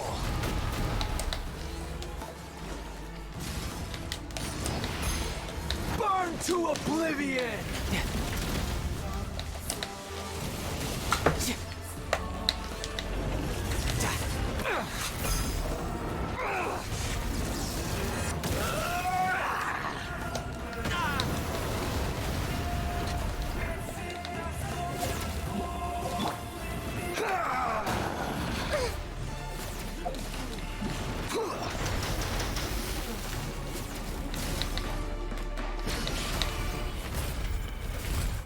Oh, with these her to unleash it. Nice!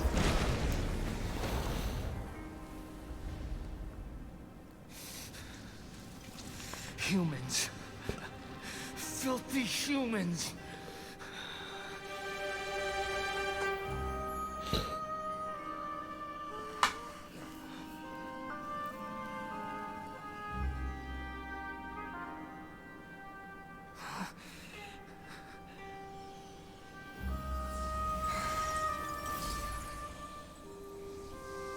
The Gnosis.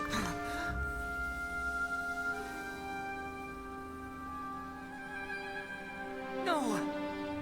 Wait! Please! Anything but the Gnosis!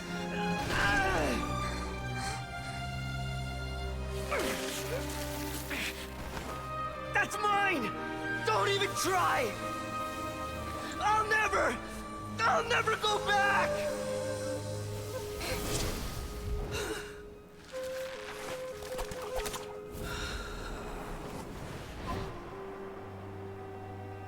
Oh, what?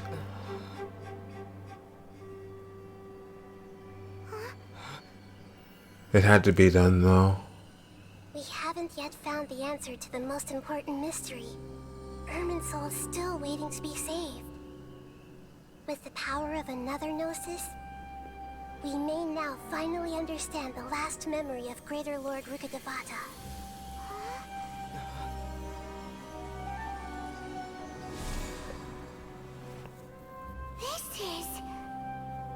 That's right. This is the last memory of my predecessor. Cool. Oh my gosh, it's so cool.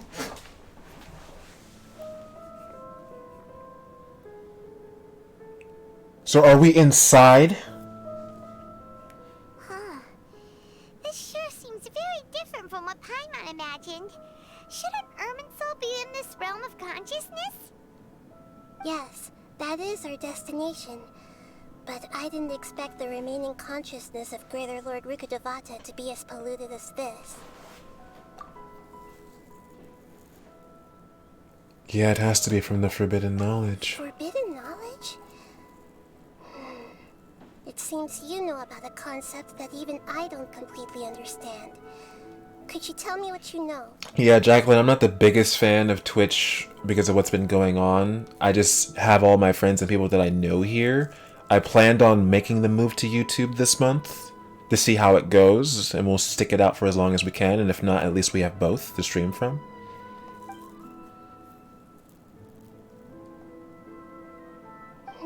Your inference seems logical enough. Forbidden knowledge once polluted the desert thousands of years ago, but was successfully repelled thanks to King Deshret's self-sacrifice, and Greater Lord Rukkhadevata nearly exhausting her power. Then, a second instance of forbidden knowledge pollution occurred during the Conria Cataclysm 500 years ago. But I'm afraid it is much more serious this time, with Irminsul itself already in danger. So, if we're in the remaining consciousness of Greater Lord Rukkhadevata, and it's also been affected by forbidden knowledge pollution, then does that mean, in order to save us, Greater Lord Rukkhadevata? Yes. It's very possible that she sacrificed her life in the fight against forbidden knowledge. She didn't completely eradicate forbidden knowledge, but if it weren't for her actions, the pollution would have been far more rampant over these past 500 years. The way that everyone, including me, has forgotten everything about forbidden knowledge may very well be due to her restoration of Irminsul. Do you feel sad, Nahida? I'm just sharing her pain. The pollution of her consciousness here is severe. There is madness, chaos, and pain all around us. Did she fight to resist the forbidden knowledge pollution in such terrible conditions, all the way up to her last breath?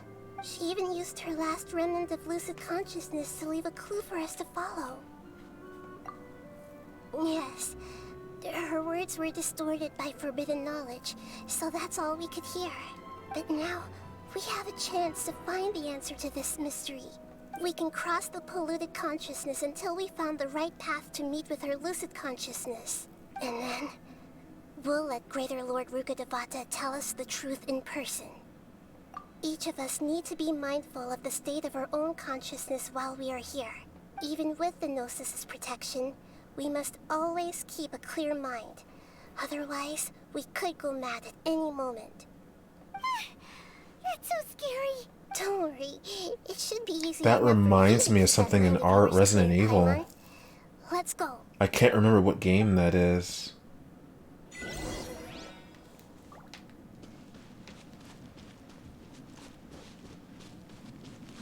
Are we in the air? And why is there a huge Wow. That's the boat of consciousness, which symbolizes reason here. Its course is the direction our Wow! What are these? The monsters seem to have been affected by them.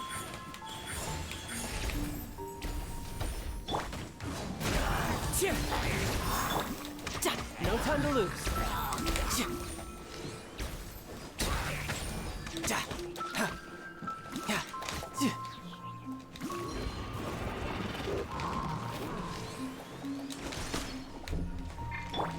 One with nature. Right now. Emerge. Right now. There's a wind guy somewhere. Need to get rid of him.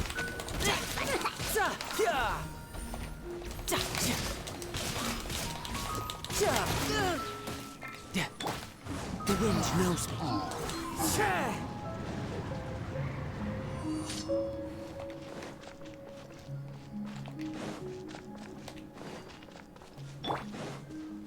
Rev 2. Yeah, that's what I was thinking. Oh yeah, because it turns you into an abomination. That's right. Yeah, it's Revelations 2 that I was thinking of. That's the one. Emerge, right here. No time to lose. Shouldn't let your guard down.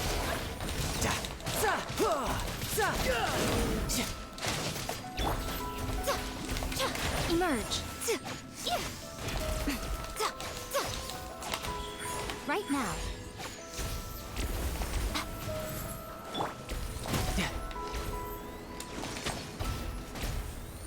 Look!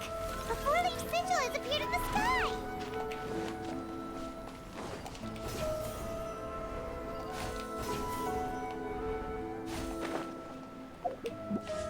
Oh, I don't want to wish for anybody.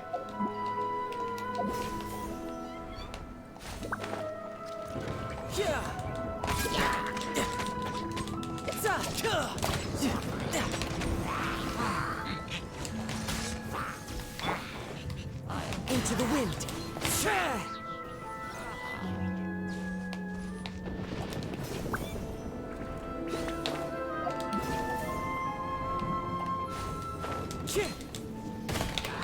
Emerge, right here. Wow.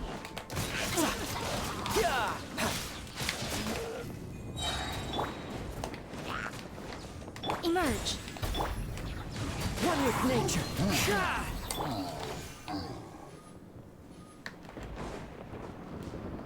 How'd you get all the way over there?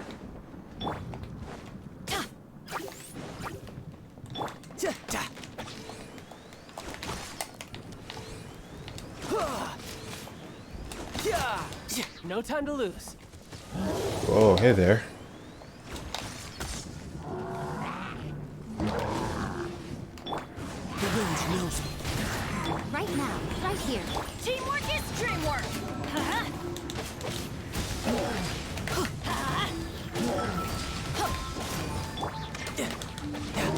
Tidal wave. To control the boat of consciousness, we need to find the helm first.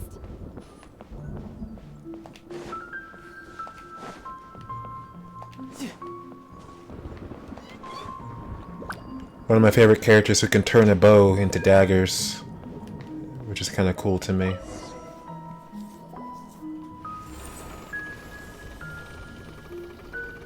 We changed direction. Are we still going the right way, Nahida? Mm-hmm. Judging from the current route, the boat of consciousness will soon take us out of here.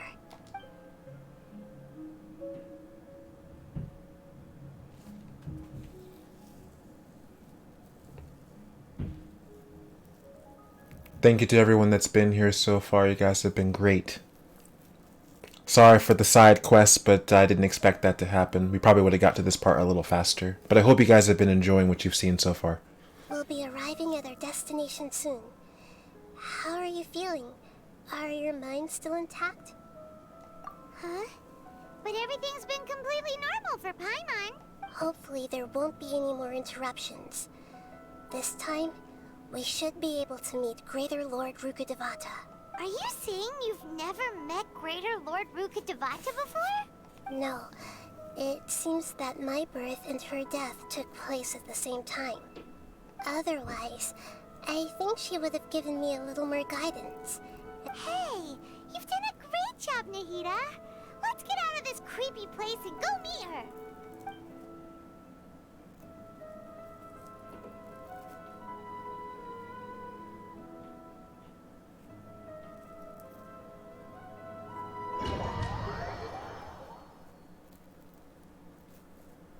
So, is this the place you were talking about? Well, The base of Irminsul?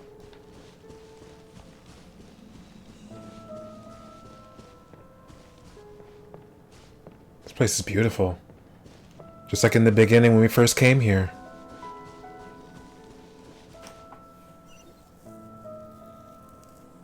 Well, this is the place.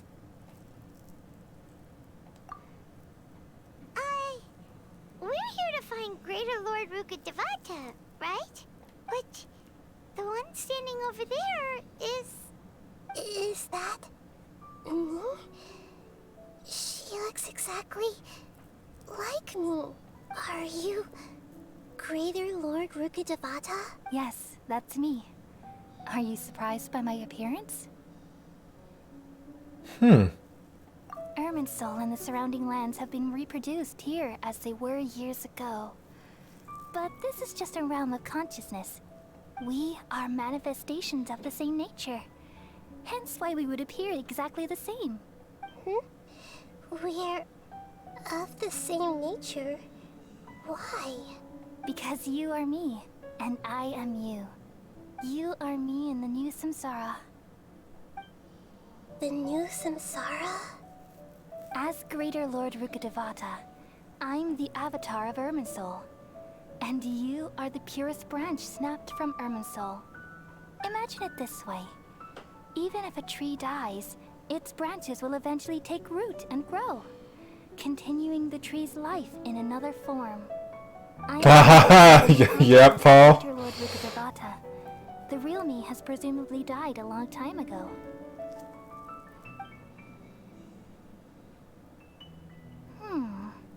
Judging from your appearance, I've probably been dead for 500 years. That's not... But you're finally here. My new self in the samsara. If this is true, then am I going to be a great Archon like you someday? Though we share the same nature, our fates are bound to be different. All things have their own fate. When a branch grows into a mature tree, it won't be the same as the original tree.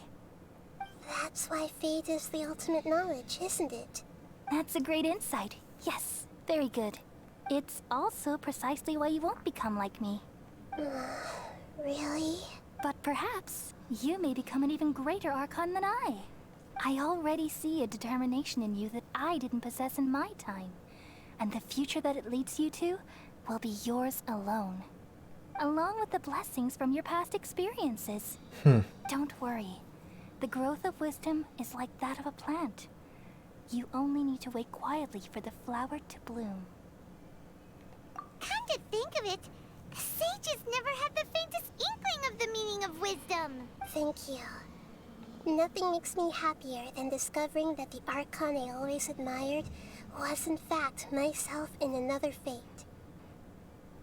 It's so nice to speak with you, Greater Lord Rukkhadevata. I've always wanted to meet you. I just like how she casually just drops, yeah, I've been dead for 500 years. That sounds about right. What? Not yay? What?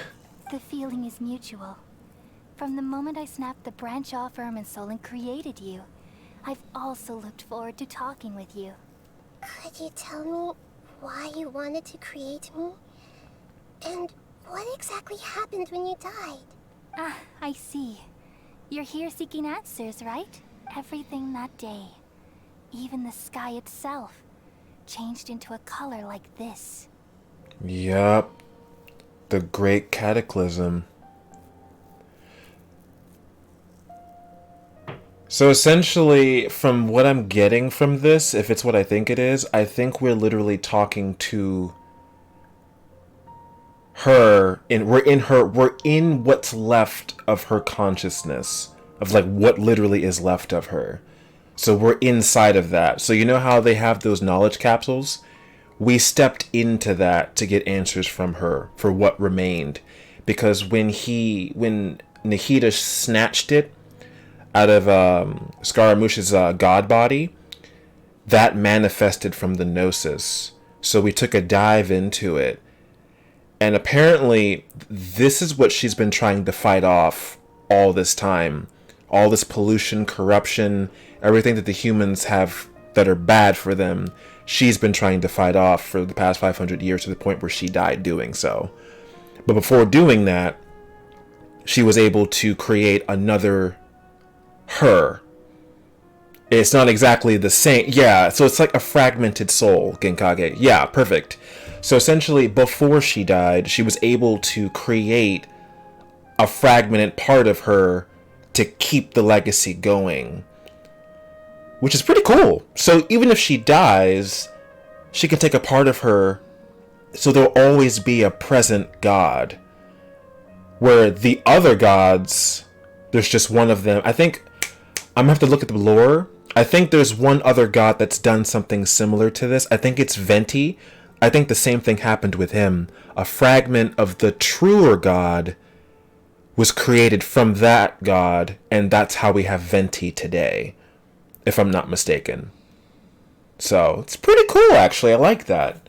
2 of them so far have done this. At that time, the 7 were all Technically summoned 3. to the nation of Conria.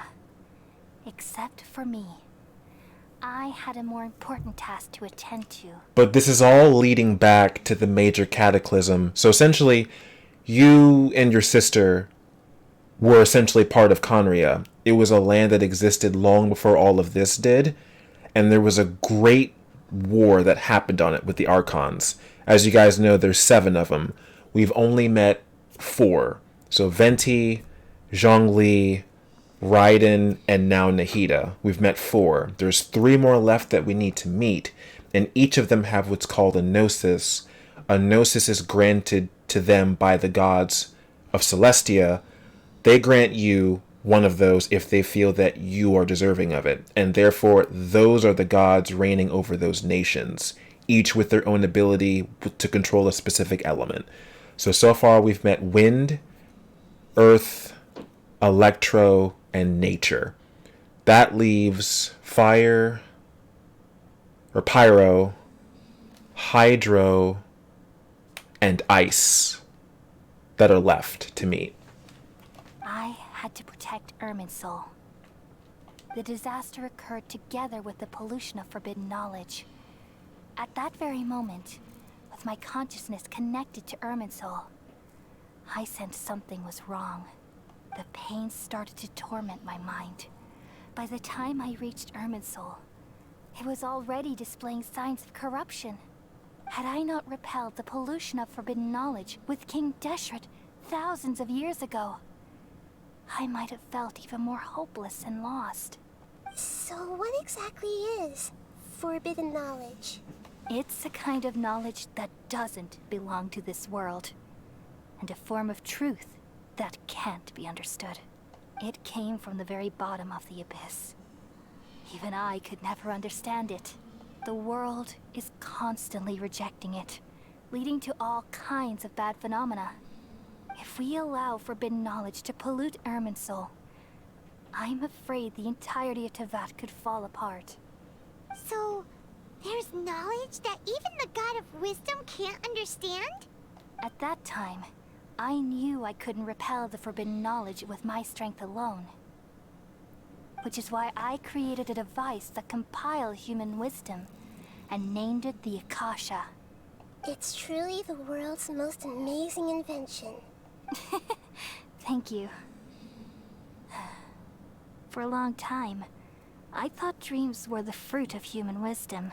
Though it was selfish to do so, I borrowed people's dreams using the Akasha. Then I compiled their wisdom and all of my own power. Well, did it work? Thanks to the wisdom of the people of Sumeru, almost all the forbidden knowledge was cleared from Irminsul. But things didn't go as smoothly as I thought. I had a terrible headache, which gave me an uneasy feeling. That's what I'm starting to think, Genkage, because the Traveler is a unique instance. He and his sister are the only people in this current universe that we know of that are able to control each of the elements without having a gnosis or what we call a vision. So a gnosis is what gives the gods their power. Visions are what are granted from them to humans that are deemed worthy enough to use them. It allows the humans to use a bit of power from those elements. We can use them without any form of items, any enhancements, nothing. So we're a very special case. So far we're able to use the 4 elements. The funny part about the cryo or the ice element god is the same god that controls the team of people, the Fatui. So the puppet, Scaramouche, the guy we just fought, that's who he answers to, the Cryo Archon. She's in charge of the Fatui. So the plan for them is to take everyone else's Gnosis, give it to her, so that she can take down the gods above us.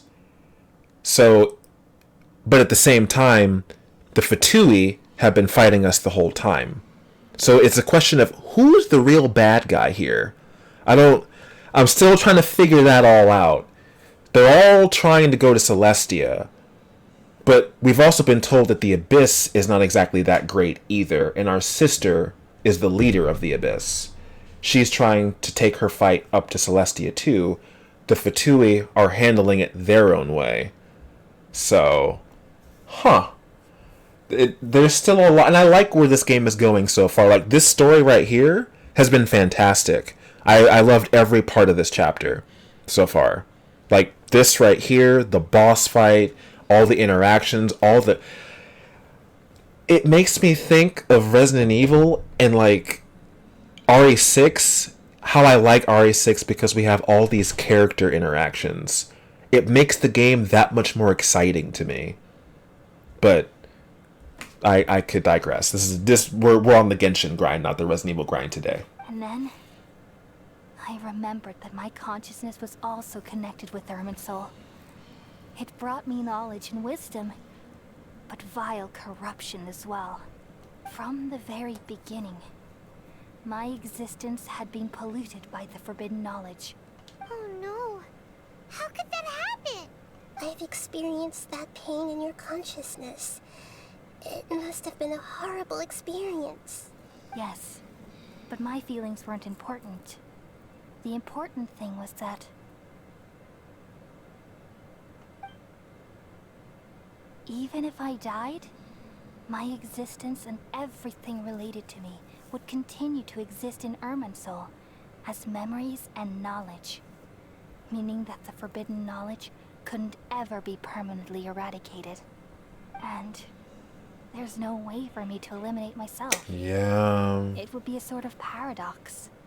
So, I took the purest branch of Irminsul as my incarnation in the next samsara, and left a trail of clues, all in hopes that you would come here and remove me and my pollution from Irminsul forever. Wait, no, I can't. So you realize what that implies? You are very smart indeed. Irminsul has all the knowledge and memories of this world. And as you've realized just now, removing me from Irminsul means I essentially will never have existed in this world. But this is the only way to save Irminsul. Because she had fought and gone through all of it, and a lot of it's polluted her. So, yeah, that was a smart move on her part.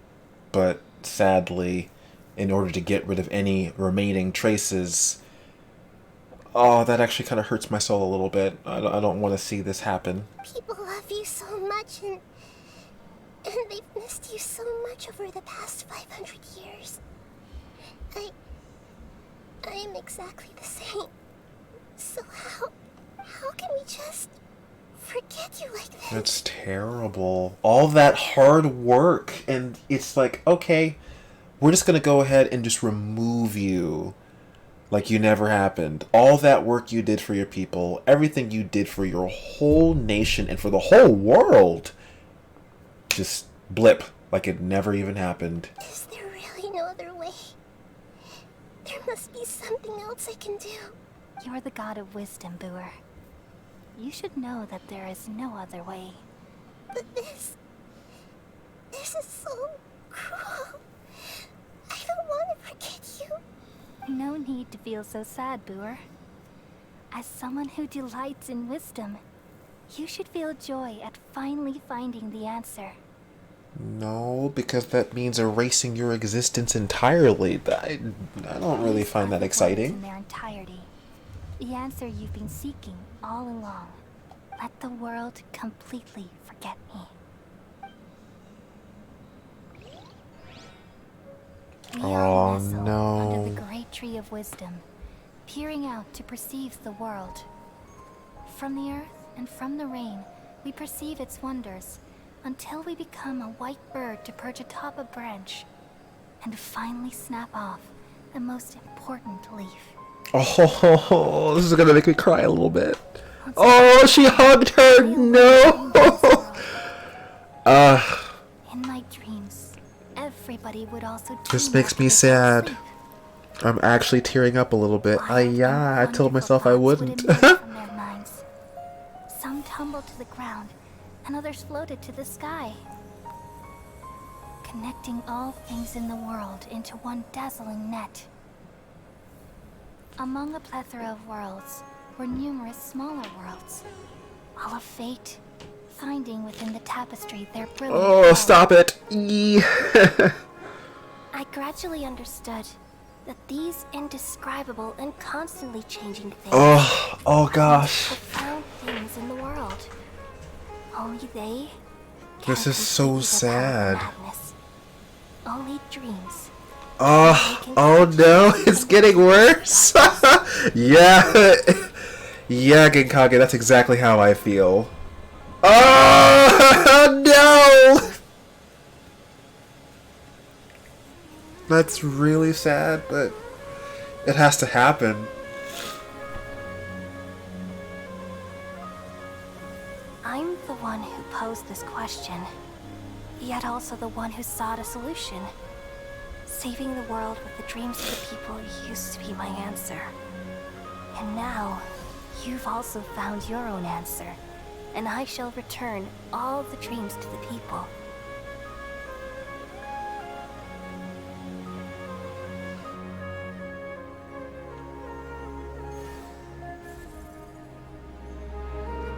And her disease, it's gone. Goodbye, people of Sumeru. May you be blessed tonight with the sweetest of dreams. Oh man, that's rough.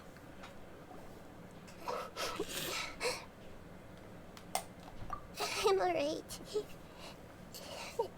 I'm just a little confused. We've just saved the world, right? We did? So why am I... Oh, stop! I don't know where this feeling inside of me is coming from, but I feel very sad.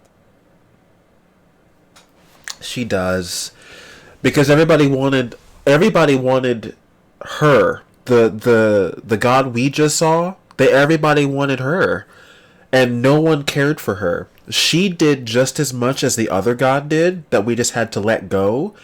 And no matter what she did, everybody here did their best to forget her completely, because she didn't have the same power back then.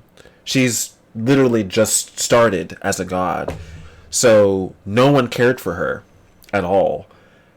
And so now that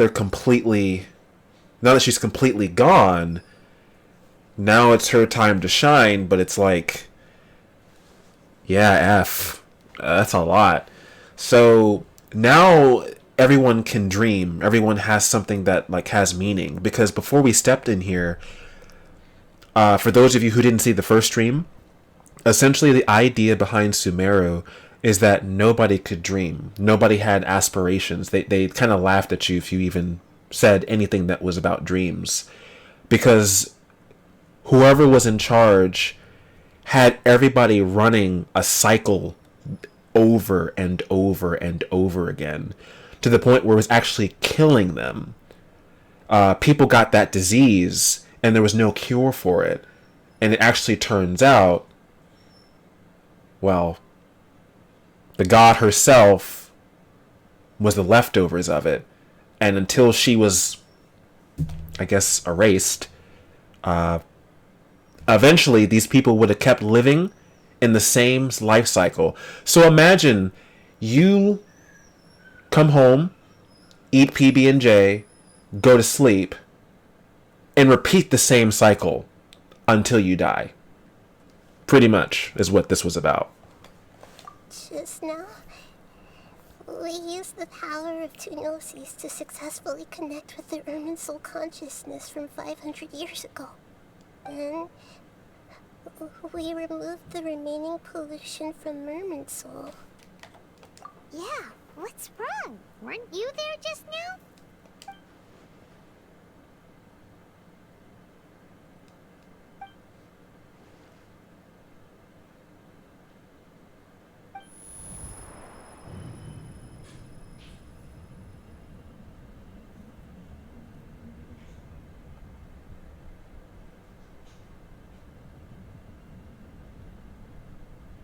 What just happened?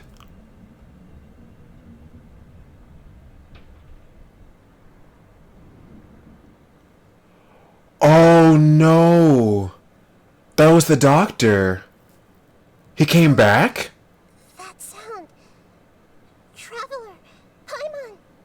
I've been waiting here far too long. But finally I have the chance to be alone with you. All the precious time I wasted has finally paid off. The doctor. What have you done? Just a type of sound wave that can quickly put defenseless people into a dream. As I expected, it doesn't have any effect on gods. Oh, Genkage, things are about to get spicy and they gotta put you in a machine. Well, as you know, I appreciate you for being here. The VOD will be up so you can see what happens next, because I think something crazy is about to happen because the doctor didn't leave.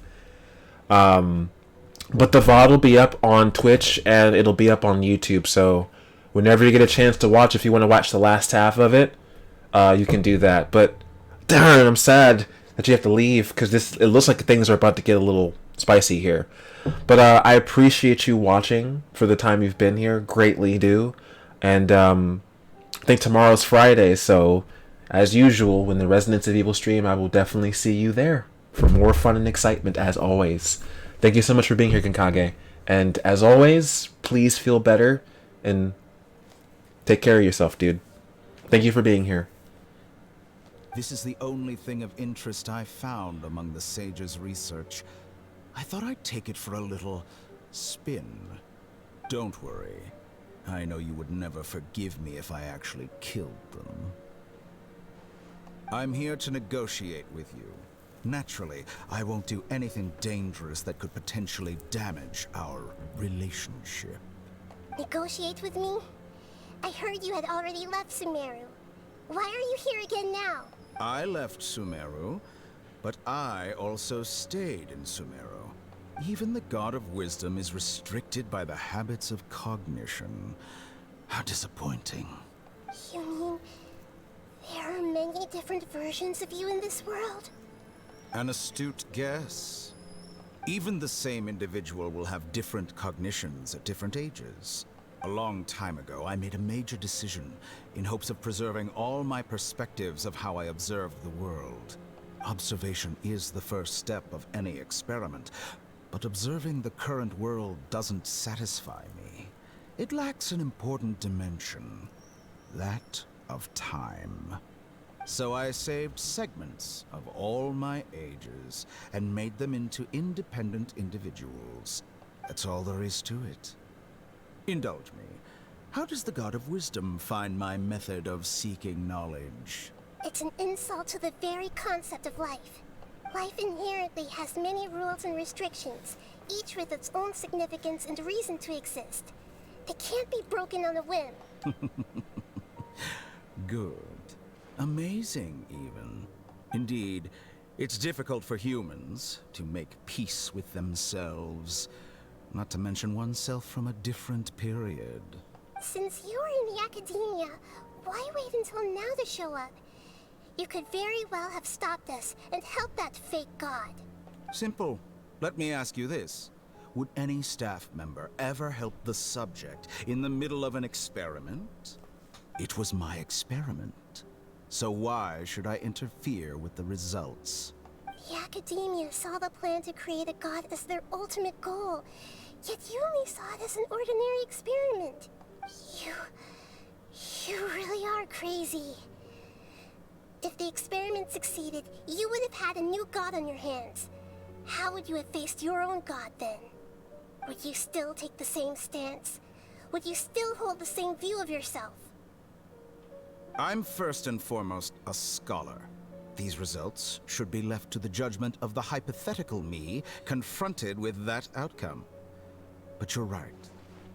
And that's exactly why I'm disappointed with the conclusion of this experiment.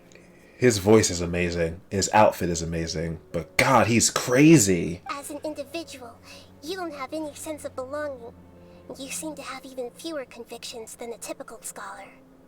Oh no, I certainly have my own convictions. They just don't fit your standards, that's all. All right, that's enough conversation for today.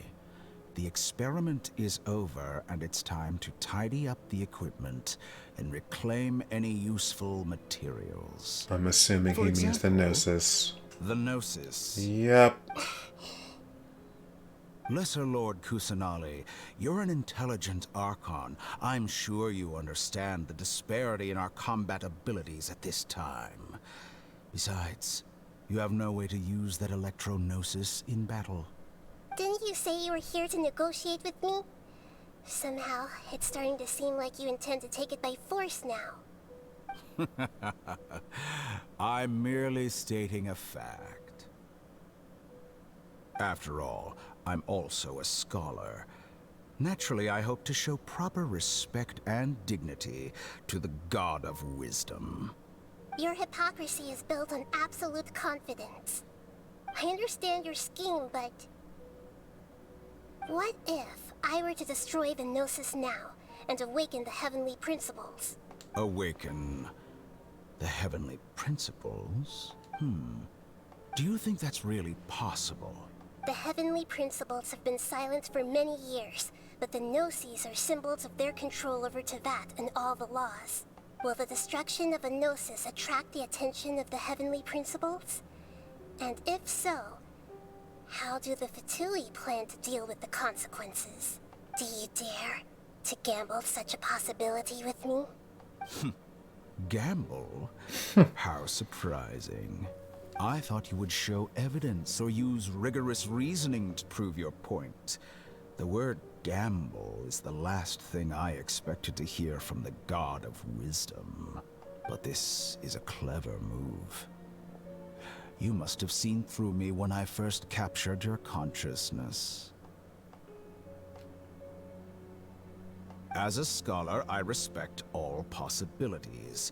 This has always been my principle and is an essential trait as an experimenter. Indeed, I can't ignore this possibility. So tell me then, what are your conditions? This foreign Gnosis will only lead to disaster if it stays in Sumeru. But this Electro-Gnosis is the prize I obtained after defeating one of your fellow Harbingers. Now, as the one who initiated this cascade of events, shouldn't you pay the corresponding price?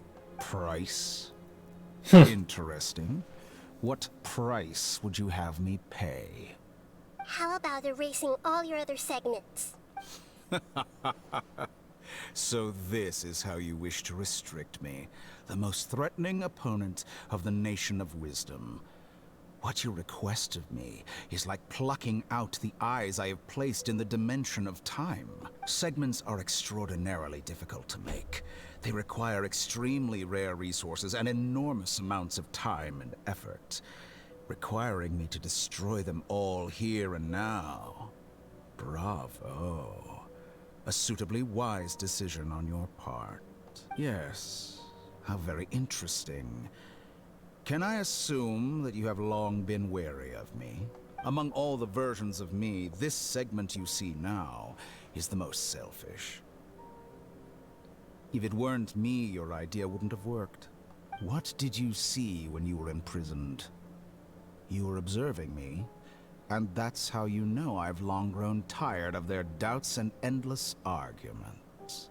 Like you said, it's difficult to make peace with yourself. Being as smart as you are, have you managed to do that? I see. If you think all those versions of me are worth a gnosis, then deal. He's willing to make that deal. You sure didn't hesitate much. Is the relationship between all the versions of you really that bad? I don't think there's any need to dwell on that. The surplus versions of me can be exchanged for a gnosis. Do you think anyone can offer themselves at a higher price? Besides, with my abilities, it's only a matter of time until I find better perspectives. Perhaps it's best to say, you're just temporarily ahead. But what I'd like to know is, how can you be sure that I've really erased them? I can see your remaining honesty.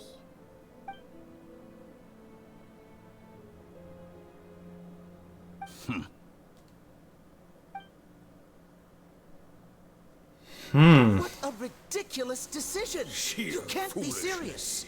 How could I have been so short-sighted? You think this is the end? Wait, I'll have Please wait. wait. You'll make this moment count. You will regret this. Well, have you confirmed that it's complete? Here, take it. The future of Sumeru City will be in my hands alone. I will shut down the Akasha and let curiosity and the thirst for knowledge drive the realm of academics once again. There won't be any further gaps for you to exploit. It truly pains me that my academic achievements have never been appreciated in my homeland. Of course, I have no interest in being rejected by this city for a third time. Another chess piece. And where is your dendronosis? Don't be greedy, Harbinger of Snezhnaya. No, this is a different transaction. If you intend to turn off the Akasha anyway, then there's no further use for the Gnosis of Sumeru, is there? Besides, isn't it the Archon's duty to deliver what's desired of the Seeker?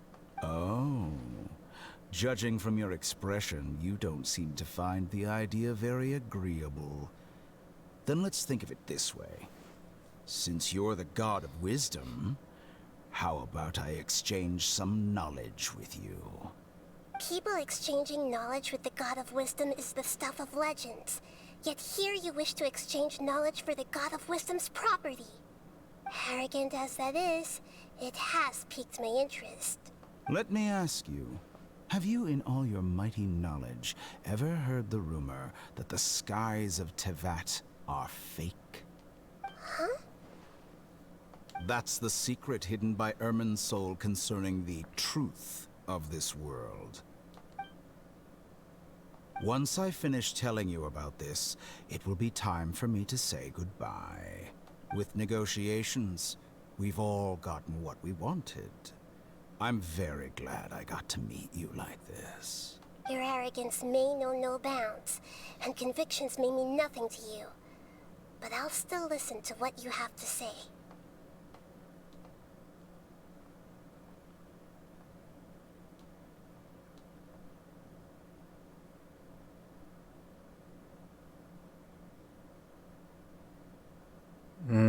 They don't tell you. Ah, okay.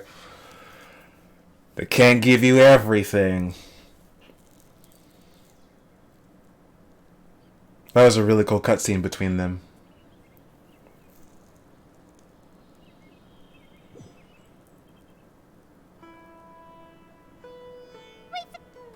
Together! Okay. Are you awake? Kali says it's time for breakfast. Come on, get up! Good morning! How are you feeling today? Good to hear. It looks like we've recovered pretty well. Not even Tainari could stop us from going out now, right?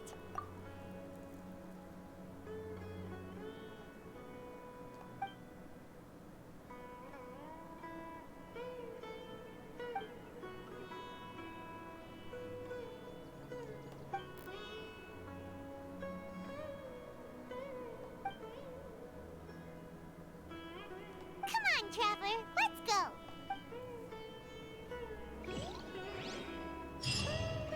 All right. So I think that's it. I'm sure there's more to it, but I have to do more side stuff to get to the main part. But I think that's pretty much wrapping things up. Wow, that was pretty dope. I have to say, I'm really impressed with that whole outcome. Brought me to tears on stream too. That's wild. Again, thank you guys so much. We streamed for almost 5 hours. Wow, that's crazy. As always, it's expected. The first day a patch comes out, there's so much content to do. Yeah, I gotta say, I loved every bit of it, and I'm glad that there were people here to enjoy it.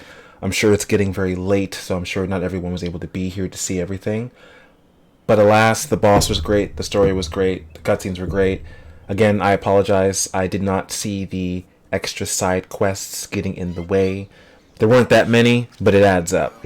So, thank you to everyone that was here. I greatly appreciate every single one of you. I think that's definitely a good time to call it. As always, this game gets like update every like 3 to 5 weeks. So if it's a big story update, you can best believe we will be streaming it again. But we will continue our process. Horror games and other RPGs I haven't played or you guys haven't seen, that's what I'll be doing on this channel. I think there's nothing else to say. Wow, that was amazing. I loved every bit of it. Alright, I think it's safe to say let's go ahead and find someone to raid with who is left. And yeah, let's see who's still doing things. I have yet to raid.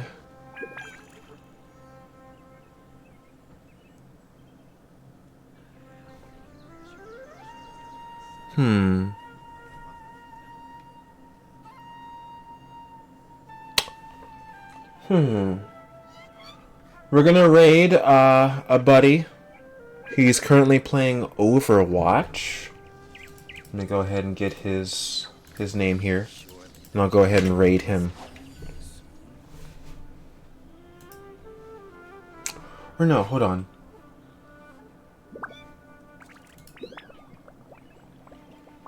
Who's in here?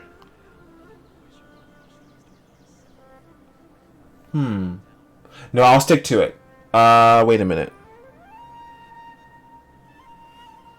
That's right, Lizzie's trying to get affiliate. Actually, I changed that. We're gonna go ahead and host Lizzie.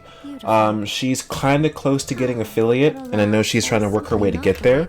So I'll go ahead and send everybody there so that we can help her with viewers and things. So thank you all so much for being here today. We probably would have got done quicker, but hey, I'm glad some of you stuck it out. The VOD will be up on Twitch and the VOD will be up on YouTube as well. And yeah. Awesome. Okay. So, let's go ahead and raid Lizzie. If you guys have emotes, go ahead and spam them. Otherwise, just say hello, give her a follow, and yeah. If you want to stick around, you can. If not, I will see you guys on Tuesday with another game. Keep posted, and y'all have a great night. Thank you so much for being here.